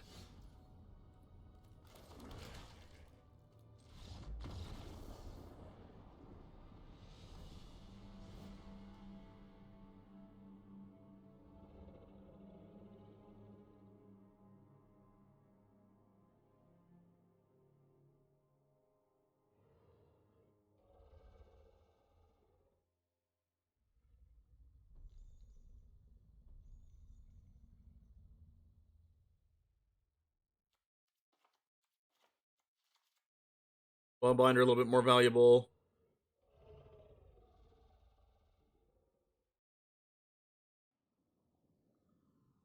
My own Trespasser might be nice since they're bringing in like 1-for-1 removal. They don't even have that much 1-for-1 removal. I guess they have 4 Vanishing Verses.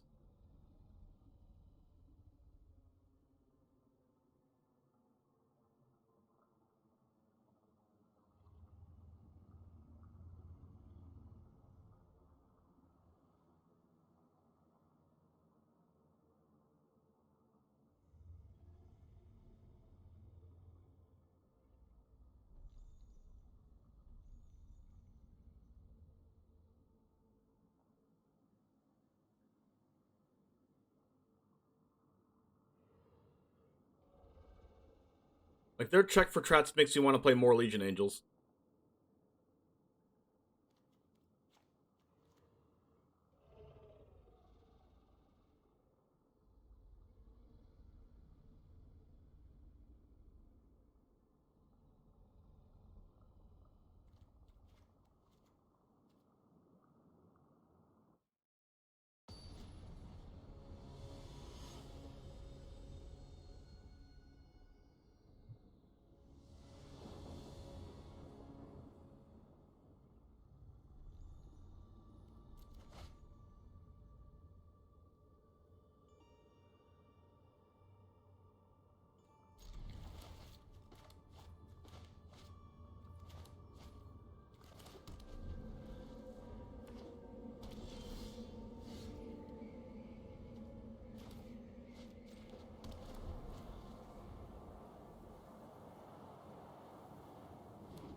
Crap, they take my Fable. Ah!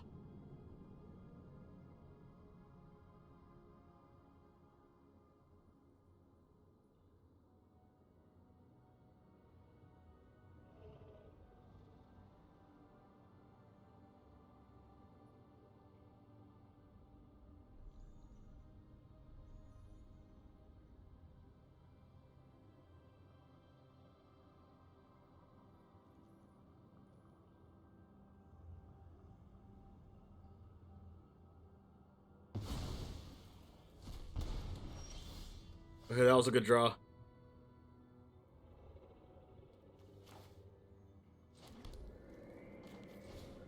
Just something proactive.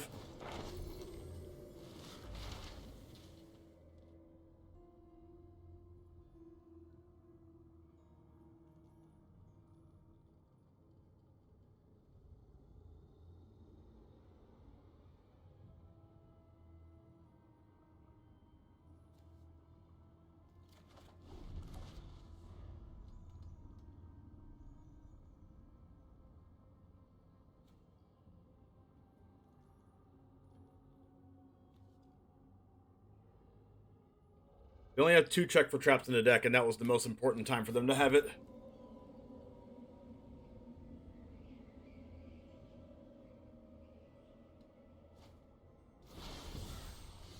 The one of Vanishing Verse.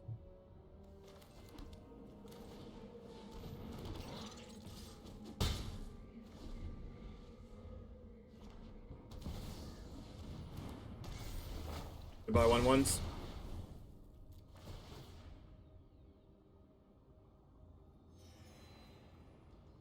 I have to apparition that.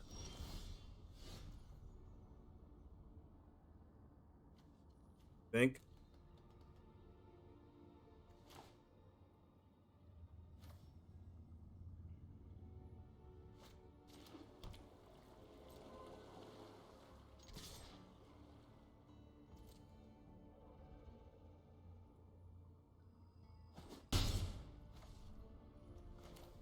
Unfortunately, I can't Vanishing Verse and do this, but I don't think I'll need Vanishing Verse.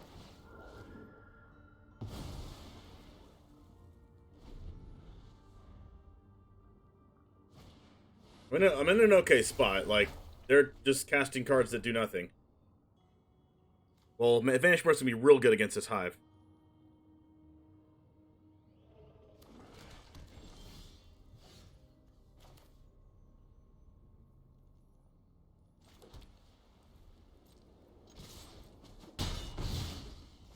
Considering just going Brutal Cathar, because they don't have sweepers.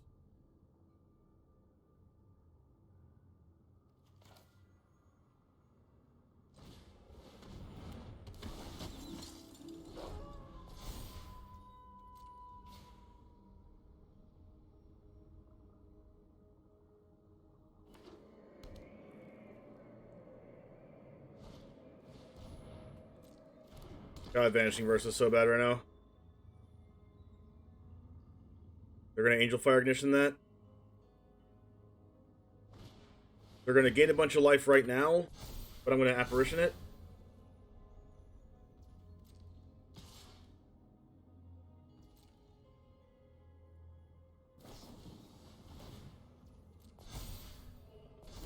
That is just way too much life.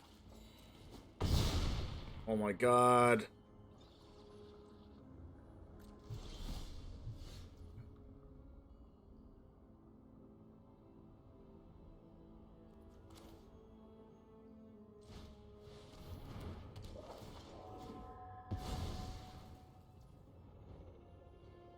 You might be able to kill me.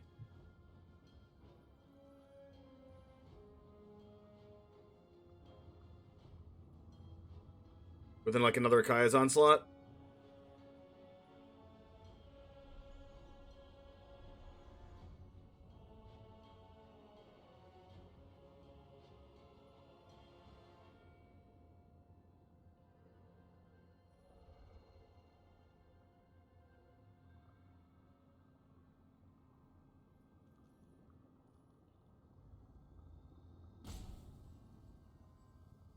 If it's another Killian, then that's really bad for me.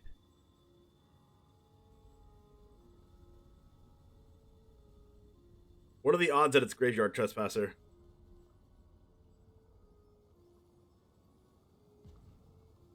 Higher likelihood that it's not Graveyard Trespasser.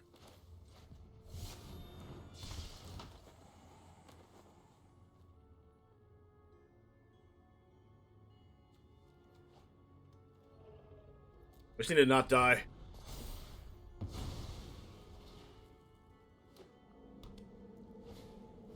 Okay, well, that's good for me. Well, that Vanishing Verse is not good for me. Well, at least if they Vanishing Verse my Skyclad Apparition, I get to Vanishing Verse their illusion creature. We got that going for us.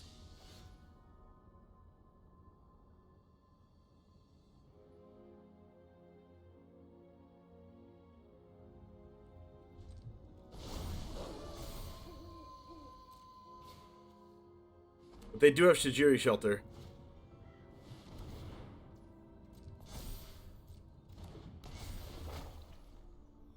How many shelters do they have? One?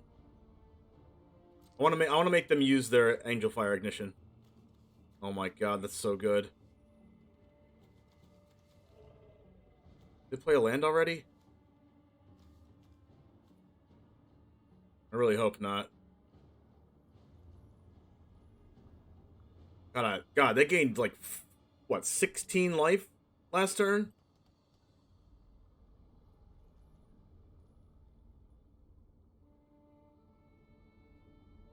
I really hope they just go for Angel Fire.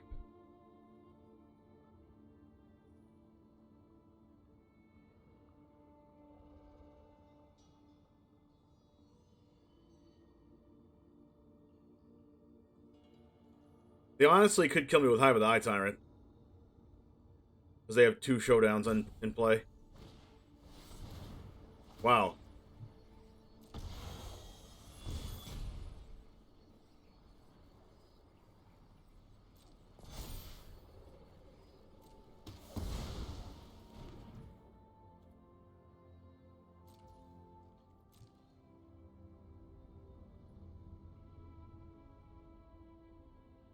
They attack him just chump blocking, I think.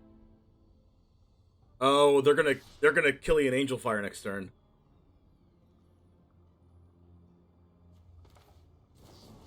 Okay, I could definitely die. Sorin? I need to draw a Graveyard Trespasser. If they Killian and then Angel Fire, that's 1, 2, 3, 4, 5, 6.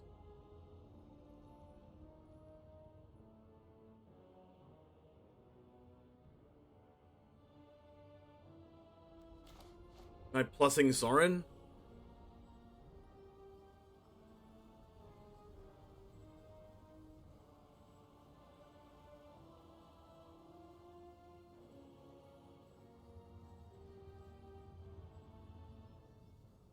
Me finding Graveyard Trespasser is not really that likely. I only have 1 in the deck, so I think I should just cast this and minus it. I take no joy in the slaughter. I need to just not die. Serve me well.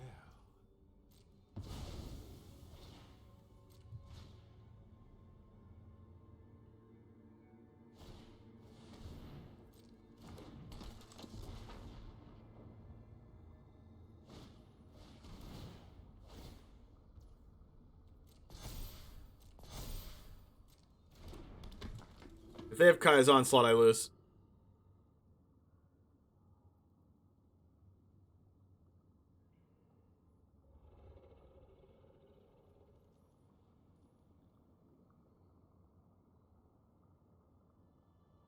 I don't think this deck is that good, but if in the Vanishing Verse meta, like, you can't really get rid of the thing they're targeting with Angel Fire because it's double colored. I would need, like, you know, some kind of other instant speed removal. Oh, they're getting rid of my 3/3.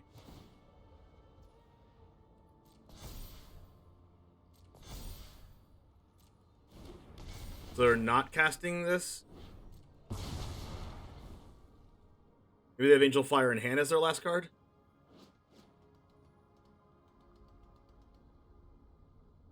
They're gonna go for the kill next turn. I need to draw. Oh, they can still cast that. Oh, I thought that was 4 mana. Why did I think that was 4 mana?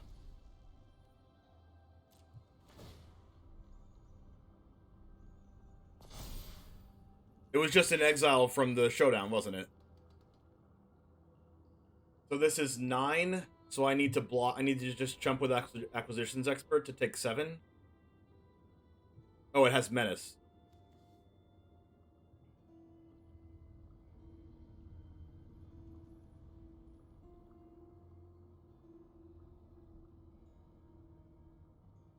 Meat Hook doesn't kill this. What can I draw? Wandering Emperor next turn?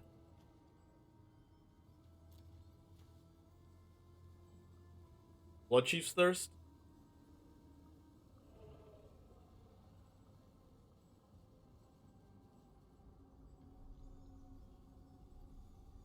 Skyclave? They're gonna need to go to 1 and keep all my blockers up. Oh, no, can't do that. Alright.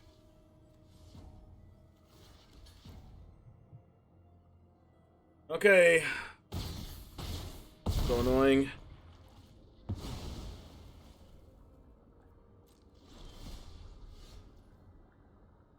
How about a land?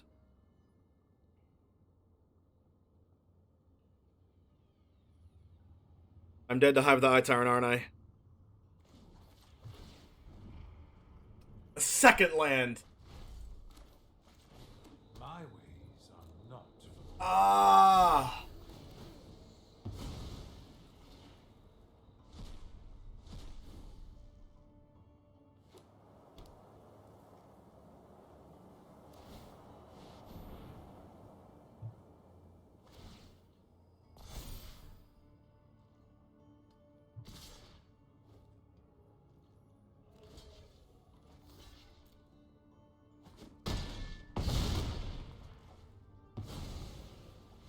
Vanishing Verse so bad against that deck.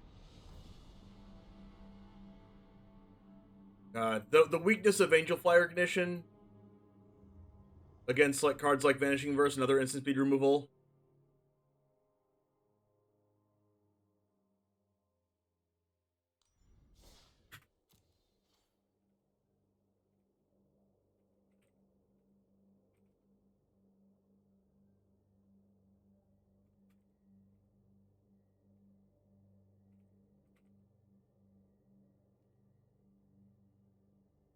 Also, like,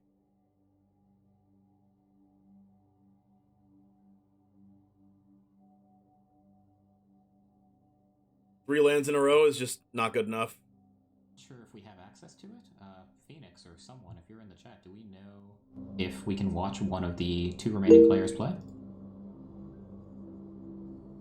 Let's see, who is left?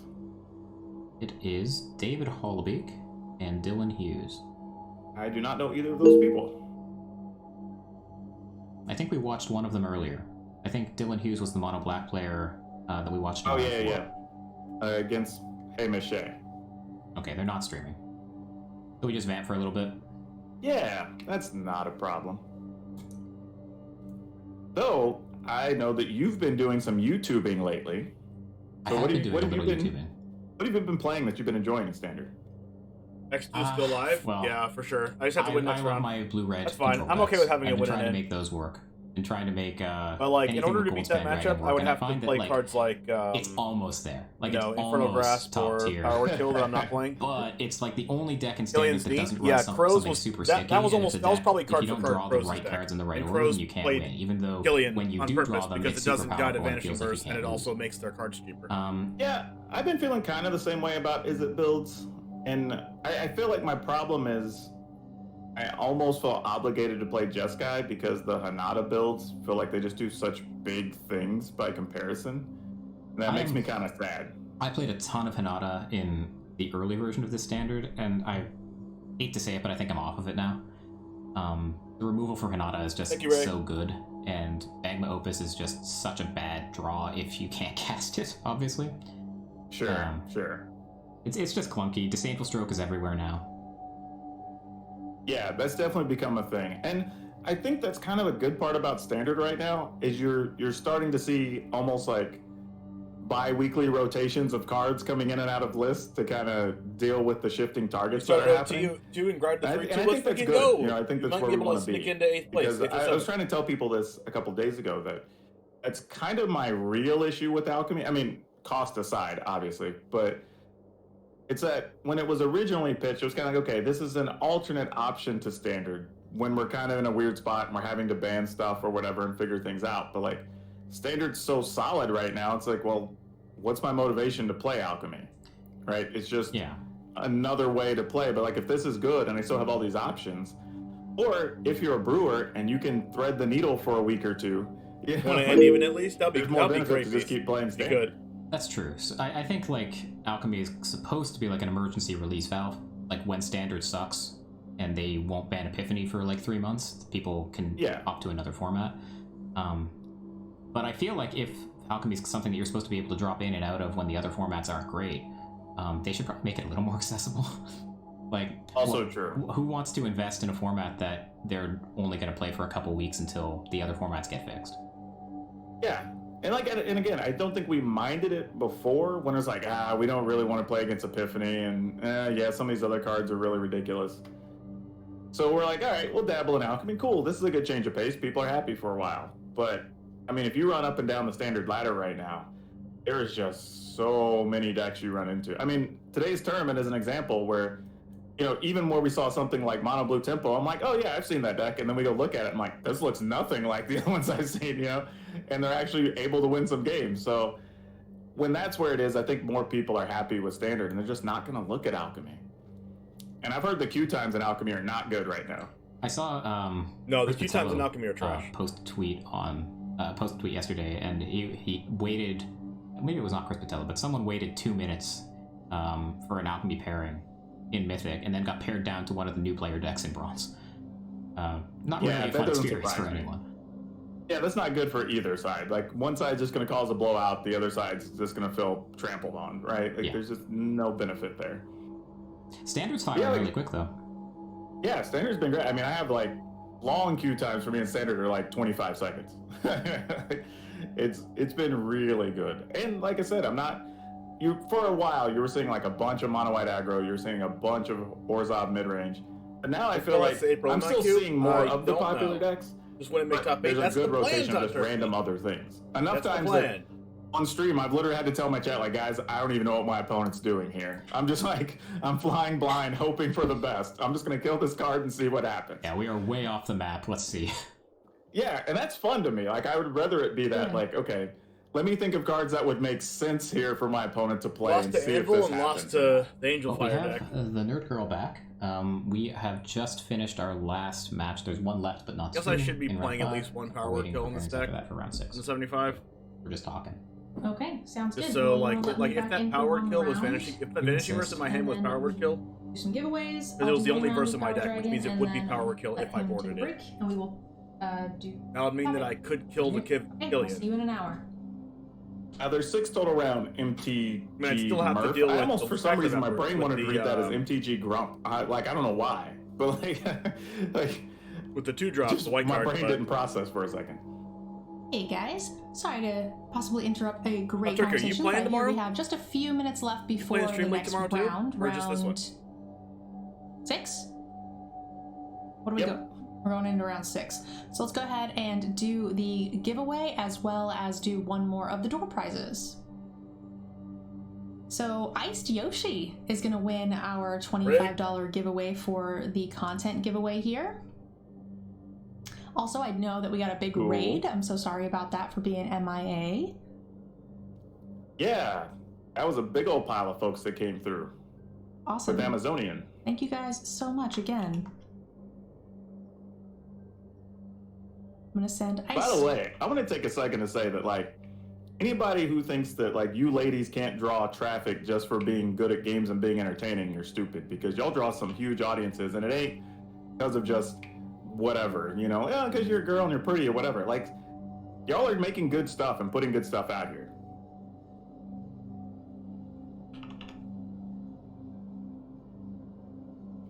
Oh, you can only play this one? Oh, okay, sounds good. They're asking Aishoshi how much they had to tip for that. Hey, just hanging out in the channel can be rewarding. All right, so that was, I believe, our second one. I'm gonna go ahead and start the raffle, guys, for the next.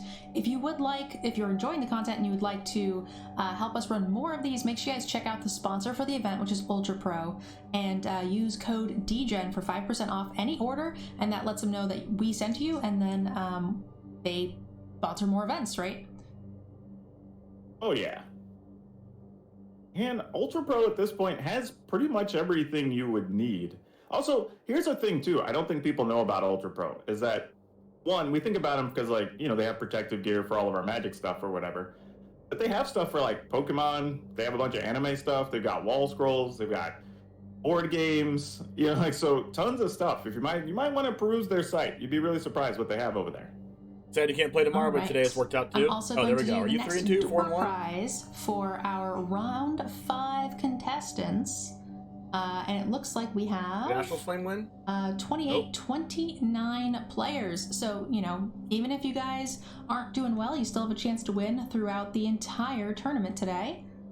29 players. We're going to go ahead and draw the winner of mini drum roll number 7, which should be first player on our 4th. Yep, that is Von Heeman. Von Heeman. If you are around, please message me in the Discord so we can get you your $25 gift card. And we will be doing one more for the next round as well. I'm such a nerd, I want to read that as Von He-Man and picture like a big Austrian He-Man variant with like an accent. Like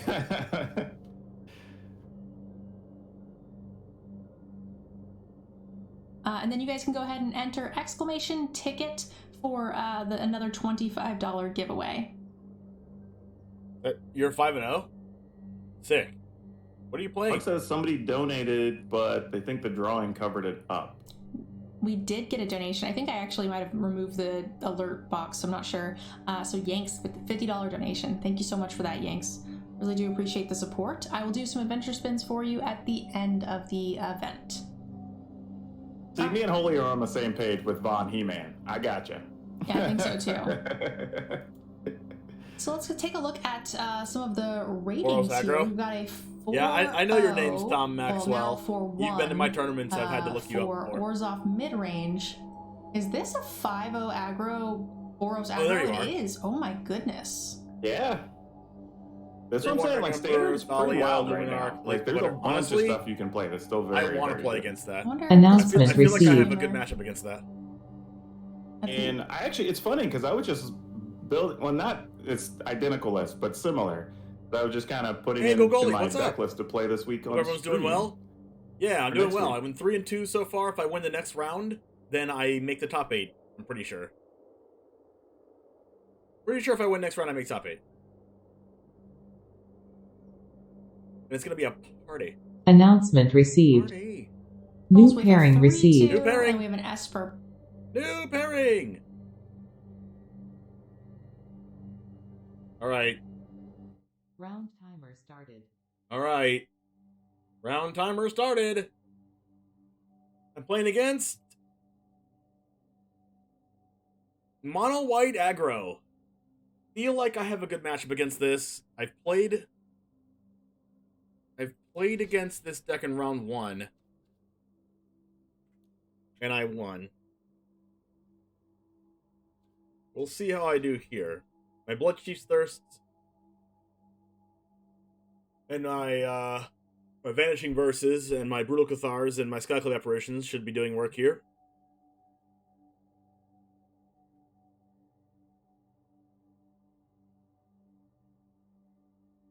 And now back to emote only mode once the round starts.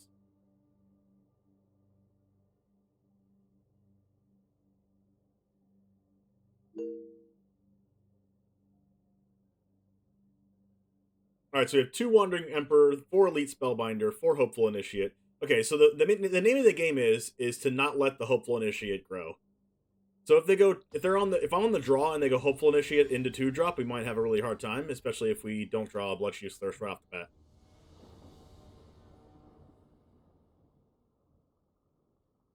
Announcement received. So we are on the draw, and we drew double Bloodchief's Thirst, so I'm going to keep this.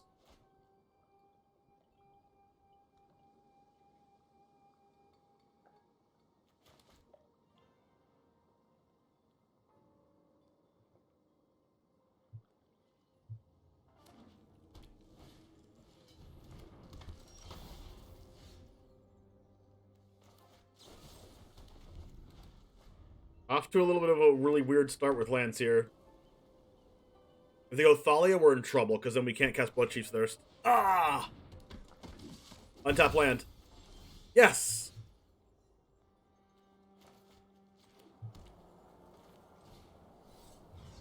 Don't let the Hopeful Initiate grow.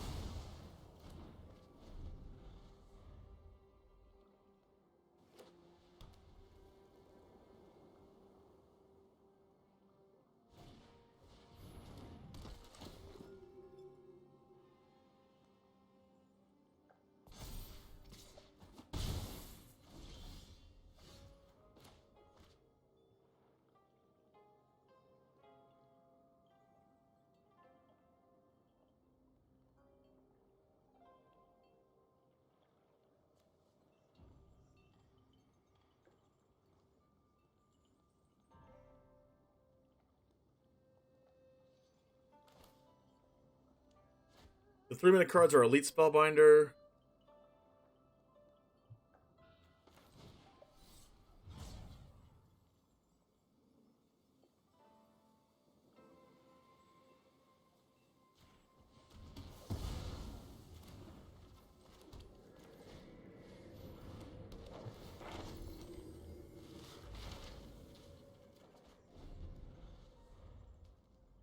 They can't attack through this. Okay, now they can.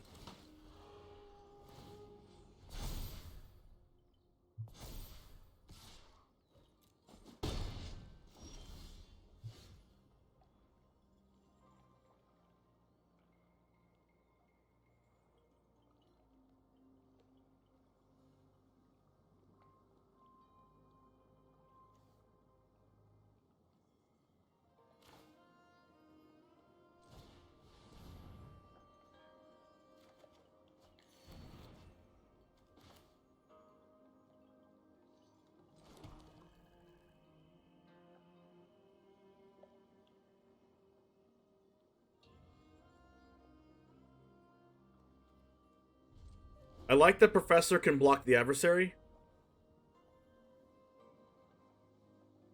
And I like that if they have Brutal Cathar, Adeline, or Raydane, I can Vanishing Verse it.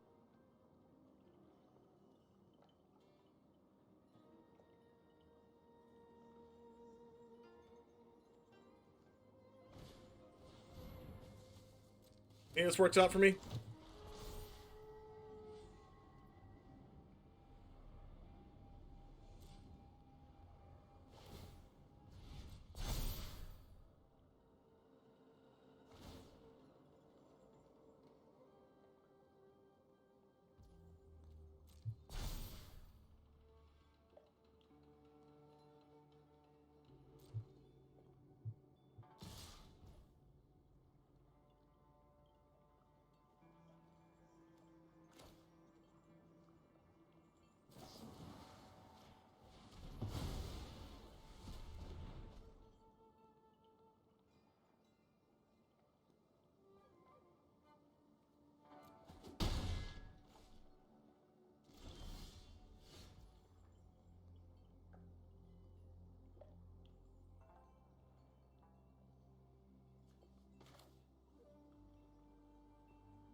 I'm going to do this because I need to save Wandering Emperor for this cave eventually.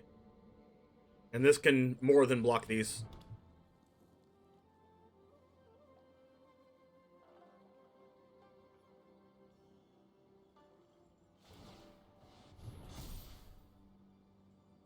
Honestly, I don't even know what they attack.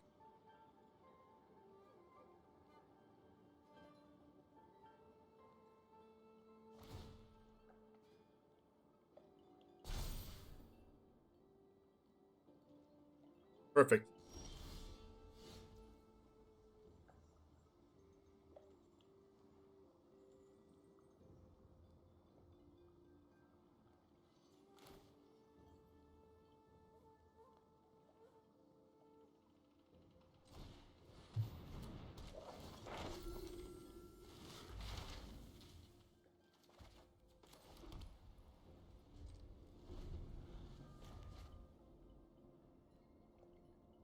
I still don't think they can attack. I know I can't cast this, but...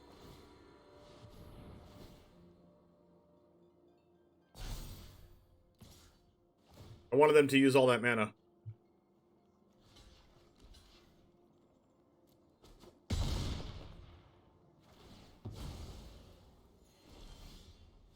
That's a great draw.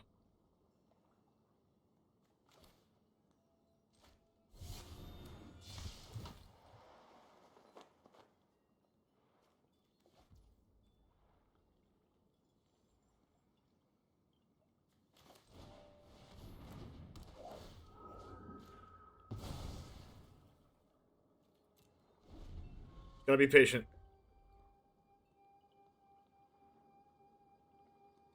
Like, they think I'm just saving up mana for Mascot, but they... now they know. Oh, wow, that was a good draw. I guess if they take Wandering Emperor, then that means I can just go land Mascot if I draw it. Ooh, they didn't take the Mascot.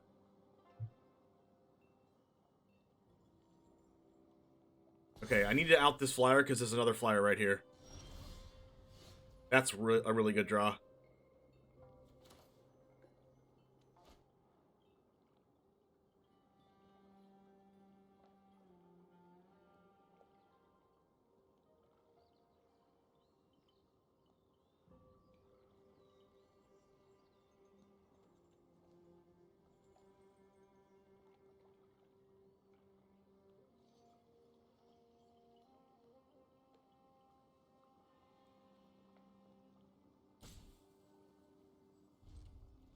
If I Fable the Mirror Breaker, I can't Wandering Emperor. I'm missing a land. So I need to hold it and hope they don't draw another Spellbinder. I can only attack with Spellbinder.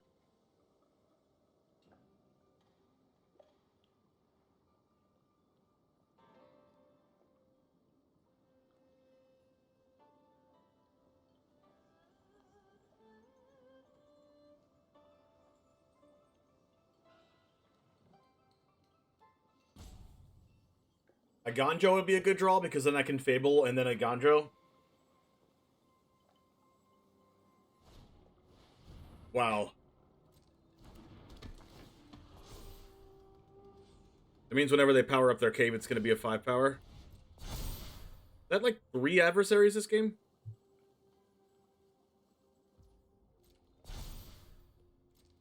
They don't attack, right? Okay. They're just forcing it.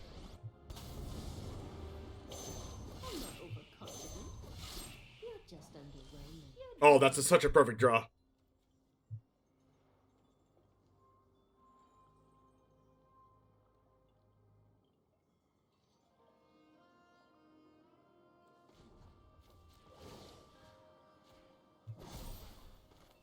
Remember your training.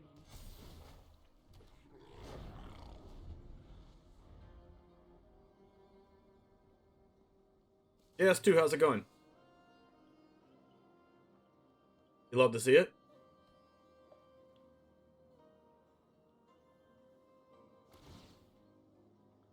I need to save this for this. They didn't draw land. They could have Wandering Emperor. They're playing 2 of them.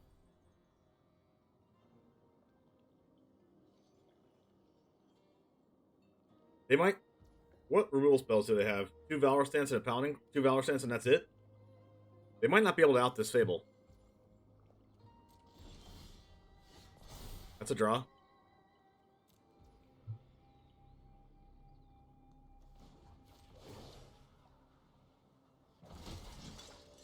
May your blade strike true.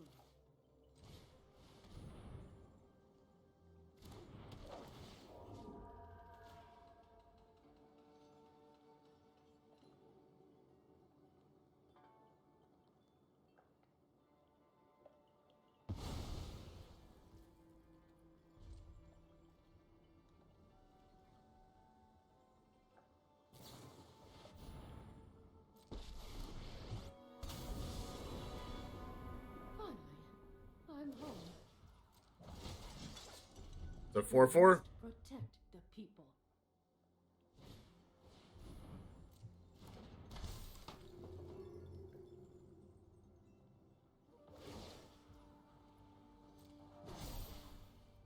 I have got new moves to teach you.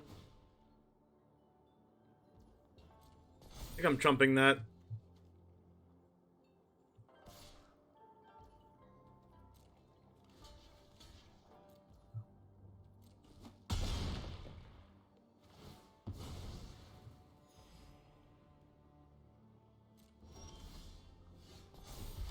The Wanderer's decent.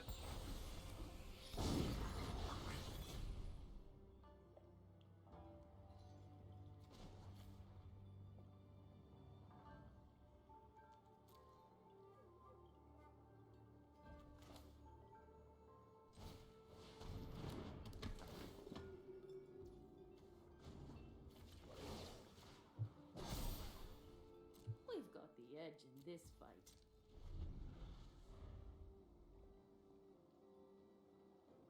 This flyer might kill them.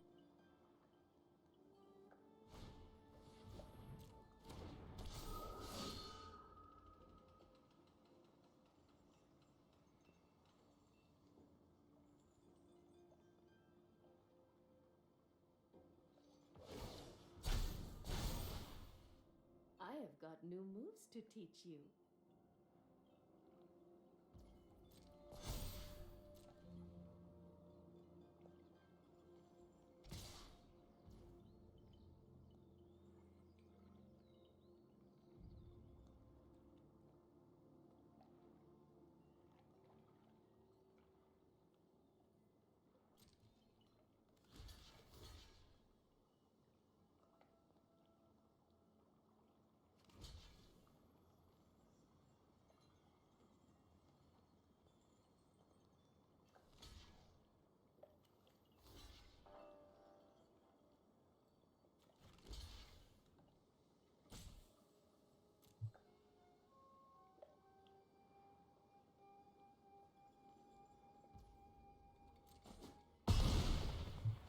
Honestly, I don't know why I blocked with that. Should have just blocked with the Vigilance creature. That's my hand loop.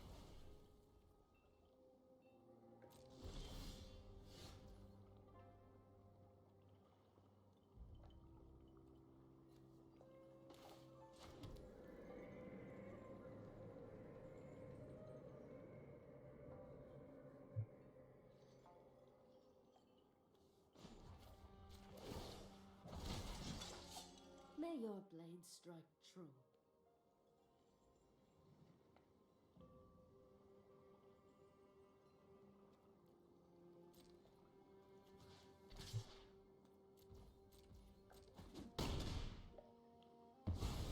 I'll be back.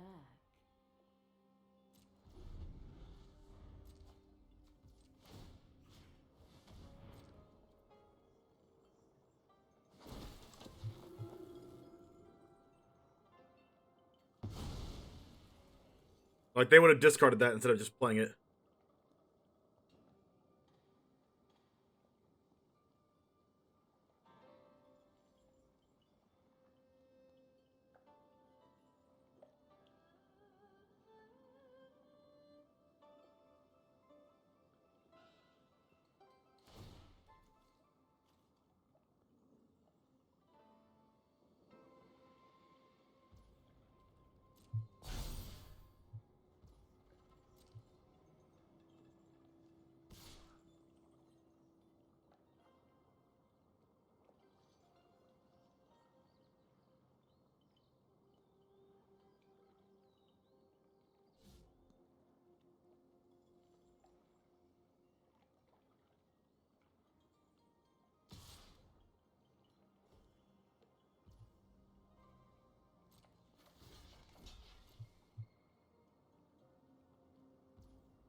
Good draw.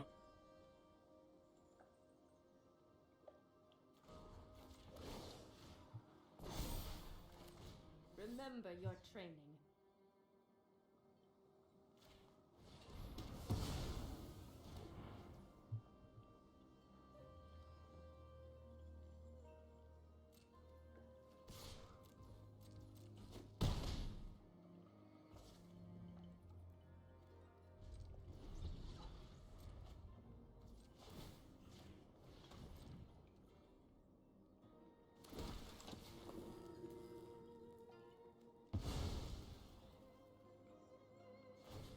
Like, they wouldn't have this, they wouldn't have this.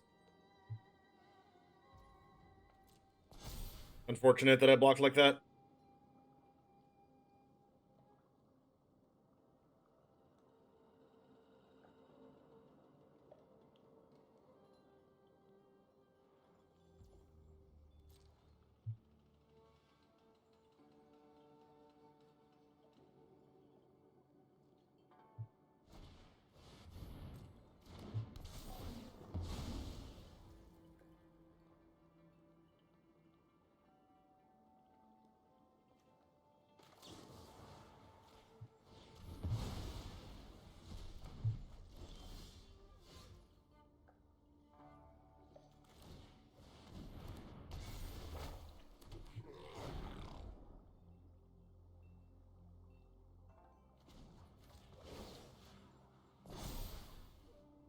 Strike fast and strike hard.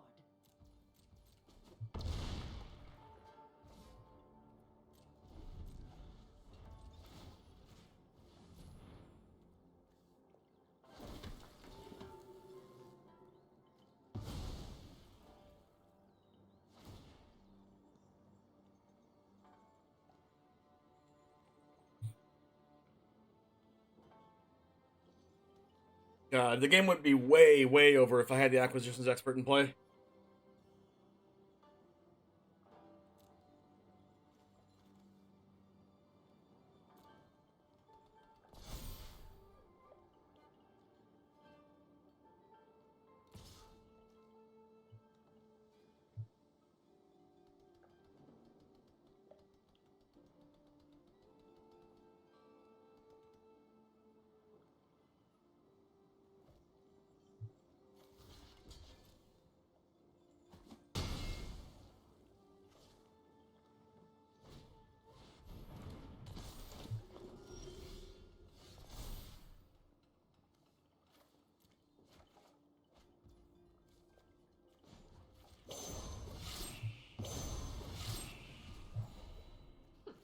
You are not much of a roadblock.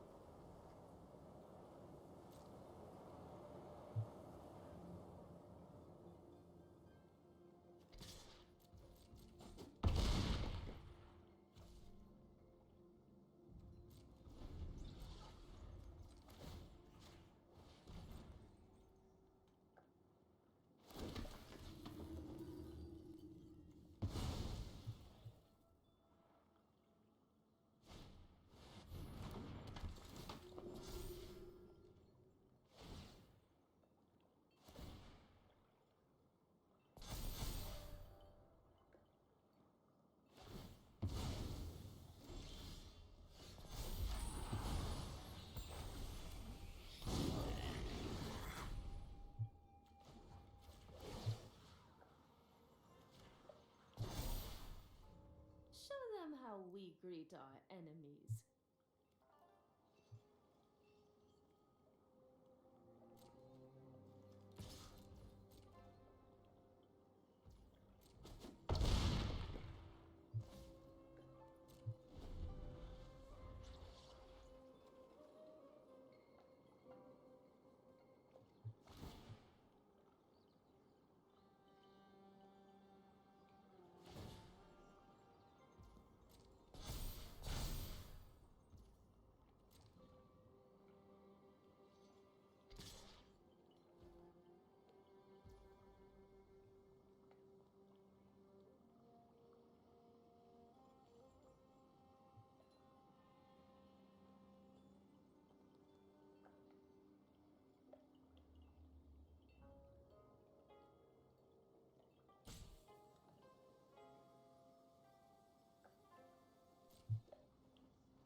Our swords will cross again.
Whew.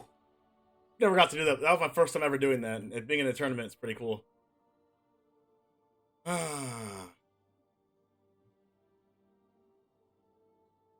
Guardian, Skyclave, Felidar Retreat.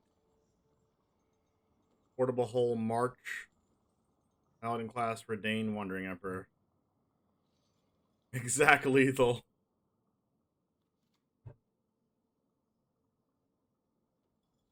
So their removal spells are Portable Hole, March, and Wandering Emperor, and Valor Stance.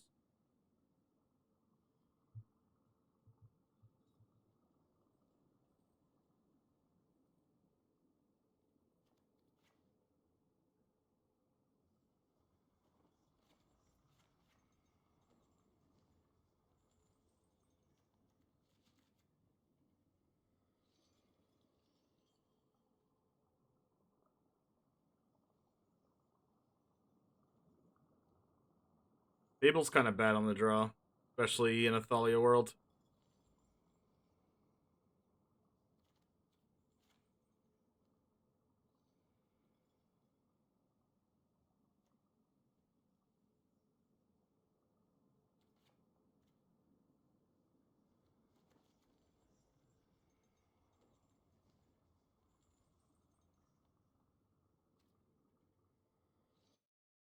We need to worry about not timing out.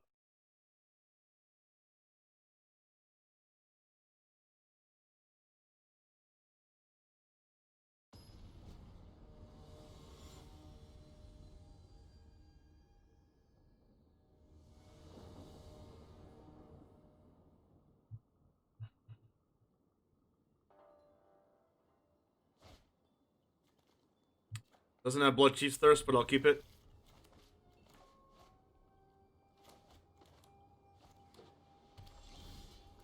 No turn 1 plays good for me.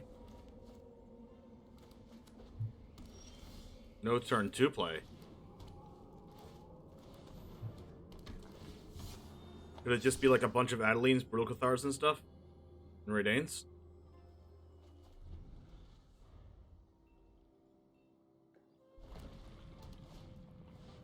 Yep.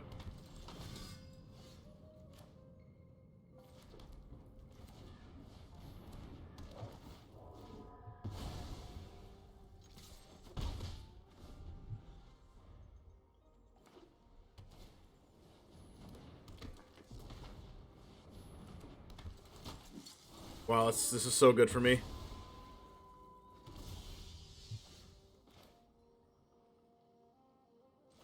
I mean, outside of not being able to attack through this 3/3.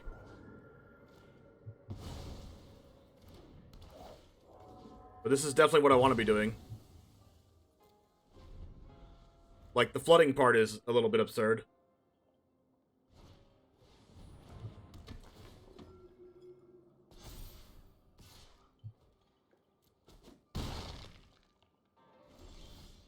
Well, that's really insane.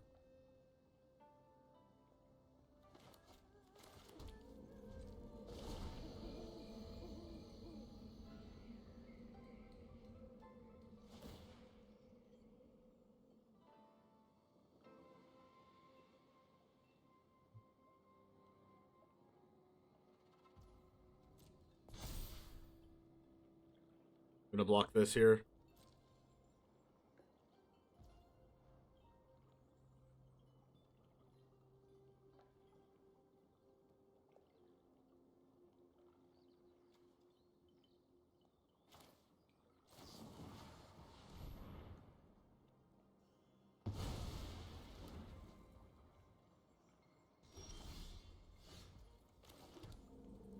Massive flooding problem.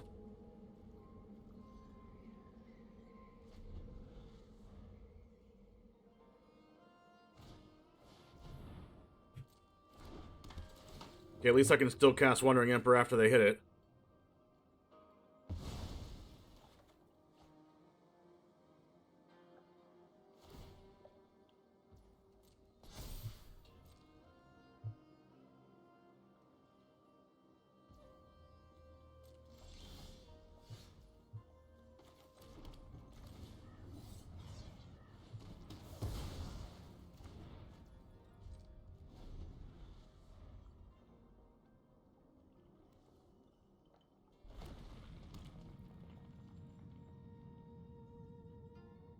Worst thing possible for me right now is if they play Raidane. Brutal Cathar, sure.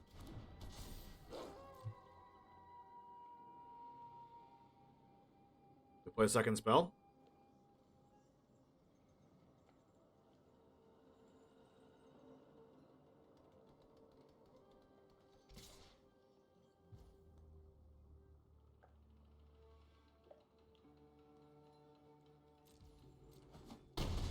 Wait till they're in step.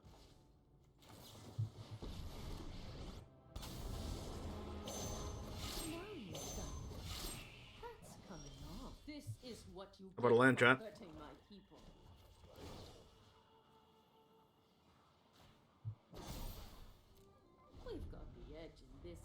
Now they double spell?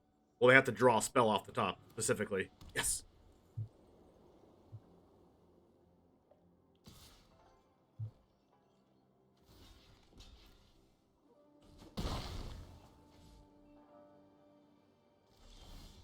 That's an incredible draw.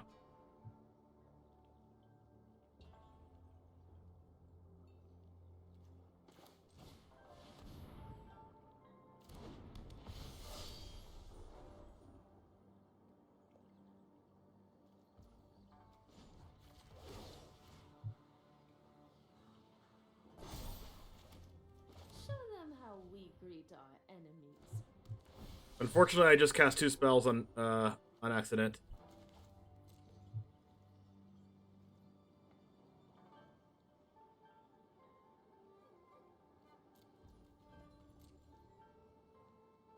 Should just cast 1. That's fine. If they attack with their Brutal Cathar, I can just exile it next turn anyway. Like, what are they gonna take? Like, Skyclave and get a 3/3? Okay. It's really unfortunate that I just did that. I'm making myself upset. Just trying to play faster. What's up, Cunning Dragon? They do nothing. Oh, that's really good.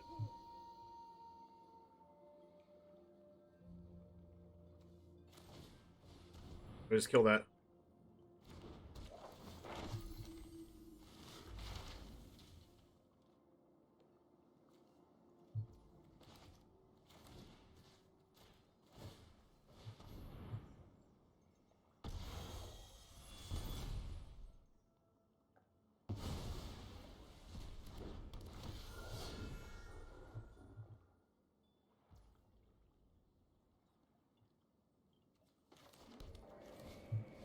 Like, it's not like they have any sweepers.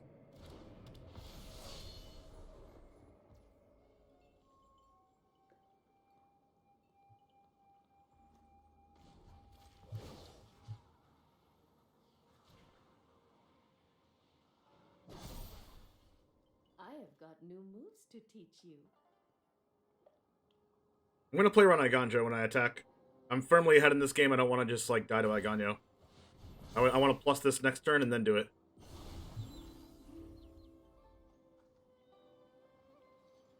If they have 2 spells and another Brutal Cathar, it could be pretty bad for me. But I plus the Wandering Emperor so I can minus and then minus again. So, like, it's really, really hard for them to attack me.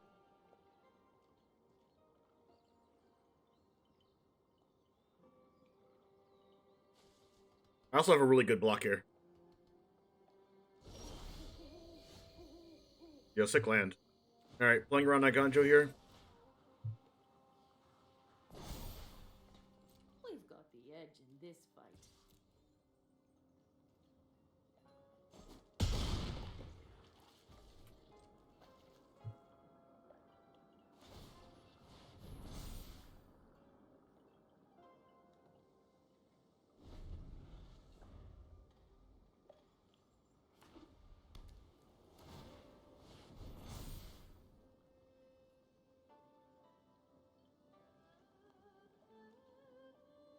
I think I'm okay with jumping with my Skyclave.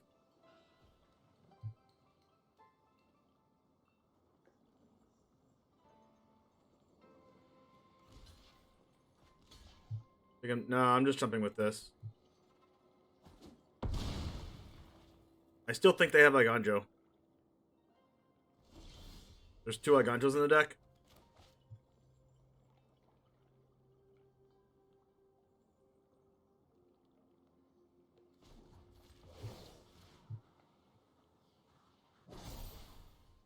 Remember your training.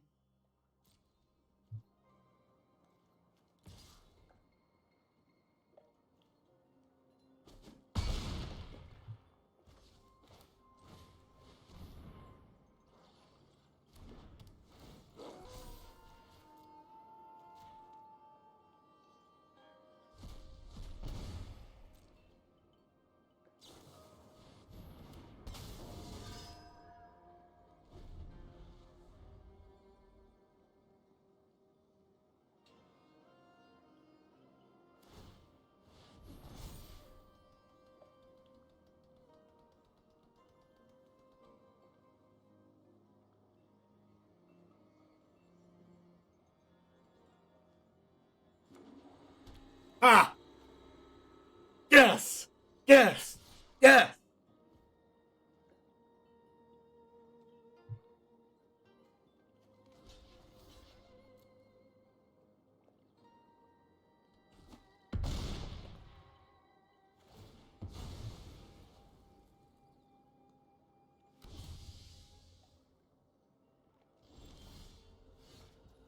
And I flooded this game.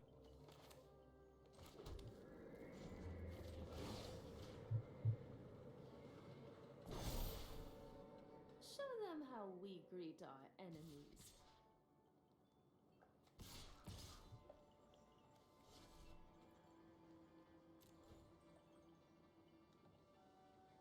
This doesn't beat Wandering Emperor.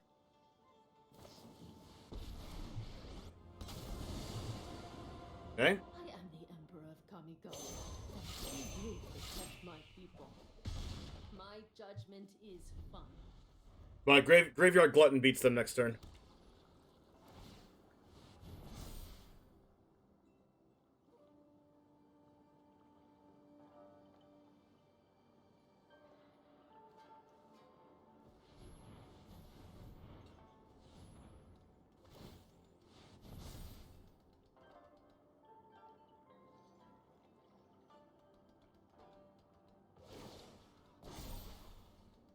Strike fast and strike hard.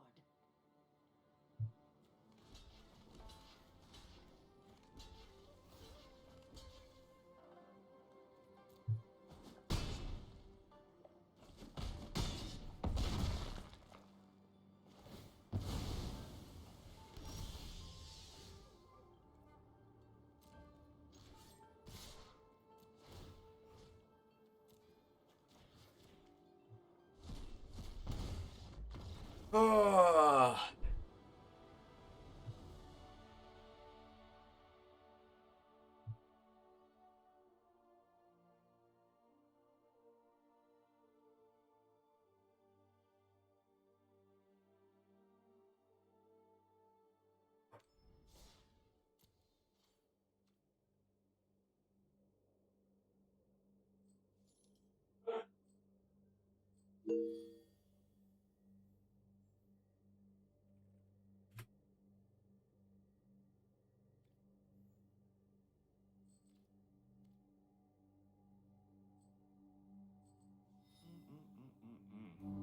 Yeah.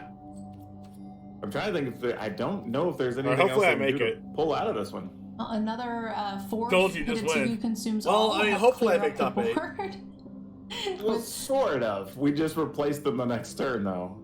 Yeah. And Oh, well, they're with playing Von against the Hammond same being person I lost to. 25 plus life here. Well, it depends if the Scion can also then go in and kill the wolf. And I don't think this game is going to go more than 11 minutes, which we are seeing the clock on Von Hammond's side. Oh, wow. But I guess it is something to consider, One game right? line. If we can gain some extra life here Your from intent can sneak in at 8th. the Angel Fire Ignition, so it is possible that this could still draw out a few turns. Barely missed Top Cut. I can see Von Hammond having a tough time. I got 9th and then I got getting- 12th. Back beating to the back. clock in a game 3 should I'm like the Murph be able master to of pull this X2. out. And if I'm Murph also, like... I don't think I hoping could that have done my anything in opponent those takes as matches. much time on the like, clock as possible when I played at that against point this is opponent, definitely Murph a good here, spot. like Exactly. Vanishing Verse So I just think didn't do anything. As you Von can see Heyman's here, aware. Vanishing He Verse looks is like awful. he's starting to pick up his pace just a little bit.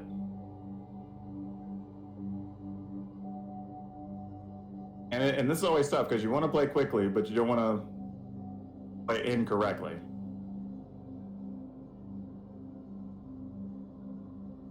Yep, getting in. Ooh, I with think you all might of have the Oblivion menace Florian things, before you attack with the getting hive. rid of They the can Angel double Fire block. Ignition. They can double block the hive, and it first strikes the So hive. now you take that threat off the table.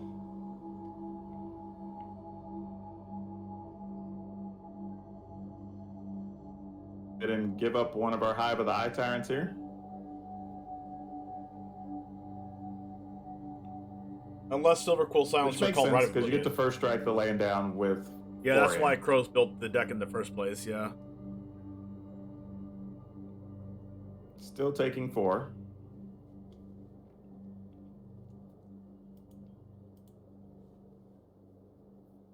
Yeah, I'm trying to think if there's what they would have sideboarded in that could help here, but I think you're kind of stuck at the moment. You really need to draw something like Showdown, I think. And target lands. Yeah, I think Florian's the right call here. Just take away any options of anything crazy happening with them getting extra cards and stuff. They were hovering over the Hive the Eye Tyrant, wondering if they maybe forgot that it says non-land permanent. Maybe. I think honestly though, I'd still be okay with them having the Hive of the Eye Tyrant here. Like they have to spend so much mana to make use of it. It still limits anything they can do when you're this far ahead. Especially in a world of Angel Fire Ignitions and other things.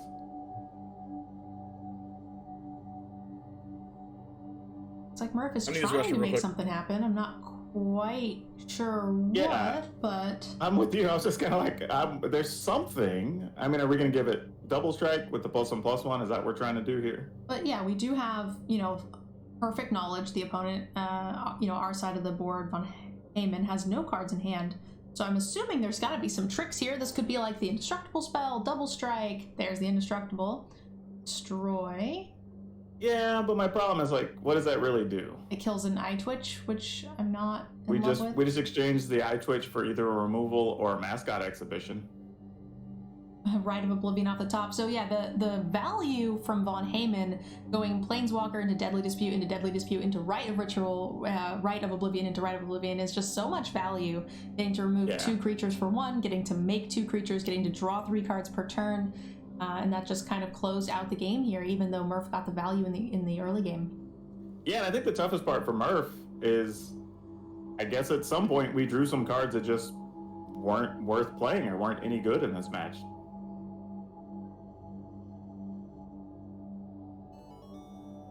And the only thing I can think of is maybe that, well, he only plays 1 Valorous stance, and we saw that, so yeah, I don't know. I mean, it's obviously not been Shajiri Shelter, because we could have used that to attack or protect a creature somewhere along the way. Vanishing Verses would have got rid of Lolth. Yeah, I got nothing. I don't know what those mystery cards. I mean, down to 1 card now, but whatever it is isn't going to be enough. I am kind of surprised to see that the Vanishing Verse, the Valorous stance actually came in from the board for Murph, because most of the removal on the Von Heyman side of the board exiles, so that's not really going to do anything. Yeah, he plays 1 main. I don't know if he just left the 1 in or took it out, or brought in extra, I mean. So, yeah, tough. A lot of pressure, and Von Heyman's at 21 life, so I can't see Murph being able to close out the damage here. It just, with the removal and everything, there's just no way. I'm actually a little surprised we even got to this step with, I was going to say, with Killian even being able to block, but doesn't really matter. Yeah. Yeah. These were some crazy comeback games here from Von Heyman. For sure. And like I said, he actually survived the one scenario I thought would be good for Murph. that was kind of the surprising part. Yeah, we got a hit Ixugu. That's cool. We found the fourth one. Yeah, it just doesn't do anything here. They're just going to attack you for 3 in the air. You can gain some life, so you can go to 5. I realize I just said that all muted. So that But does a Todd little Turkey, you bit don't of think you want me something. at 8th? That'd be a tough match. Like, I beat Mono White twice, round 1 and round 6. Actually, you almost and, have like, I enough feel like mana your deck to plays similar 1, cards, 2, 3, if 4, not, like, 5. you know... But yeah, it doesn't matter. You can attack with both lands. It's basically Mono White, Right. like, splashing red for Showdown or something. I don't Did really you know have your the deck list, treasure? but... So you can activate a Hive. Just because I said that I have a Yeah, good still matchup against you, I activate think, the you're Cave going to of destroy me Frost if we Red, get paired up yeah. against each other. Woof. Ooh, man. That took every bit of everything there to get out You of ulted that. Lolth and won, Nuno? The So, Broken. That control doesn't happen value every day. gets there in the end in both games. That seemed real scary. Yeah, so congrats there to Von Heyman, because that was actually both 2 very strong comebacks, all things considered. And again, like I said, the only thing I'm baffled by, we saw both games where Murph kind of had the advantage and set with 2 or 3 cards in hand for the majority of those games. I don't know if those are cards that, for whatever reason, just couldn't be used or didn't have any benefit, but Yeah. I don't know what they could have been to where they would have been in both games. Yeah, because, you know, that Mardu mid-range, you really kind of want to be getting those cards. I'm sorry, was it Rakdos? The mid-range deck, you really want to be getting things down as quickly as possible. So the fact that they always had 2 to 3 damage, cards that's in hand hilarious. was kind of baffling. I'm not really sure what those could have been. Watch Jeff play the white-red deck. Even I'm when playing I mean, today. there He was playing a point well there where you against had black 6 mid-range mana, decks. you had Found that in 7 my mana, testing still too. sitting Okay. on 2 cards. What red cards are you And like I playing? said, I Todd didn't know Turkey? if they weren't defensive cards because we're losing Like permanents Angel and we're Fire Ignition? protecting them. And they weren't aggressive cards. I would assume they also brought in discard spells, but we had opportunities to use those and we didn't. So I'm just kind of confused. I don't know what happened there. At some points, I thought maybe they were like pump spells or ignitions, but then they would follow Add it more up a turn or creatures? 2 Yeah, later I'm with a creature, creature-based. attack with the creature, and nothing. So Yeah. Like by black-based That's a tough mid-range one. decks, Tough do you one. mean But like I like said, we're likely to see both of them in the top 8. So Sorin, he'll get Lolth another run decks? at it. So let's go ahead and take a look at our current 'Cause that's pairings, definitely see not who's my decks. winning. We're gonna do the Not Sorin, I mean Edgar, like giveaway Edgar Lolth decks. for the Did I get 8th? community gift card, as well as do the last Did I get 8th?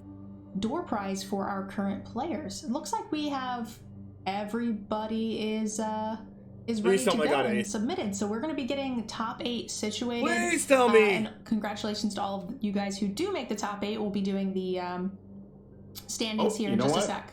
You know what? Alert. The one James finished in 8th. Oh, we already have the standings then? Yeah, looks like they just got updated. I didn't get The 9! one James, you're not a bubble boy today. Wow, congratulations. I didn't get 9! Awesome. Made the cut. Made the cut. Looks like Murph, which we did just see take a loss here to be the X2 as well, did make it in 5th. I'm really hoping we get to see Let's this. go! We definitely will. This 6-0 Boros aggro Me and Todd undefeated. Turkey. That's the list I was running yesterday in our Me TCG and Showdown Todd event. Turkey. Or Boros aggro. Oh. Yay. You know what's wild? There's about to be a rematch with the match we just saw in the 4-5 bracket. With Von Heyman and Murph. I'm in the 4-5 bracket, so it's either Orzhov All right, Control so real or quick, let Mardu me go aggro. to the Swiss. Crap. Let's do a giveaway for the community If here, the Angel guys. Fire deck wins This in was the top 8, I have to play against them Ultra if I Pro win. gift card goes to Sean 6051. Message me on Discord, please, and I'll send you that gift card in just a minute.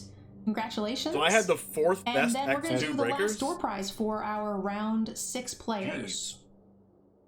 That works out. So I think I need to step away for like 2 minutes. I'll be right back. Actually, do you want to say goodbye to everybody? Because we were going to bring Airball back in for the top 8 because we can't keep you on camera anyway.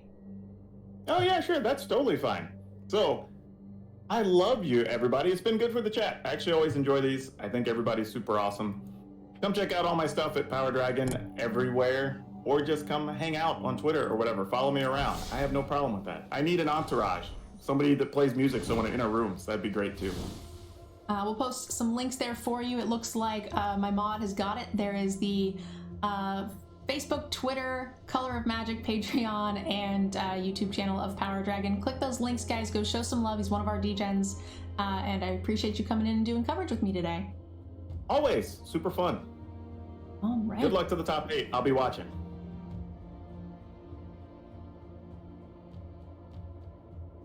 All right, guys. Let me get situated here real quick. Display capture goes away. Doo-doo-doo. Okay, we have 28 players, it looks like, in the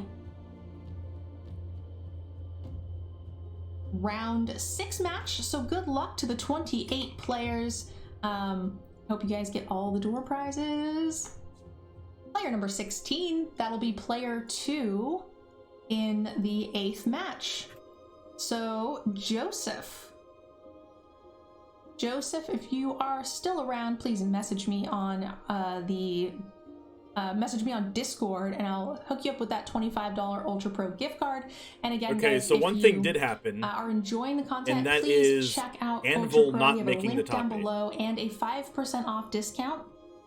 We don't get any sales. Oh, actually, that's not true. They did change it. There's an affiliate program now, so it's not the same. But it does let them know that we sent you, and it'll help us get more sponsored events like this in the future. We're hoping to expand to run weekly tournaments, whether they're opens or smaller events, things like that. So yeah, definitely check that out if you guys are interested. Let's go!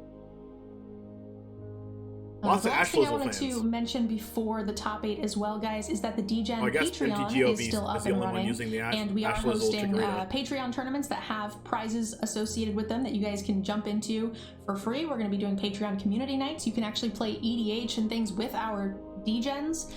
We have a couple people who volunteered to host special events. We'll have Jackbox tournaments. And there's different levels where all of the different players will sign tokens for you each month, so you guys can check all those sweet perks out. Joseph? Okay, Joseph, there's a link to the Patreon as well. Really and again, all with the money names, from so the I might not Patreon remember goes that, to help but us I will create try. events like this and host more events for you guys. So I hope you enjoy what the DEGEN team is trying to do for the community, and I hope you guys will be a part of it. So consider it. Thanks, guys.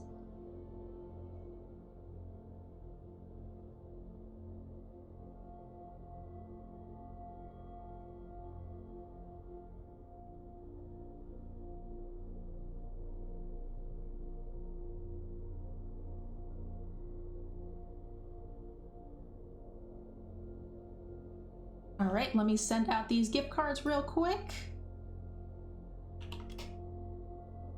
Gift card. Let's go!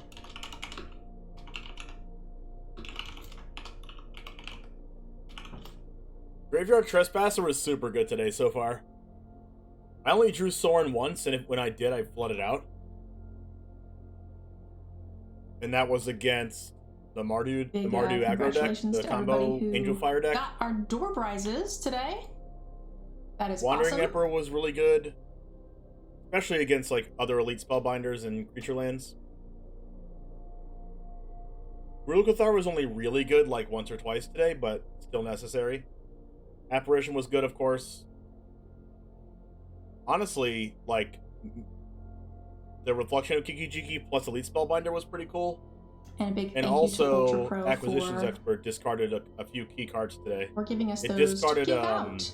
It discarded a Legion Angel today, right? In like round 1? All right, let's take a look at our round 7 pairings. We don't have yet, but we will shortly. Shimigo, thanks for the raid. And get an How's extra your trip stream? chair What's in up? here and get Airball back in. If you guys are enjoying the content, don't forget to hit the follow button. Like I said, we're doing these tournaments monthly for sure, if not weekly, as the team grows and expands. We would appreciate you guys, hanging out and supporting the content. And if you have any questions, don't Isaiah, what's hesitate to up? ask. Let's get Airball in here for the top 8. I'm pretty sure you saw that on Twitter, Mishimigo. We have That's primarily where I see $800 in you. prizes on the line here for our top 8 Yours was players. great. Finished at 12th place. Not too shabby for a limited player. Oh, yeah. Not too shabby at all. That's really, really good. Which means you were what? X2? Or X3? That's really strong.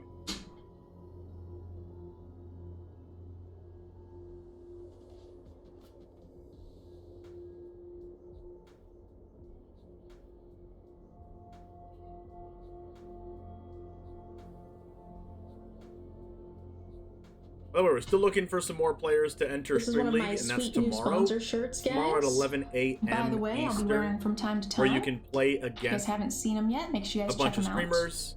Down Play for below with a $1,000 of 10% discount as well. poolstuffing.com store credit.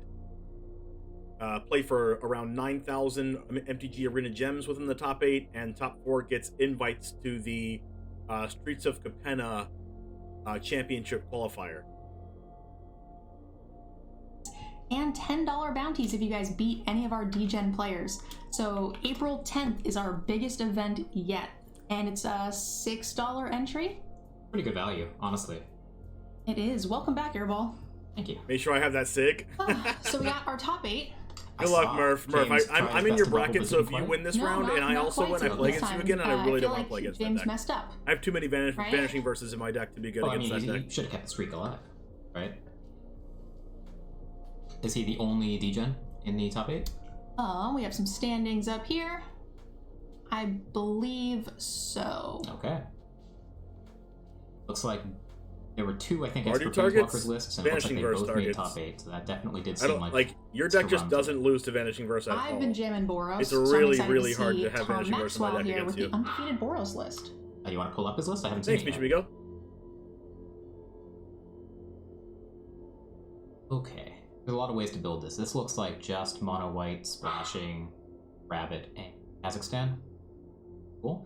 Yeah, I mean, this deck is definitely pretty good at attacking down the more controlling builds. I think this is probably really play draw dependent. What did he play against? On his way to being undefeated.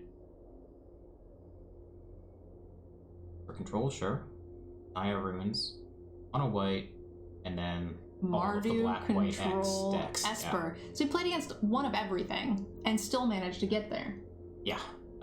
4 black, white, X decks. Probably a pretty good matchup for the mono white splash hasty stuff deck. Boros is alive. This is Todd Turkey. Actually, we played an event together. We played one of the Team Trios events way back in the day. Historic. Oh, nice. Yeah, he's a tournament grinder. He's a very good player. Pretty sure Todd Turkey I you never play in the recognize Hoogland Opens people's too. like actual names with their their melee account. I always get confused. Let's see here if there are any DEGENs as well, actually community creators who have given us permission to stream. Would you mind checking the door? I will do that. My mom's Hey, Todd Turkey. My mom's rat dog is going a little crazy. So she's a rat now. Usually she's a mouse, right? Well, I call her Mouse when she's not being annoying.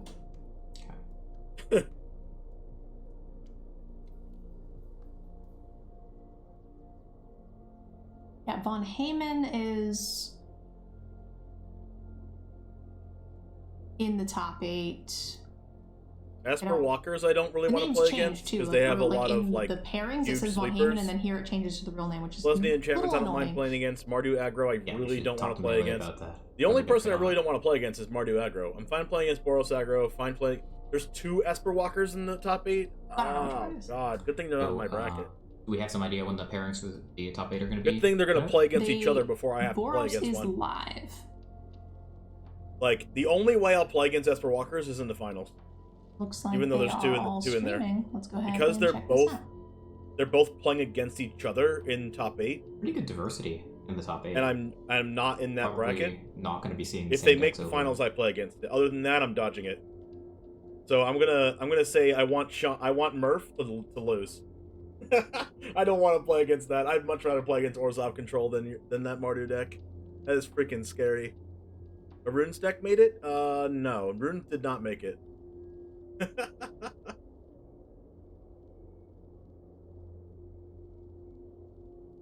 Finals are good to go, says Fina.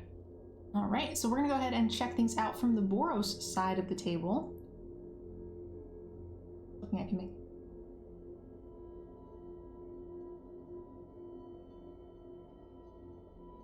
Normally I can get rid of this. I don't know why it's not. Usually a little arrow here on the